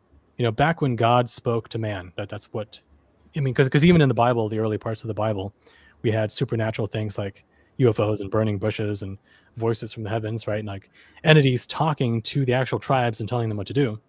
But we're not getting that nowadays, right? It's not like we're getting this or that political party being talked to at rallies by the voice from heaven telling them to go this way or that way. We don't get that anymore. And the reason why that is because there's been a quarantine that has been put into place, that's been in place for probably around 3,000 years now, that seems to be ending. It seems to be ending now. And so the quarantine seems to have been put into place by, now that we've talked about the densities, by a 6th density STO overseer group. And they've come in, they basically told the ancient alien factions to knock it off. And I'm talking about ancient 4th density, both STO and STS aliens, because they were kind of like fighting with each other back then over the what to do with humans, So that's why in all the myths, there's always these stories of the gods warring with each other, because that's what was going on back then. But they told them to knock it off and to give humanity a chance to evolve on its own, at least under the illusion of evolving on its own. So over the past 2,000 years, a lot of this UFO activity has become sub rosa, meaning become covert or discreet. Yeah, discreet, exactly, right. So they're still manipulating history, but they have to do it covertly. They have to do it behind the scenes, like by manipulating politicians, by maybe inspiring one person to start this religion or that religion that ends up serving the alien agenda, right? So they can do that, but they can't like have us build a temple that they land on and they come out and they speak to us to the masses, we all like bow down and worship to them. They don't do that anymore, but I'm sure that they want it to come back, right? So now that this quarantine is ending, I think that's why the disclosure stuff that we're seeing in the news is starting to ramp up more and more and more. I think it's because the governments know that the alien secrecy is coming to an end. And so one way or another, they have to prepare the public for that reality. Right, and they've been dragging their heels for decades, I'm sure, not wanting to do it, but now they've run out of time. So now they're kind of rushing to get that information out there and trying to get humanity on board with the big revelation about what's going on here. But the reason why I bring this up is because just as the negative powers have had to be covert and act over a long period of time, likewise, the positive forces also have had to be covert and act over a long period of time.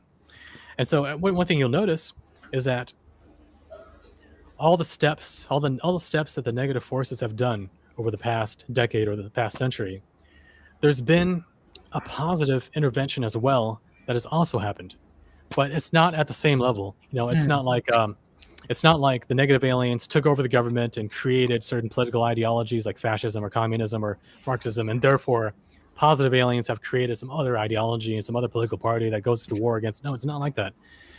It's more like the negative forces are working through political powers, whereas the positive forces are working through um, cultural influences, whether it's certain spiritual teachers or certain awareness-based truth movements that spring up.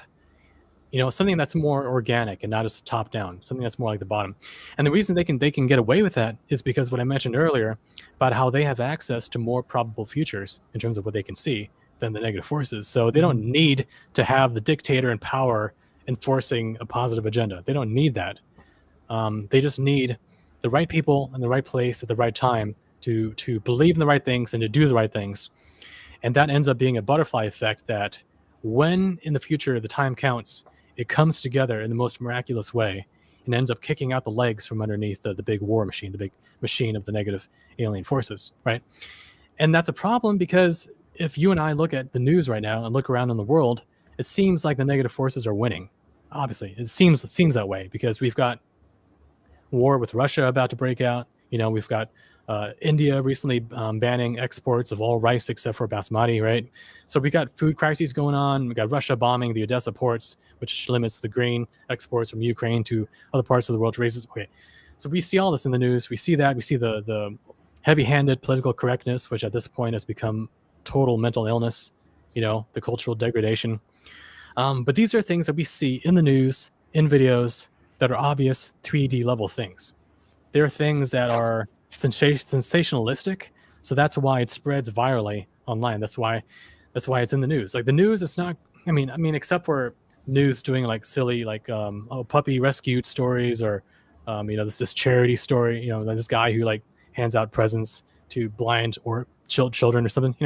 We get those stories, but you don't hear most of the good that's being done, especially if it's covert good. Covert good meaning people that we don't even know in terms of being famous that are doing things right now that will have a positive impact on the future. So there's a lot of things happening right now that we can't see easily, but you can see it if you look very carefully and you sift very carefully through the data. Then you can tell that there's something going on. You can tell that there's a positive intervention going on that is countering the negative stuff. But until we actually go through it, we can't confirm that the positive forces have it locked down, that they have it like fully, right? We have to have faith that they do. And just like with the divine, a lot of things that happen in our own lives to save us, we might not even be aware of it. But it's there, and it's been there because we are still here. You can do what you do, I can do what I do because we've had help. Some of the help, we've seen, and some of the help we have not seen. But it's there in the background, and I think the same is true for the world as a whole. So as difficult as things might get for planet Earth and for humanity, and the reason why it would get difficult is because of collective karma, collective dharma. Maybe there's a greater purpose to humanity coming together and triumphing over adversity or something like that. That particular growth plan or lesson plan has to be preserved. So positive intervention cannot come in and short circuit that. It can't deny us the opportunity to overcome adversity. But what it can do, however, is be almost like a referee or like a chaperone or like a mentor on the side, carefully watching it, making sure that it'll get difficult, but we'll get enough help that we'll triumph in the end. And by triumphing in the end, therefore, we feel like we've done it. We don't feel like a god came in and snapped its fingers and did it all for us, meaning that we should now then be on our knees worshiping it like children. I think that's sort of outmoded. I think it's time for humanity to grow up. And I mean, if we're children of God, I guess we're going to become teenagers of God, something like that. We need to go to the next level in order to not just keep on retreading the old ground. I think we're at that threshold now of graduating into 4D, and if you want to get biblical, eating from the tree of life. Not just the tree of knowledge of good and evil, but also the tree of life, which was the second tree in the Garden of Eden myth.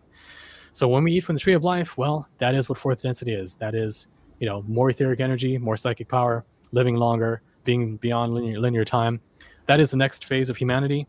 And I think we're being guided there, but just like with a movie or a video game, there has to be tension. There has to be adversity and challenges and drama.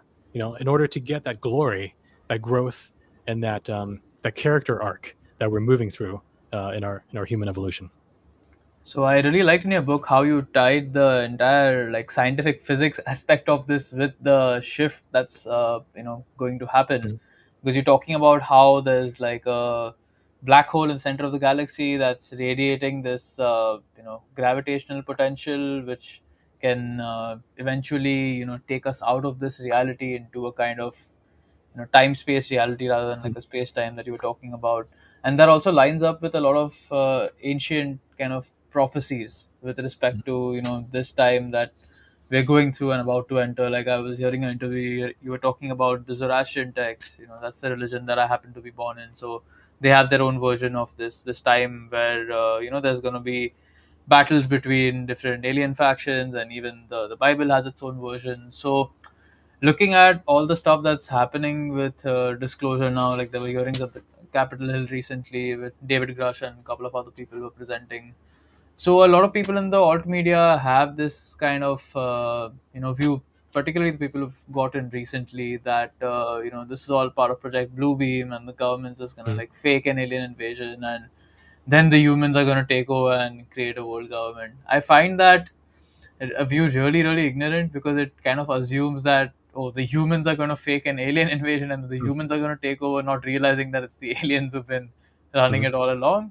So I just wanted to like you to walk people through the disinformation tactics that have been used, the possible scenarios that could be played. I don't think Bluebeam is really plausible, like from one perspective. I feel like a lot of people are thinking about it, so I don't think that it's probable that they would do something when so many people are Mm, kind of anticipating that. But even in terms of the other scenarios that you talk about, like maybe nuclear war might break out and then an alien faction might come and offer to rescue us and pose as our saviors, or maybe there might be a negative alien faction that might offer us technology and then we might get lured by that and then fall for the mm. deception. Maybe they might separate their alien factions, like so they might demonize the Greys or the Reptilians, and then the Nordics might come and pose as the saviors. There's Right. so many things that could happen, right? So like maybe just give us your take on the prominent alien disinformation that's out there, and if at a time where this stuff does go public like it's supposed to, how are Mm, people supposed to discern and differentiate between who to trust and who not to trust? mm. Well, one of the big disinformation lines that has been going on for a long time is that, well, it depends on how you look at it. Like, if you look at Stephen Greer, for example, Mm. Stephen Greer, and what he says about aliens, he says that all aliens are positive, okay? And that if we have any reports of negative aliens, then it's simply due to the government staging fake alien abductions in order to demonize aliens, because they don't want people to reach out to aliens for Help. technology help, Yeah. whatever, right? They want to keep us all for themselves. So they're trying to demonize aliens so that we kind of get them to go away, and then therefore the New World Order, globalist, military industrial complex has control over the entire planet. That's what Greer says. Now, of course, if all aliens are good, then that totally contradicts history about the wars amongst the gods. I mean, even things like the Battle of Nuremberg in 1561. People saw giant UFO crafts and like little spheres and everything fighting each other, shooting at each other, some of them falling to the ground and disintegrating. That was an alien war like hundreds and hundreds of years ago. Well, in the 1500s. Um, that wouldn't happen if aliens were all positive, right? I mean, I what mean, what are positive? even in our own Indian text, like we have the Mahabharata, Ramayana, and I know you've mentioned some of that in your Gnosis book as well. Mhm. Do you want to Yeah, elaborate on examples from like Indian texts where there were factions, like warring factions between but different yeah. people? Yeah. I mean, you got the Devas, you got the Asuras, or you got the Devas and Asuras, and I mean, there were warring factions at the time. But the thing is about the Mahabharata texts, there's a lot in there that is essentially alien technology. It's not conventional, I mean, sure, they got bows, they got arrows, they got chariots, but they have what seems to be nuclear weapons, energy weapons, hyperdimensional weapons, things that can destroy space time itself. I Hmm. forget what the name of that one weapon was, but yeah, it had the ability to destroy the entire universe. You Is know? that Astra? Yes, that's it. Yeah. Mhm. Yeah, and my book is so complicated. I had to write it, and then it's difficult to remember what I wrote because there's so much detail in there. So that's why I put it in a book so people can just read it, right? Yeah, yeah. Yeah, but yeah, the Indian texts have it, and I think the Indian texts, they originated, of course, with the ancient Vedics, who I think were Aryans, but I think their history was taken from an even earlier people, and it's possible that that history might have even originated off world, for all we know. So it may not have even taken place on Earth. But of course, once the story was told on Earth, they had to use local names of this or that mountain range or whatever. But I think the story could have originated even before that, off world. So what we think of as Asuras and Devas and the different I forget the name of some of the factions that they were fighting, but those could have originally been opposing alien factions, for all we know, using alien technology. Mhm. And some of the lore, either in channeling and even in some of the mythology, it does get into the idea that there was a civilization on another planet that warred so heavily that they destroyed their own planet, and then they had to come to Earth. So I think it's possible that some of these Nordic alien groups might have been that. They might have come from another planet. That's why they look human, because they're essentially human, but they're on another planet. Seated elsewhere, and then they were transported to Earth, which I guess would explain why they're not really cut out for the Earth environment. I mean, what are you doing on Earth with how hot it is with such pale skin and such fair hair? It doesn't make sense. I mean, of course, they try to explain it in terms of, oh, it's an adaptation to getting more vitamin D in northern Europe. Well, if that's true, then how come the Eskimos aren't blonde haired and blue eyed and fair skinned like they are? It's like they keep on contradicting themselves. But the point is that in these ancient wars, technology was used to, well, not only fight against each other, but to change the course of history, right? So one of the things I talk about in my book is the Ark of the Covenant, which you can The read Ark all. and the Grail. I didn't want to go into that because I wanted to keep like there's so much to talk about, but then Mhm. like I really recommend. I mean, people who are interested in the like understanding the hyperhistory side of things, go read Tom's book Gnosis because that really goes into detail into all of this. I was saying that I didn't bring up the Ark and the Holy Grail and all of that because I wanted to like speak about other subjects. But yeah, I have read about that and I find that very Yeah, fascinating. yeah, and just really quick, I'll just really quickly summarize it. The Ark of the Covenant and the Holy Grail, if you look at what they could do in terms of manifesting things out of thin air, killing people, levitating by themselves, the energy that they would emit, it's alien technology that I call demiurgic technology because it plugs into the etheric and astral energy fields that underpin our reality. And so it's able to manipulate reality in a very deep and subtle way that you can't do with conventional technology. And when this was used and misused throughout history, it changed our timeline, and that's why we're in the situation that we're in now. And so yeah, so that's part of the alien agenda. And you asked about some other disinformation that they use. Well, one thing you have to be careful about is that when people like David Grush, these whistleblowers, when they talk about these non-human intelligences or NHIs, which is another name for aliens or interdimensionals, when they talk about them, these people were asked, did these NHIs, have they ever hurt people? Have they ever exhibited signs of hostility? Hmm. And the whistleblower answers yes. Yes, they have. People have died at their hands. And so what you can take from that is the idea that, oh, these NHIs, if they're bad, if they're malevolent, then they cause injury, then they're violent, then they have weapons probably, and maybe they want to take over Earth in a violent way, right? So if you get focused on that view of that's what negative aliens are, then what happens if an alien group comes in and says, hey, we've been watching your civilization, we feel sorry for you, and we want to help you out. We've got some technology we can give you some genetic upgrades to make you smarter. Just do what we say and we'll lead you into a better, more positive future. Of course you're going to think, wow, well, obviously those are positive aliens because they're not violent, they're not scary, they're trying to heal us and not kill us.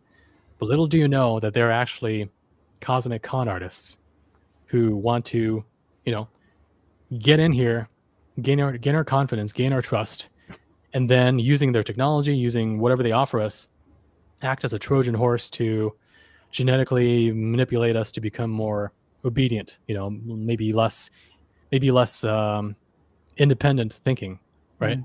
So maybe that's why we have in the abduction phenomenon the idea of the gray hybrid breeding program, the idea that they want to cross gray alien genetics with humans in order to help themselves and also to help us, to upgrade us, because grays are aliens, right? They're so smart, they got psychic power. So hey, what about putting some gray alien genetics to a human so that we become smarter and we become more psychic and we can become more like these gray aliens? Well, that's not good, because gray aliens at the same time, they're also hive minded.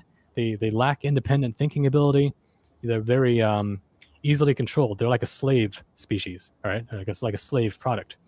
So if we incorporate those genetics into us, we will think it's an upgrade, but it's not. It's going to be a part of the transhumanist fallacy, right? So we have all these transhumanists now saying, hey, we should merge with machines so that we can upgrade human intelligence and skip to the next level of human evolution. Well, I mentioned earlier that the next level of human evolution is a spiritual evolution Mm. to the fourth density state. Okay, that's only done through conscious evolution. You can't do that through technology necessarily. So when these transhumanists talk about human evolution using technology like AI and chips in our brains, and like put like a Google search engine right in our heads, right? We think it's an upgrade, but it's not. It's actually a spiritual downgrade. It's a form of spiritual enslavement. So just as the transhumanists are trying to do it now, the gray aliens and that faction is trying to do it too. And actually, Mm. they're probably both extensions of each other. It's all probably part of the same agenda.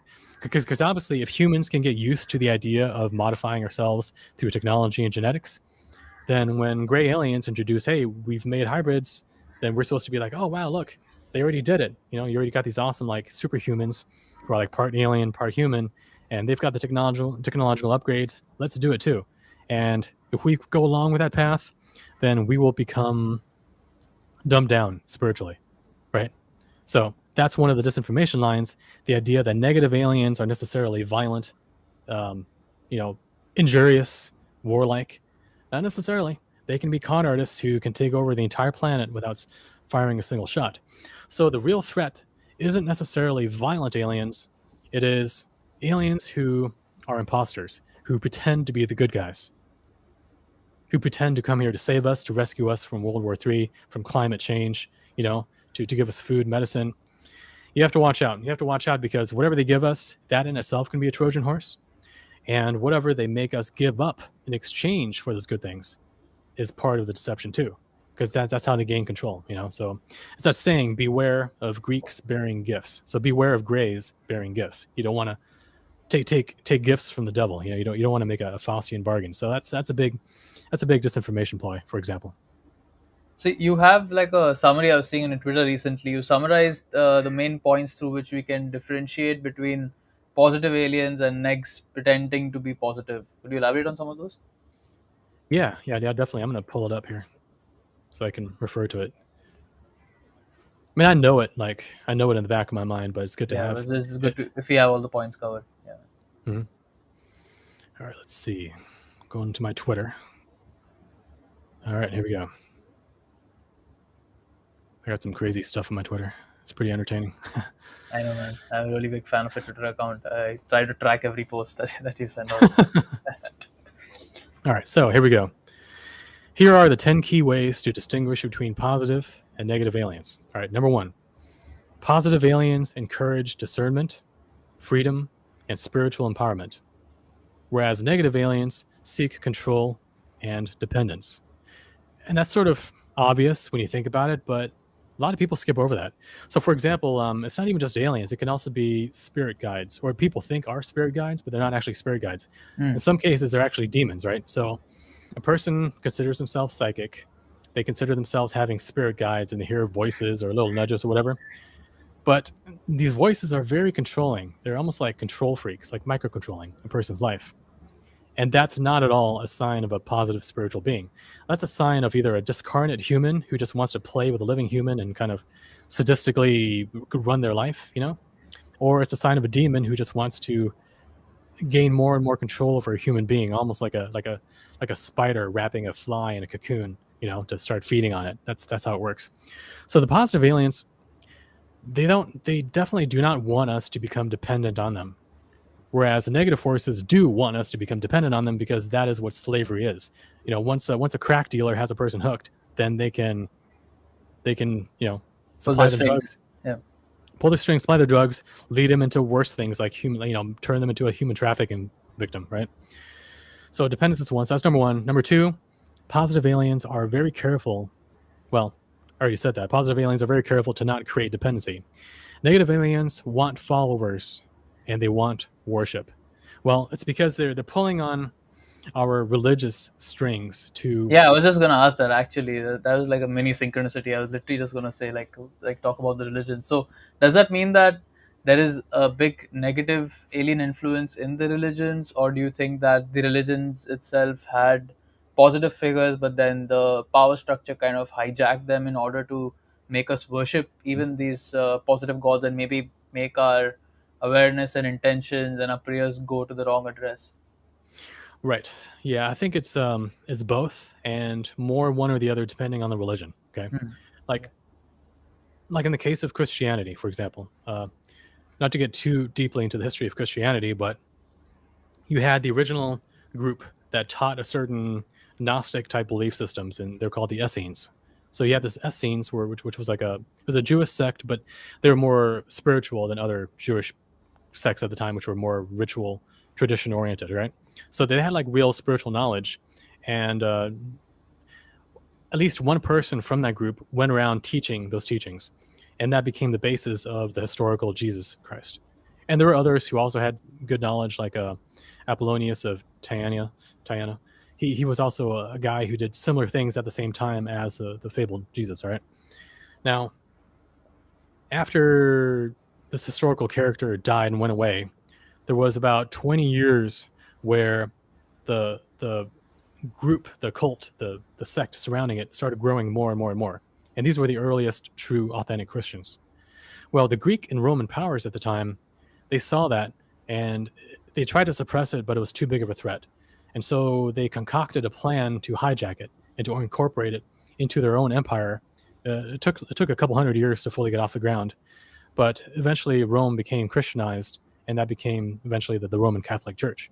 And we know that it was a force of tyranny that had a very wide-ranging field of power. All right, so but that's just Christianity. If you look at the Old Testament, there's so much alien influences in the Old Testament. It's not even funny. And the Old Testament is still it's still being worshipped today. It's still being followed today, and it's still influencing culture today in such a way that modern culture has been influenced by various religions, not just Christianity, but of course, Buddhism, Hinduism, Judaism, and then the more recent ones like Scientology and Mormonism. Right, all these different religions have had tinkering since their conception. So some of them might have been started artificially by either aliens or by negative secret societies, secretly, just purely for socio-political control. I don't want to step on too many toes, but if you look at the origins of Islam, for example, which originated around like 500, 600 AD, it had a lot of interesting political influences go into it to make it be what it became. All right. And Christianity had its own, the Old Testament. The Old Testament was written right around 800 to 700 BC, and it also had a lot of political influences going into it to rewrite history, shift dates and places around, shift the people around in order to create a narrative that could combine what was left of the Jewish people around that time to create a new religion, of Judaism. So a lot of religions have had different artificial influences. Most of those I don't think are an alien necessarily. The biggest ones were definitely human political interests that came together to shape it for political control. But the stories and the myths that went into those religions, like with Hinduism, you have the Vedas, you get the Mahabharata, right? All those ancient stories, the historical events that they refer to, I'm pretty sure were alien based, either alien influenced, alien historical events, or alien forces themselves fighting it out. All right. So that's where the alien influence comes in. Comes in at the actual original historical events and how aliens have influenced human society, and then those influences were remembered and then incorporated into the myths that became parts of the religion. So, yeah, but aliens can capitalize on that because because aliens are extremely smart and they're very perceptive, and they know human psychology like nothing else. They know human psychology better than the best psychologists on Earth, because they're psychic, and probably because some of their ancient ancestors had a hand in genetically shaping our genetics, right? So it's almost like they got the blueprints to how the human system works. So they know human psychology very well, and they know how to construct stories or narratives that play on our cultural and personal expectations. So if a person goes into the New Age field and becomes a big fan of the Pleiadians and Commander Ashtar, and that the whole like New Age mythology, Mm. then when an alien approaches this person to manipulate them or use them, they're going to use that mythology.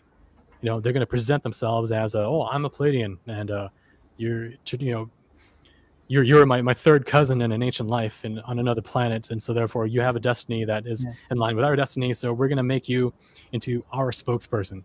So before you know it, this person becomes an expert on the Commander Ashtar Palladian fleet, whatever, and it becomes another person out there talking BS about this or that alien group, having no idea what they're actually talking about because their head has been filled with a bunch of alien disinformation. Right? It's because that person has that belief system, whereas another person might be a devout Christian, and then when the aliens come to them, they're going to try to frame it within a more Christian context, Mm. right? So they're going to use whatever the person believes in. Now, there is an objective reality behind all of those belief systems. There's an actual objective reality to aliens themselves.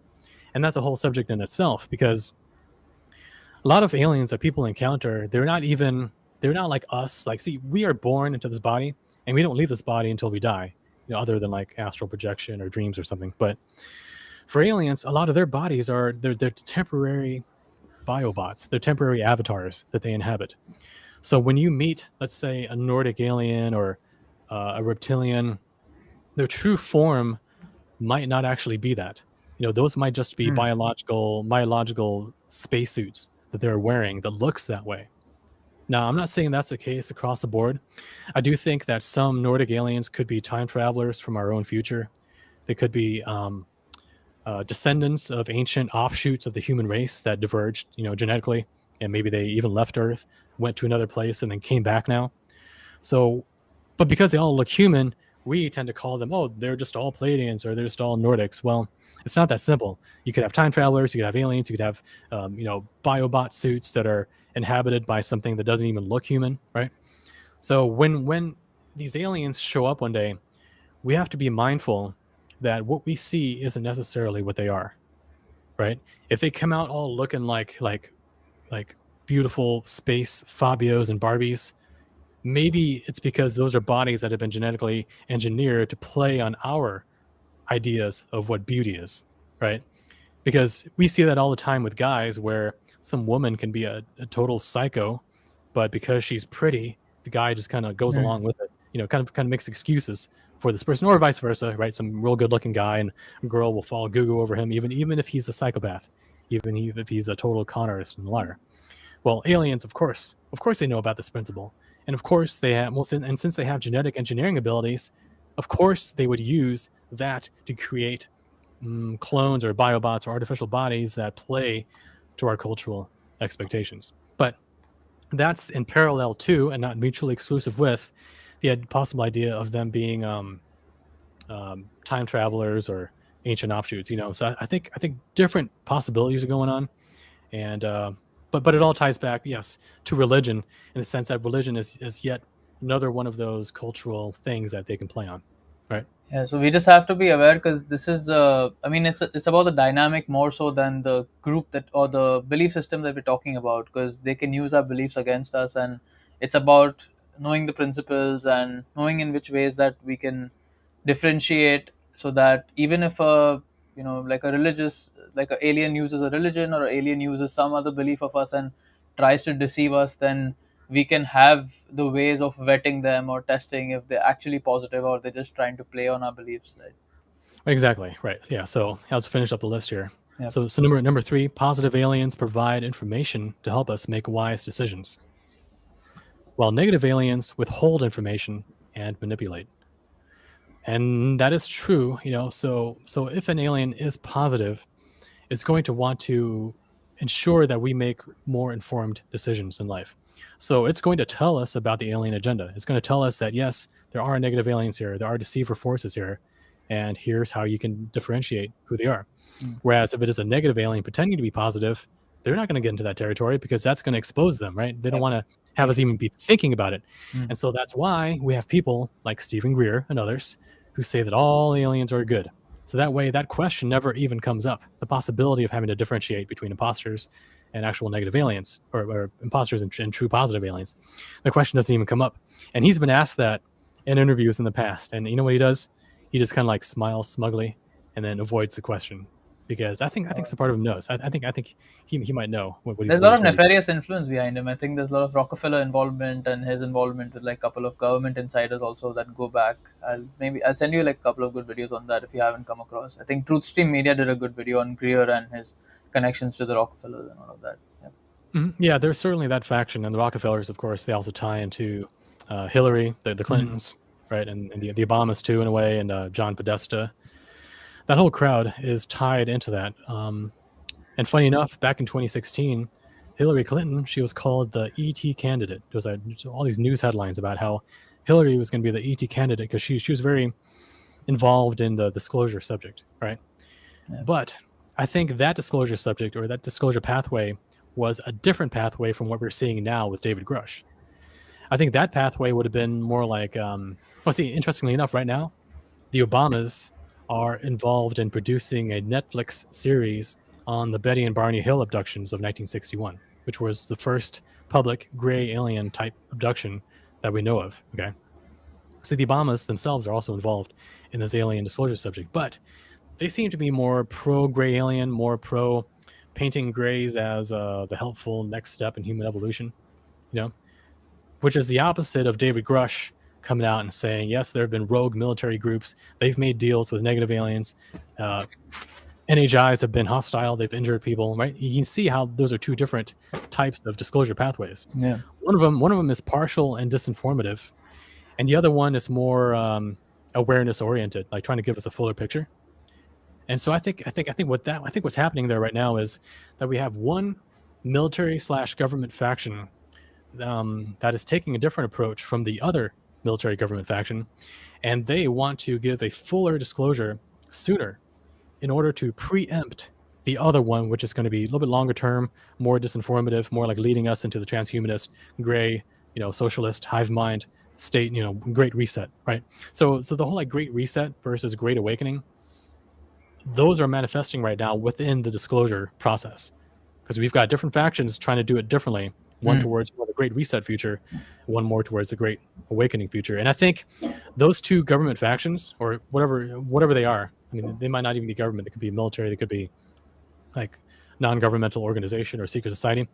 I think they're merely acting as proxies for alien factions that are even higher than them. And I'm talking about fourth density STO and STS groups.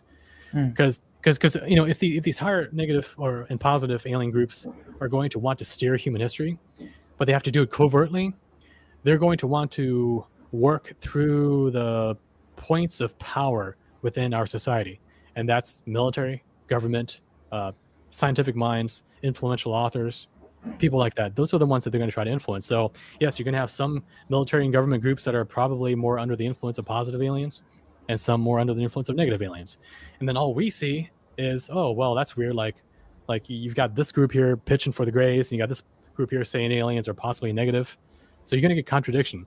And I think as disclosure goes on more and more and more, you're going to get more and more obviousness of the alien element, until one day it's going to boom right into the open, where you're going to have a positive alien group, maybe if they exist, but most definitely a negative alien group, probably trying to pretend to be positive. So they're going to be out in the open, interacting with humanity, probably through groomed leaders that they've already selected. For all we know, Stephen Greer could be part of the diplomacy team or something. I'm joking. But people that they've already pre-selected would be part of that process so that they can manage the narrative.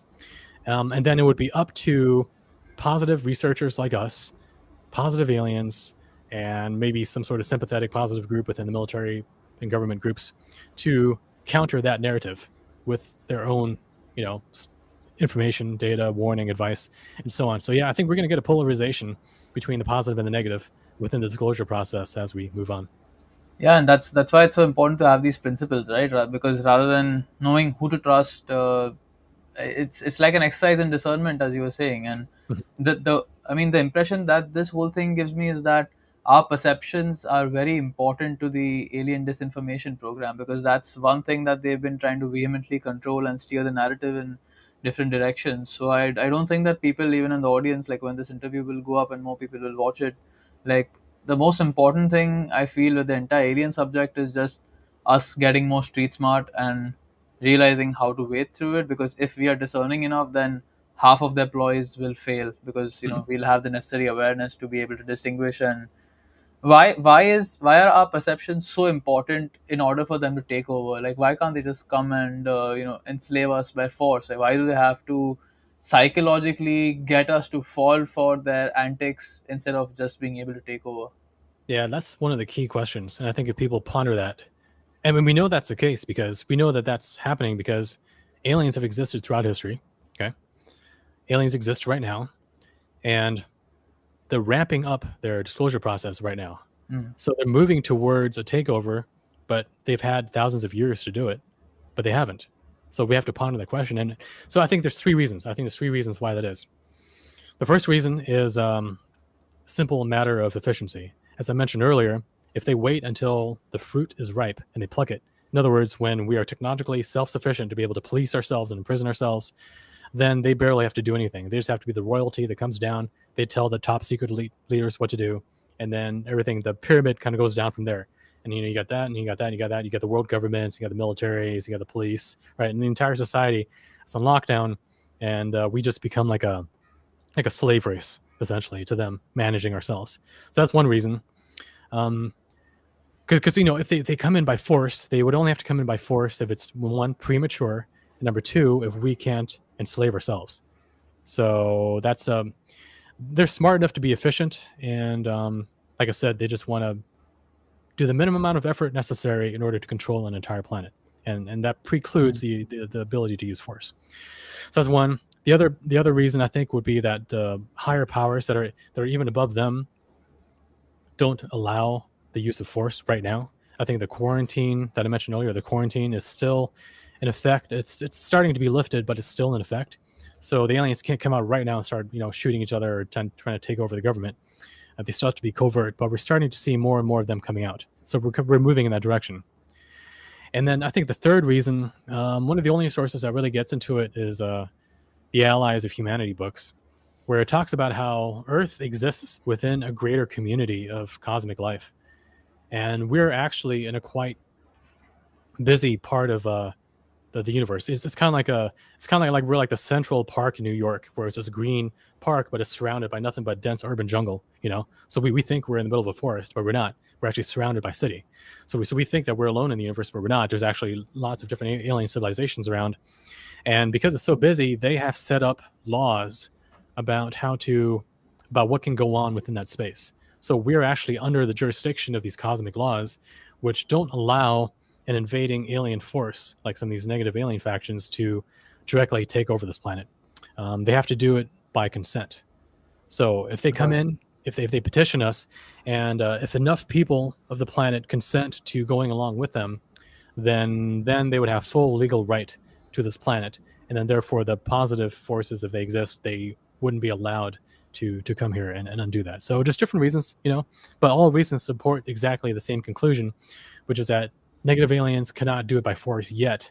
They have to wait until a certain point, and they need our permission. They need ability to our capacity to invite them in. Right? It's Mhm. just exactly the Trojan horse thing, because the Trojan horse, the Greeks parked it outside the fortification, and then therefore the people had to open the door and let the Trojan horse in.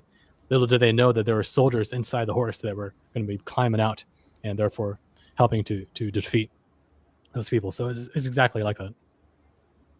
Got it, man. Bro, that's fucking like fascinating. I'm mind blown right now with all the insights that you've dropped. Yeah. I want to be considerate. Do you have more energy, or do you want to call it and maybe we can connect another time? Because I have some stuff to get through, but it depends on you. Like, No, no, I'm good because let's go for another half hour. That way it'll be almost 4 hours. We can split it into two parts if we had to. done, man. Yeah, yeah. Now, I'm really grateful you're giving the yeah. like me and the audience so much time to like really go into this stuff. So I'll try to pack this last half an hour with the most, I would say, like interesting, insightful questions for people, and maybe we can try to like consolidate your insights so that we can cover more, maybe. But like, yeah, take it your way. Mm, So let's see. I have a long list mm, here. Okay, let's start with this. So, with the entire breakup you gave of the different densities and dimensions, there's beings on higher levels feeding on lower levels. So, a lot of people who are vegans and vegetarians make the argument that just like we feed on animals, the negative 4D STS are actually feeding on us, and if we eat animals, then it's just justified that mm. they can feed on us as well. I have my own insights on why that's a misconception, but maybe yeah, let's hear your take on it. Okay. Yeah, so we have to. It's a semantic fallacy that's going on there. All right. So the way that I see it is this: humans, um, funny enough, we're conscious, right? We're conscious. We can speak. So it's easy for a human to think, well, I'm above an animal. I'm like way above an animal. I'm not an animal at all. I'm a human being. But what they don't realize is that they are a non-human consciousness, a higher spirit in a human body, right? Hmm. Hmm. But the human body itself is an animal. It's actually part of the jungle. It's part of the animal kingdom, the environment. That's what it is. And so, just as you have a wolf eating a bunny, just as you have a cat eating a mouse or whatever, the human body has a certain diet that it needs. Hmm. And you know, vegans can argue it. They have their viewpoints, but in my viewpoint, I think humans are omnivores. We're omnivores, and our digestive system is not optimized for a vegan diet.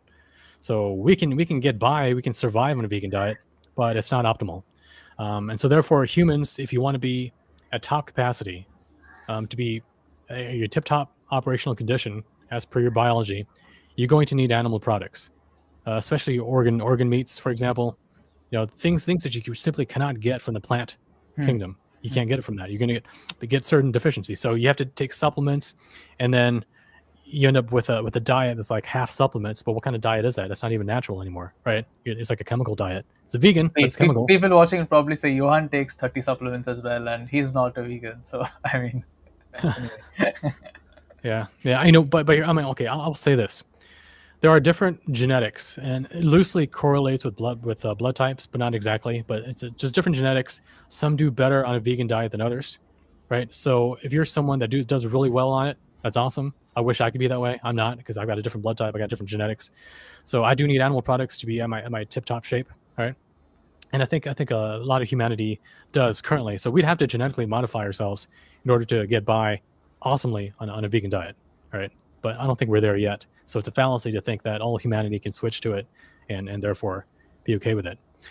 But basically, so if you have to eat animals, we do it because we can, because we have the physical ability, not because we have the right. I don't Hmm. believe we have a. I don't believe we have a philosophical or God-given right to eat an animal.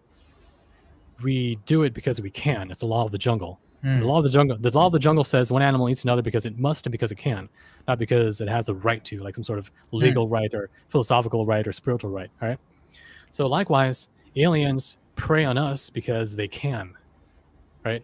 Demons feed on our emotional energy because they can. Now, if they had the right to do that, then if you were to take steps to keep them from feeding on you or from abducting you or whatever, then you'd be violating their right. Then you would be in the Yeah. wrong to keep them from doing it, right? So that's where the logical fallacy comes in. See, if we have the right to eat animals and they have the right to eat us, then if we don't let them eat us, then we're violating their right to eat us. That's bad. That's like bad logic. Yeah. But if we have the ability to eat animals and they have the ability to eat us, then if we keep them from eating us, well, that's our ability to keep them from doing that. There's no violation there. If anything, we're preserving our own self. We're preserving our free will by fighting back. So I think we do what we must and what we can to the best of our ability, and that's all there's to it. That's how I see it. Yeah, one really interesting insight I got from your work is that we actually have the ability to take our power back and to not feed them, Mhm. compared to animals necessarily who can't really do that. But in the larger scheme of things, they serve as a fuel source for us, and then we're converting that energy into more positive entropy overall, like what Right. output we can contribute to the world in terms of our polarity of consciousness, and just that whole journey is way more than what an animal could do. So I feel like there's a, like you describe it, there's a net positive effect over there when we're Mhm. eating like a lower life form, and how it's playing out in the larger scheme of things. Right. Whereas when it comes to like negative entities and stuff, I mean, your material is gold with respect to self defense, both on a Mhm. like mental, emotional, spiritual level. And a lot of people just assume, like we were talking about earlier, that the elite can just take you out, and oh, some like anyone who's not dead yet is control opposition. Like this Mhm. is what a lot of people believe, that if someone's out there and he's not, like people use this for David Icke a lot, but they don't understand the entire invisible metaphysical tapestry that's going on with everything we laid out. So they tend to assume that. But then, as you were saying, there's higher we have metaphysical laws, and then we have the laws of the jungle. So it depends on, if we are, as you rightly point out, that if we are oriented towards our ego and our shadow, then we lose that higher metaphysical protection, and then these forces can, it kind of opens the door for them to feed on us. But then if Mhm. we stay in our spirit, then we actually are not like a victim or a hostage to them. It's just that we have this ability, but most of it has to do with self mastery, like on a, like it's a kind of crash course in individual self development of sorts, to Mhm. understand the tactics and to up our game so that we can protect ourselves against them. So I don't think that we're necessarily like victims to these beings if we have the power. But I do have some questions with respect to, I can understand, when we grow up, like this is a second question, like when we grow up and we're adults, we can learn all this stuff and take our power back. But Tom, what about the kids who go through satanic ritual abuse, and who don't even have the opportunity to grow up in terms of being able to Right. protect them? Like I'm sure that they have certain reasons for why their metaphysical defenses are not there. Maybe if you could go into that a little bit and explain like why these kids go through these horrific things that it's happening on a worldwide scale. Mhm. Yeah, I think it comes down to the fact that, as I mentioned earlier, two of the things that kind of define this world that we're in is free will and physics. And earlier I mentioned how physics is the reason why a bullet can, destroy your body and kill you. Right? It's because of physics. It's transfer of momentum and energy and force. And so there are. It's kind of like a chess game where it's possible to get your pieces just right where the other person, it's like a checkmate on the other person. The other person can't do anything anymore because the game just worked out to where that's it. You're about to kill the king, right? And I think that can happen here in the physical world as well because of free will.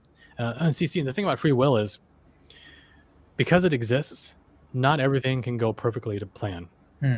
right? Because if everything were perfectly under the control of the divine, let's say 100% under the control, then no one would have any free will at all, right? Because there's only one choice that you could ever make, which would have to be the divine, the right choice. You could never ever make any single other choice, because if you did, then it would go against that, right?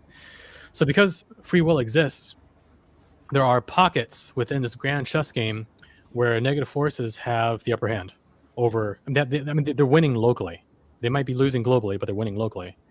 And so, what exactly is it that prevents these secret societies from um, having their women be impregnated to give birth to babies that they keep off the map? Not even social security number, no IDs. They're Yeah. kept underground, Hmm. and they're bred to be breeders, to do nothing but breed babies. And then those babies, then bad things happen to them. Right? That's happening because biology and physics says it can happen. Right? When you got a sperm and an egg and they combine, and you get fertilization, then the baby gets born, grows up, feed it food, it grows. That's the laws of physics and biology right there. So that's why that can happen, is because they're allowing and making it to happen. In order for something to step in to prevent that violation from happening, um, there has to be a big metaphysical reason for it. Yeah. Okay, Yeah. and and unfortunately, you have a combination of genuine free will violations where a spirit is born and bad things happen to it that should not have happened. And that's when you get into the idea of positive karma, Yeah. which is that you're violated in a way that goes against everything that you came here for, Hmm. and it's going to be made up to you, so that you And can another continue, life in the future. so that you can continue your learning, your learning path. Hmm. Um, and that's not like, it's not like some cosmic welfare system. It's you yourself. You said, oh shoot, didn't wasn't supposed to go this way. I'm going to give myself another chance and maybe kind of make up for what just happened, right? Yeah. So you get positive karma for when there are actual true genuine free will violations. You have that, and then you have cases where free will is probably not being violated if there isn't a truly sentient consciousness in that body. Got Like it. if you were to create a clone that's not even conscious, it just has Hmm. like an AI brain, and you do bad things to it, like in the show Westworld, where these robots are built, and people pay to go there to do bad things to the robots. Well, you're not going to get the same level of karma from that as you would doing it to the real person, right? So I think it's possible that some of these, I mean, we can't know, but I'm saying that some of these kids are probably not spirited. They probably don't have a spirit, so therefore they don't have higher metaphysical protection. They don't have a dharma karmic type pathway that shields them from certain things. So I think it's a mix of that, and I think it's a mix of genuine free will violations of actual kids that don't deserve it. And I think both are happening. Um, and I think as far as like justice and righteousness goes, both of them should be protected, because it doesn't matter if a kid doesn't have a reincarnating spirit. The fact is, their consciousness might be more on the level of an animal, but you're not going to abuse an animal. You're not going to Hmm. hurt an Hmm. animal just for nothing, right? Yeah. You're going to want to save animals and preserve their happiness. So what if they don't have a spirit? You're going to look out for them. You're going to protect them. You're going to try to give them a happy life, just because they are life. They're part of life. You want to protect life. Very true. It just doesn't matter what it is. So yeah. Great insights, man. Okay. Um, in terms of negative entities and aliens, the one insight I really like from your work is that rather than people perceiving them to be something external activity like UFOs and all of that, most of the interference is actually in our personal lives, and the main ways that we can defend ourselves against them have to do with emotional self mastery, which is what a lot of people don't think about. When we're thinking about the alien subject, like people are thinking in terms of, oh, we have to physically fight back or something, but the game is all inside. So maybe if you can summarize which are the kind of people who are the most interest to these beings, because they seem to leave like most people off, but people like us who want to expose the agenda and who want to like fight back against the new world order, which is a constantly growing number of people now, more and more. We face interferences in our relationships, in our networks, in our friendships. So maybe the ways in which they target, and the best ways that you have come across in terms of self-defense, like just not going down the entire negative emotional spiral, and the importance of countering our negative emotions, and being in a state of high awareness and like a vibration Mhm. state. Yeah, well, one of the biggest problems that we have is forgetting. Simply forgetting Hmm. what it is we're trying to even do, right? Because because you can come up with a spiritual daily routine. You can come up with affirmations or read, or like every day I'll read from this spiritual author to kind of. But then what happens a month later? All of a sudden you realize, well, wait a minute, I haven't been doing that for a week because I forgot, right? You kind of get off track, and that sneakiness, that sneaky deviation from the thing that you originally intended, that is what plagues most people, I think. Just lacking the discipline and the memory to go along with it.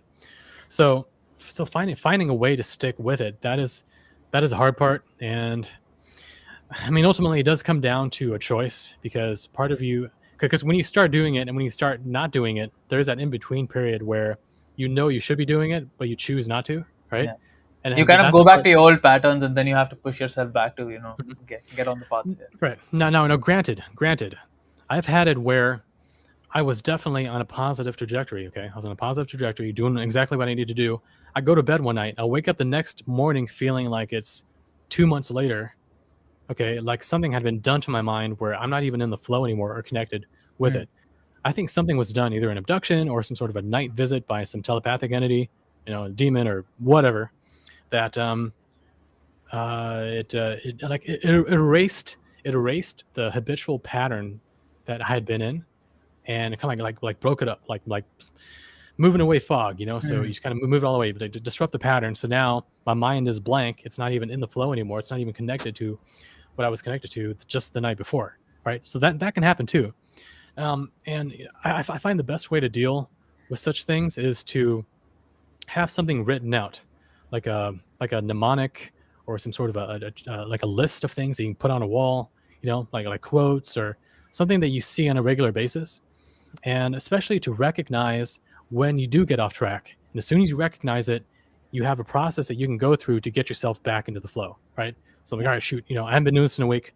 I'm not feeling it right now. It's not even part of my personality anymore, but I will read that book. I'll start reading a couple pages. Maybe I'll review my notes, kind Mm. of go through the affirmations again.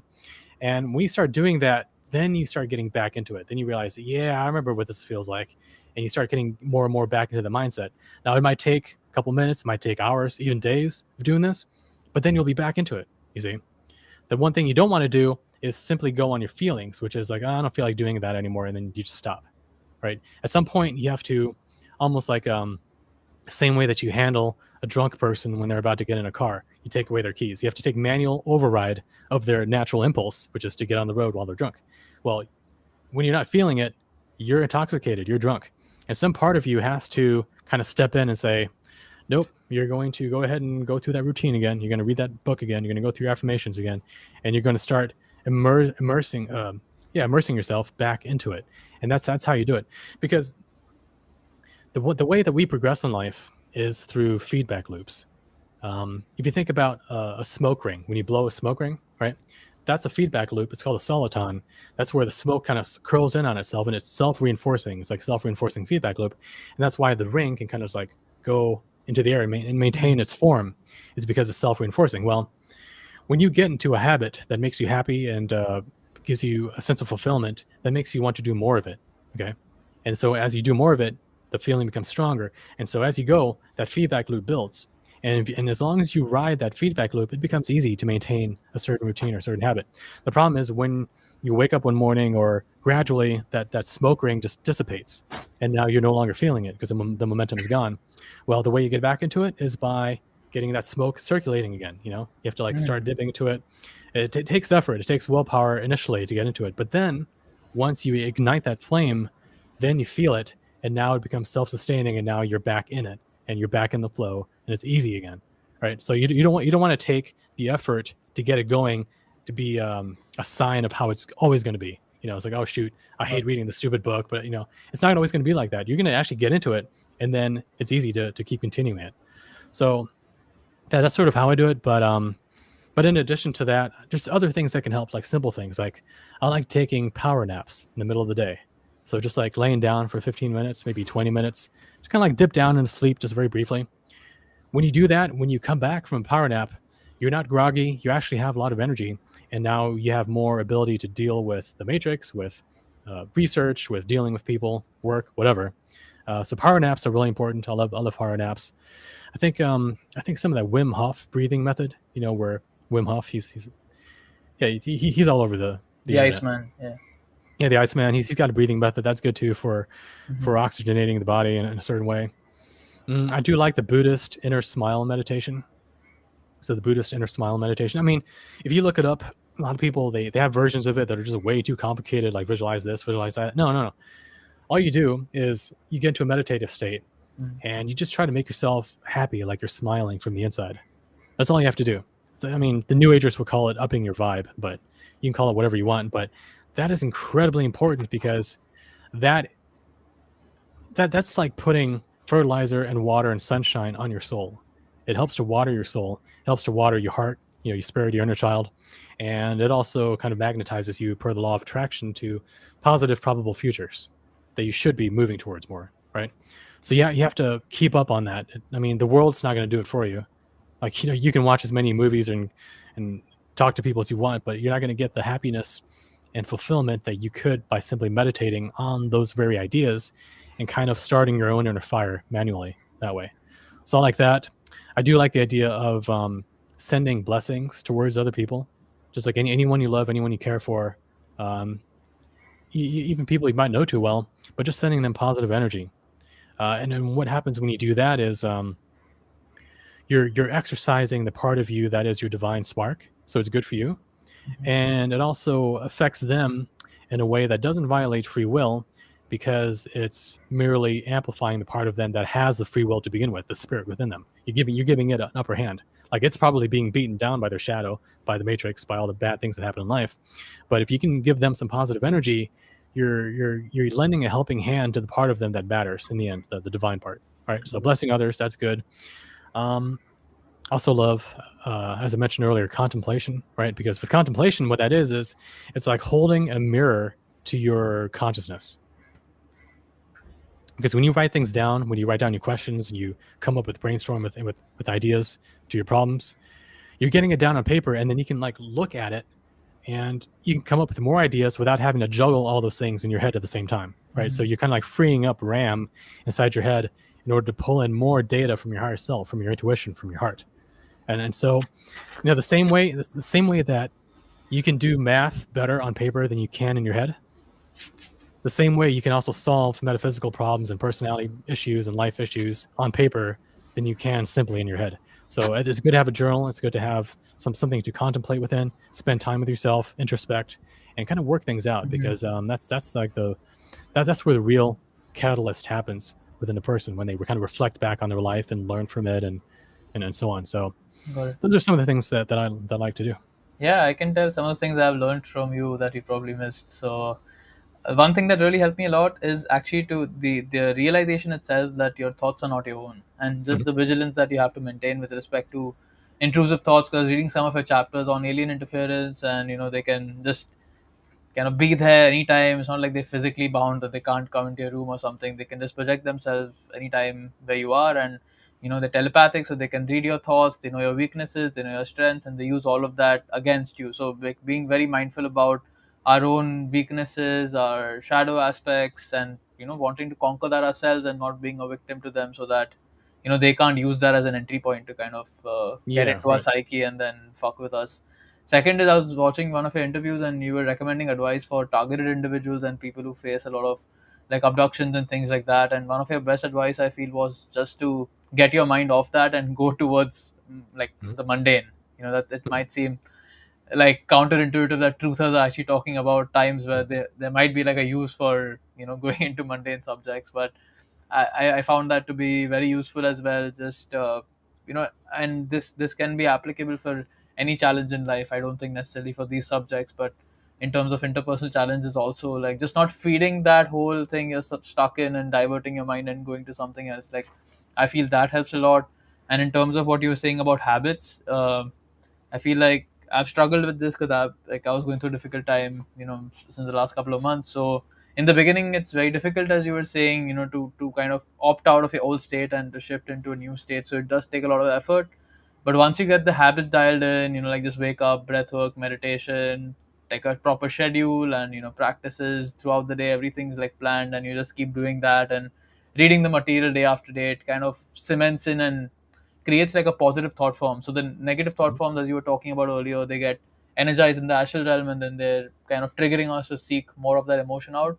But then when we shift that and create these positive states, I've seen those kind of tend to feed, like trigger us to create more of those positive kind of emotions, and then they keep our state high. So practically, like these Mhm. things have really helped me a lot, man. I'm so grateful to like come across you and like have access to this, because most people who are into this, they're so stuck in the external manifestations that like very few people are actually interested in figuring out, okay, how do we stop all of this inside? And most of the answers are internal, man. So yeah, that's just some stuff that helped me a lot. Yeah, no, that's good. I'm really glad it helped you. But yeah, what you just summarized was so extremely important. I mean, the way that I operate in my life is I treat my thoughts and my feelings as if they are things, as if Hmm. they are things that are intimately tied into my external reality, right? Two ways, like both ways. So in other words, outwardly, in the sense that if I go 3 4 days, maybe a week with low vibes, kind of materialistic, I notice how the things that come to me in life, good luck goes away, bad luck starts setting in, Yeah. and as soon as that happens, I like snap out of it, kind of shift myself back up. I have to do that. I have to do that constantly. One. The other thing I noticed too is external impulses that are not my own that come into me, and it could be from subliminals I've seen online. It could be from aliens that have programmed me during abduction, the post hypnotic command that gets triggered at a certain point, which happens. I mean, it's quite common actually. Or it could be a demon that I'm not aware of that's sending telepathic thoughts straight into my head. Something like that. I'm not schizophrenic or anything. I don't hear voices, but I'm just saying that there are times when a mood comes over you, or a feeling, or an impulse, or compulsion, or something comes over you, where normally you would think, oh, that's just me, Hmm. and I'm going to act on it. Like, oh, I'm kind of Yeah. grumpy now, so I'm going to yell at people. I'm going to be Mr. Grumpy just because that's what happened. But no, you don't realize that that's an artificial thing. It's not even your true impulse. There's no biochemical reason why you should be feeling that way, because it's an occult influence from the outside that comes in. All right. So both of those cases require me being aware of my mind, my emotions, my impulses, and questioning them or having some sort of control over them. So you can't just let your mind run wild like a monkey in a Hmm. jungle. You can't do that. You have to be watchful of it and be mindful of it.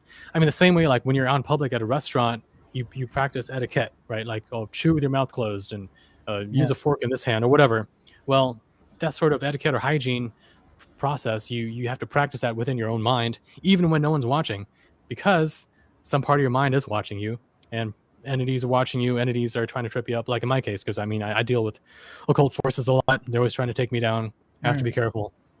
So I can't take a lot of the risks that a lot of people do. Like, I don't do drugs because, oh man, if I did drugs, I'd be screwed. Like, it would lower my defenses. It would create cracks in my aura. I mean, I would have things coming in really, really trying to trip me up. So I can't get away with doing drugs. Whereas someone else who doesn't have these many entity problems, I'm sure they could probably do drugs and be okay. But I Yeah, can't. that's the takeaway I took from some, like someone asked you a good question that you covered in your book as well about ayahuasca, and then you were talking about nuances around drugs and how they can create cracks. So I feel like, as you were saying, someone who's probably more targeted and has to have their guard up like a lot, like most of the time in the day, who's who poses a threat. For people like that, it'll just be a great idea to avoid going in those states where you lose conscious control of yourself. Like you Mhm. even talk about sleep in a similar sense. Like when you sleep, you lose conscious control. So that's when the negative entities and abductors can kind of have an impact in terms of like programming you in a certain way that might then manifest in the day. Mhm. So yeah, even like that whole insight was really really Yeah, helpful. Yeah. yeah. So if you think about it, with all these different problems that we have, what is one of the simplest things that you can do that solves so many of these problems? And then one that simplest thing is awareness, Yeah. right? The more you can maximize not only the breadth of your awareness, but how long you can maintain it, the more of these problems you can get over. Like, for example, all right, this is very, very difficult to do, but some people have done it. It's doable if you just keep at it. But if you do like a mindfulness meditation where you're aware of your thoughts, how you feel, how your body feels, your surroundings, right? People can typically keep that up for a couple minutes, maybe 5 minutes, or if you're really good, even 15 or 20 minutes. But eventually they just kind of let go, and then they let their mind go again. Well, Yeah. what if you don't let your mind go? What if you maintain that level of awareness constantly throughout the waking day? Well, several things happen. Number one, it's going to be very difficult for an entity to insert a foreign thought into you that's going to catch you off guard and make you True. hypnotically just kind of go along with it, right? No, Because I've had some of those days where I'm so on guard, like any thought that comes, I'm like, fuck off, this is not me. I can just like throw them off, and I'm like super in my power. Yeah. yeah. But I mean, if a thought feels right and if it makes sense and if it checks out, intuitively and logically, then cool, awesome, go with it, right? Yeah. But if you're being sensed, it's off, it's not really you, Hmm. it feels like an external hurried pressure, then question it. I mean, in some cases, sure, it could be a psychic intuition compelling you to do something, but typically, if that's the case, you're going to feel an agreement from the back part of your being that it's correct and right, and you should go with it. I mean, this is something you'll learn through trial and error, right? Yeah. Yeah. But just to finish up what I said, if you maintain your awareness throughout the day, not only do you not succumb to those nonsense impulses or those foreign thoughts, but you're also then going to become more aware when you're asleep as well. It's going to carry over as a habit. So most of your dreams then are going to be lucid, right? So you're going to have Hmm. mostly lucid dreams. And because of that, likewise, an entity is not going to have much luck inducing a nightmare or a stressful dream just to energy feed. Because typically, what these entities do is you're sleeping, they're in your room, they're hovering right over you, and they're jacking etherically into your etheric body in your brain. Like in my case, I get it on the left side of my head quite a bit, so my hearing is slightly damaged from what they've done. But anyway, so they jack in, and they control your dreams to induce stress or whatever, and then they feed off the loosh energy, the life force energy that you emit Yeah. from all the stressful energy, and they do it all night long if you're not careful. Um, but if you're lucid, you can totally put a stop to it. So therefore, you're going to be able to hang on to your energy more and accumulate it, which is going to lead to other positive benefits. Not only that, but when you die, one day, when you die, your lucidity is also going to carry over at that point. So at that point, you're also going to be less liable to fall for deceptions, entities trying to lead you astray. You know what I Hmm. mean?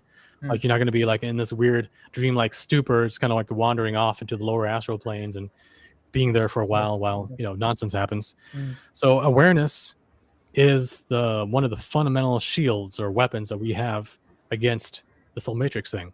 So I guess you can almost say that the matrix control system is designed to make us not aware, to keep our awareness suppressed, right? So that's why everything from the air that we breathe, the food that we eat, that the types of diets that have been recommended by the system, it's all designed to make us tired, less aware, sick, right?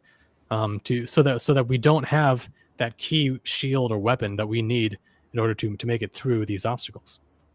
Great, man. Just some final things in closing. So, someone in the chat was asking, why do these negative entities want to feed on us, or why do they need the energy?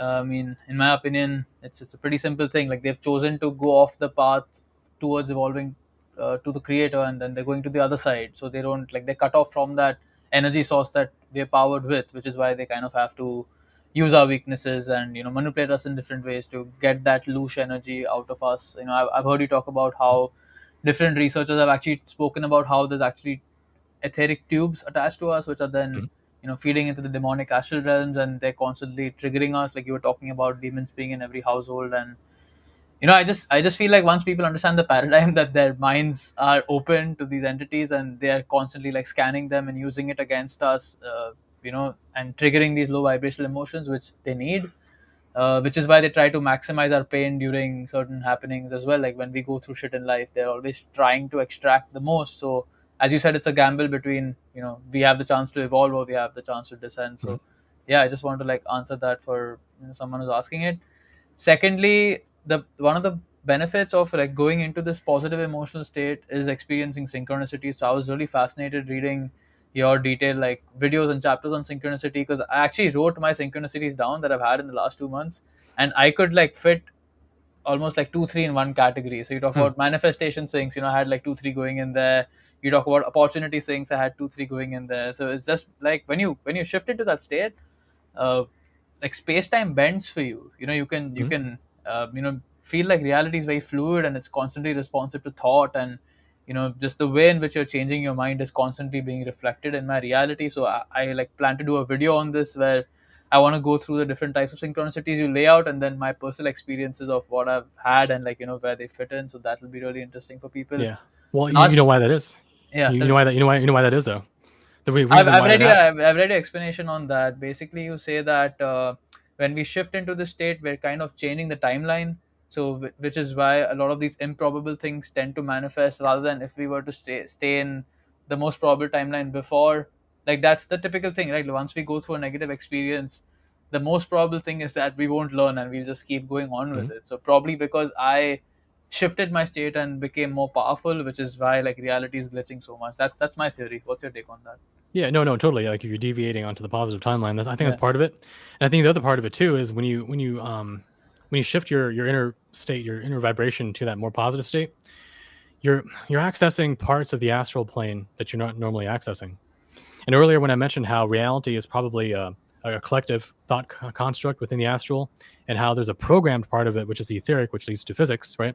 Well, physics and the etheric, I mean, those are the things that lead to us being as programmed as we are, having to deal with materiality and physics and like the violence and having to protect ourselves. Those are the things that keep us in the ego. Hmm. But when you shift out of the etheric plane and you shift your emotions, your mindset more into the upper astral levels, now you're connecting with a part of the collective consciousness that isn't that fake simulated programmed physics part of it. Now you're connecting with a part that is the consciousness, the dreamer, the subconscious that generates this collective dream. So of course you would get synchronicities. Of course you would get manifesting because you're accessing a part of existence that is more dreamlike, that is the origin of the dream of this existence. That's wanted to add to it. No, and I feel like coming across your work was exactly the same, because when I was like really depressed, I was trying to find material, and it's a very strange coincidence. Like I have all the volumes of. I mean, if I have something at my house which has like one book, but there's multiple volumes, I always have everything, because whenever I'm buying, it's like I make sure that I'm Hmm. I'm buying like a complete set and not something incomplete. But yours Mhm. was the only book where I couldn't find volume one, and All that's right. that's why I was like, okay, fuck. I've I've never heard your name before. Probably like came across your website many years back, so I forgot. So I was like, okay, I can find. I didn't even have any interest in your work. I was like, I can find the first volume. Where's the second one? Then I went around like searching in my room, searching in my house, couldn't find it. And the more I thought about it, like the more then I started to glance through a book, and I was like, fuck, okay, I need to read this. So that was like very, very interesting for me in terms of like, and the material in your book is exactly what I needed to get through this and to, like become kind of the mind state that I have today. So man, like yeah, forever grateful to you, Tom. Like you have no idea like how you're changing lives and really affecting people in deep, profound ways. Lastly, law of attraction versus law of awareness. So you spoke about the importance of becoming aware, but then for a lot of truth seekers, that comes at a negative consequence of going down the route of paranoia and just like getting obsessed with these things and getting fearful and anxious about the negative future timelines. So like in closing, your kind of the importance that you see in terms of integrating both, because there's people on both sides. There's the new agers who then realize that there's a truth to the law of attraction, and they don't want to attract these negative kind of things, so they just pretend like we'll not know about it, so it won't happen. And then you have the other side who kind of bashes the entire importance of being in a high vibrational state and just focuses on the 3D aspect, the negativity, and then they'll end up actually creating more suffering in their lives because they aren't integrated into like the higher metaphysical framework. So what's the importance of having both in life? Well, it's because if we look at what are humans, we are physical beings that have a non-physical spiritual component in us. So we're dual beings. And likewise, when you look at your own life, you have on the one hand magical synchronicities and manifestings and higher beings who can come here and help us out. But then you also have, like I said, physics, money, the matrix, right? No matter where you look, whether within us or outside of us, there's a duality. There's a duality between higher and lower, spiritual and material. And so therefore, if you want to have success, if you want to beat this illusion, you have to operate on both levels. And the law of attraction, that is only acting on the astral, non-physical level, right? It's only acting on the non-physical level. On the other hand, we also have to take physical action too, right? You can't just, I mean, sure, you could probably manifest, I don't know, a lottery winning so you wouldn't have to work anymore. But most people do have to do some sort of work to make it in life, right? And so that's physical action. So life is actually an interplay between black and white, between physical and non-physical. We have both, and therefore we have to operate on both levels. And so we know about what the law of attraction is, but what about the law of awareness? Law of awareness is a term that I had to come up with because it was missing in the literature. And what the law of awareness really means is it's the idea that whatever you are aware of consciously at the level of ego, intellect, beta, brainwave level consciousness, like consciously aware of it, it is now within your lap to physically deal with. So that's why when it comes to the law of attraction and manifesting, typically they tell you, after you set your intention and do your thing, you have to forget about it. You have to set it aside. Because if you keep focusing on it, like awareness wise, keep anticipating it, expecting it, keep looking like, hey, is it manifesting now? No. If you keep doing that, it's not going to happen. Why? Because awareness, expectation, and anticipation blocks probable futures. And so that's why it's actually a very good thing to be aware of negative entities in a calm sense, like without emotional resonance and investment. See, because when you have a very paranoid, fearful, terrorized mindset about negative entities, like you feel like, oh, they're always around, they're always watching me, in an emotional, like you're losing control of yourself kind of way, you're actually going to resonate and attract it in per the law of attraction. You're actually going to manifest it into your life more and more. And for some people, especially with a targeted individual phenomenon like gang stalking, that creates a negative feedback loop between paranoia creating more entity encounters, which creates more paranoia, which creates more gang stalking. This big runaway feedback loop, and their realities can melt down into a very nightmarish kind of state. Like their paranormal events, black helicopters, mysterious men, like government agents, they all start coming after this person. Why? Because they drew in those probable futures where those things exist. So you don't want that. You want like calm awareness of the existence of negative things, so that your mere awareness of it can reduce the probability of it manifesting in your reality. I think it's a quantum mechanical phenomenon, because in quantum physics you have this amorphous cloud of probabilities called a wave function. But if you observe it, if you try to measure it, it collapses down into a single possibility. It becomes physical. and you can deal with physical. You can measure it. You can deal. Take a little. You can deal with it physically, but the fact that you're observing it and measuring it gets rid of all the quantum weirdness associated with quantum physics. So likewise, if you want the positive quantum weirdness of manifesting something, you can't keep on expecting it, anticipating it, because what you're doing is you're observing into the future, um, and you're collapsing the probabilities and you're keeping it from being fluid like it needs to be. But you can use that principle to deal with negative hyperdimensional stuff by being calmly aware of it. Because Mm. then you're also getting rid of a lot of these weird quantum fluidity things that these negative entities have to work through in order to manifest in your reality and get at you. And you can use it towards that. You can use it towards, like if you're going on a trip by car and your car could possibly break down. If you don't even think about the possibility of the car breaking down and you're not prepared for it, it'll probably happen because it's wide open in your field of awareness. You're not blocking it in any way with the law of awareness. But if you're aware of the possibility that it could happen and you're prepared for it, then that's the probable future where it's not going to happen because you're aware of it. You kind of like locked it out, right? So Mm. for me, the law of awareness is using your conscious mind to be aware of something in order to freeze it from happening or to deal with it physically. And whereas the law of attraction is more like what you do on an emotional level to draw things in, just Mm. just just by virtue of what you're resonating with. But you talked about how people can also have a negative downside to being aware, which Yeah. is that you're not aware of the positive metaphysical side of things. So you get so caught up in the negative awareness of things that you kind of get worn down. You get paranoid, right? You go into this downward spiral of paranoia, negativity, and cynicism. And we see that a lot with people who research either dark occult things or like 3D conspiracy Mm. aspects, right? The dark secret societies and all the lies of the government, right? If you only ever research that and you don't research the spiritual, metaphysical, things like that, you're going to get such a one-sided view of reality that you're going to be blinded by the darkness. You're going to be so blinded by the darkness that you don't see the light, and you're going to lose the light within yourself. You're gonna get that light snuffed out because it can't withstand that level of darkness. So that's why you can't simply study the negative conspiracy. You have to study the spiritual, religious, metaphysical, esoteric things as well, because that gives you the spiritual grounding and strength that you need in order to be able to dive into the darkness and deal with it there. So you need both.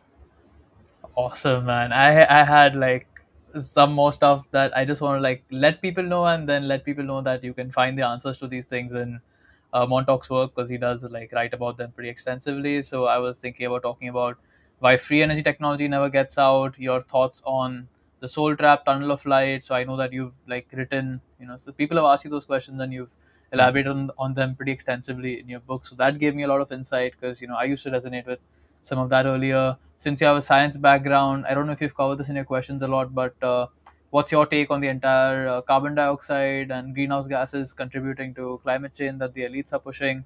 You talk about hearinging and warnings that people experience in different years with respect to attributes of different years, and how these tinnitus kind of sounds tend to happen before the entities are trying to steer a timeline in a certain way. Mm. Deja vu's, and like how that connects into like entities changing timelines. How to use the moon cycles to our advantage. So the moon does open up dimensionally speaking, and full moons and new moons, so using that time in order to manifest like positive outcomes, and being more mindful about the negative aspects, because that's when the veil kind of thins out, so the negative entities can have more of an influence over us. Your opinions on CERN, HARP, chemtrails, I know you've elaborated on. CERN and HARP, I'm not so sure. Dangers of astral travel, difference between sleep paralysis, the normal type that people experience, and the one that's like induced by negative entities. Your take on politics, like I know that you incline towards Second Amendment and libertarians, but I maybe want to go a little deeper into that. Your take on the secret space program, Incredible People. So I know that you're fond of Richard Dolan and people like that in that entire space, and that you're not so fond of other people. You write about that in your books as well. Then let's see, I have like a couple more.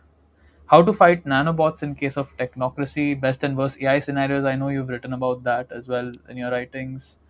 And lastly, drugs. Like I really want to get into Mhm. that whole thing in more detail with respect to if you think that all drugs are the same, or there's certain ones that open you up more and create more cracks than others. And yeah, this is one thing that's really bothered me since childhood a lot, is that, I mean, you laid out the entire dimensional density spectrum, but doesn't, like, I want to get your thoughts on, doesn't the thought bother you as to how everything just came to be randomly, and like how many of answers we have, like nothing seems to answer that fundamental question as to how creation just came to be.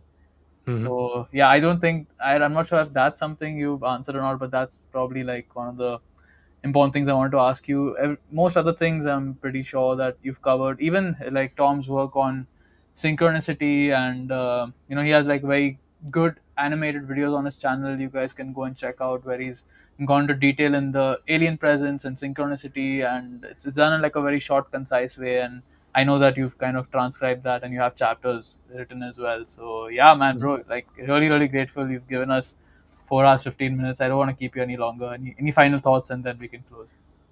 Yeah, I mean, was there any particular question you wanted me to finish up on?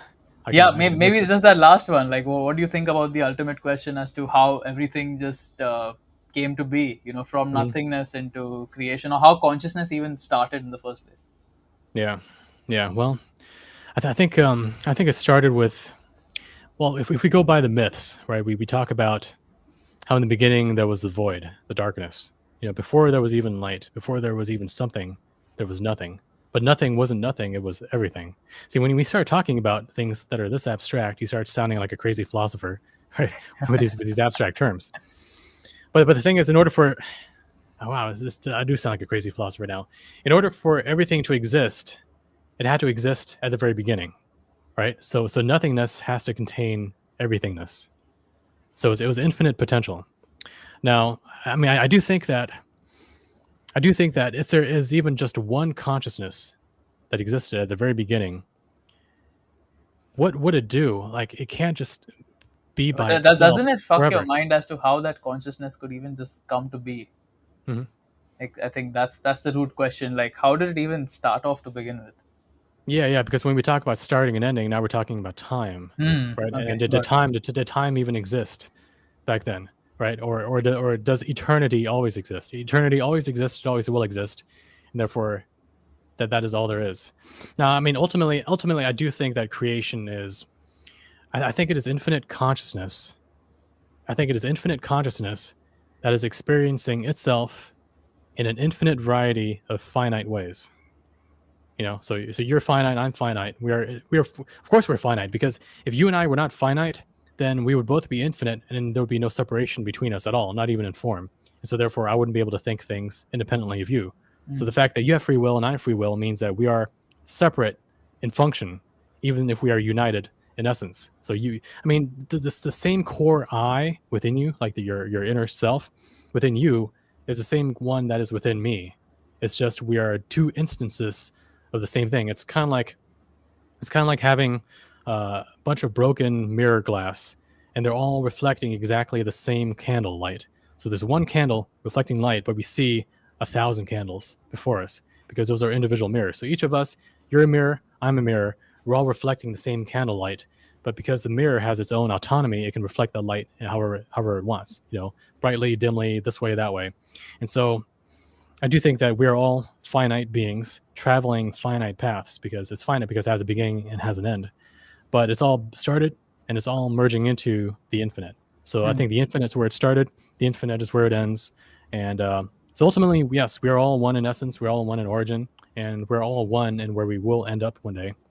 Um, but right now, we are a multiplicity and we are learning from each other. So essentially, every interaction that we have, even if it's violent, I think it is a form of self discovery and self love of the infinite within itself.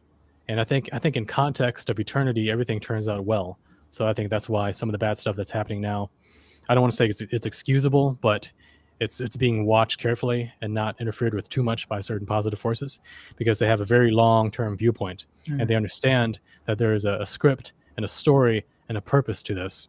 And that's why they only need to be the guiders or the chaperones or the referees, and not necessarily the participants that are taking away the joy of discovery from ourselves. Surely there's some crazy positive forces working through you, because the kind of stuff that comes out in your writings and your work is just phenomenal, and it really answers so many things. And I feel like shortcuts many people, like, I mean, to come to your level of insights and awareness, if we just started off on ourselves, probably take 50, 60 years or an entire lifetime. And maybe then, like, even then, I'm not sure if we could be able to reach it. But so much gratitude, bro. Thank you so much for being the person you are, and like, just keeping on so many years. And I'm sure that, like, the world needs you now more than ever, and you're going to become much more famous in this time, because you have the answers to, like, a lot of things that people are going to start asking questions to. So I wish you all the best, man. Thank you so much for coming on. And, like, the audience has loved you. It's been 4 hours and 20 minutes. There's still 40 people watching the live right now. So Wow, it's thank you. great, man. That's really cool. Yeah, I appreciate it. Ultimately, I stand on the shoulder of giants, and this is a team effort. So we'll all be famous one day. Great, Tom. See you, man. Good night, All right, bro. take Thanks care. so much Bye. for coming on.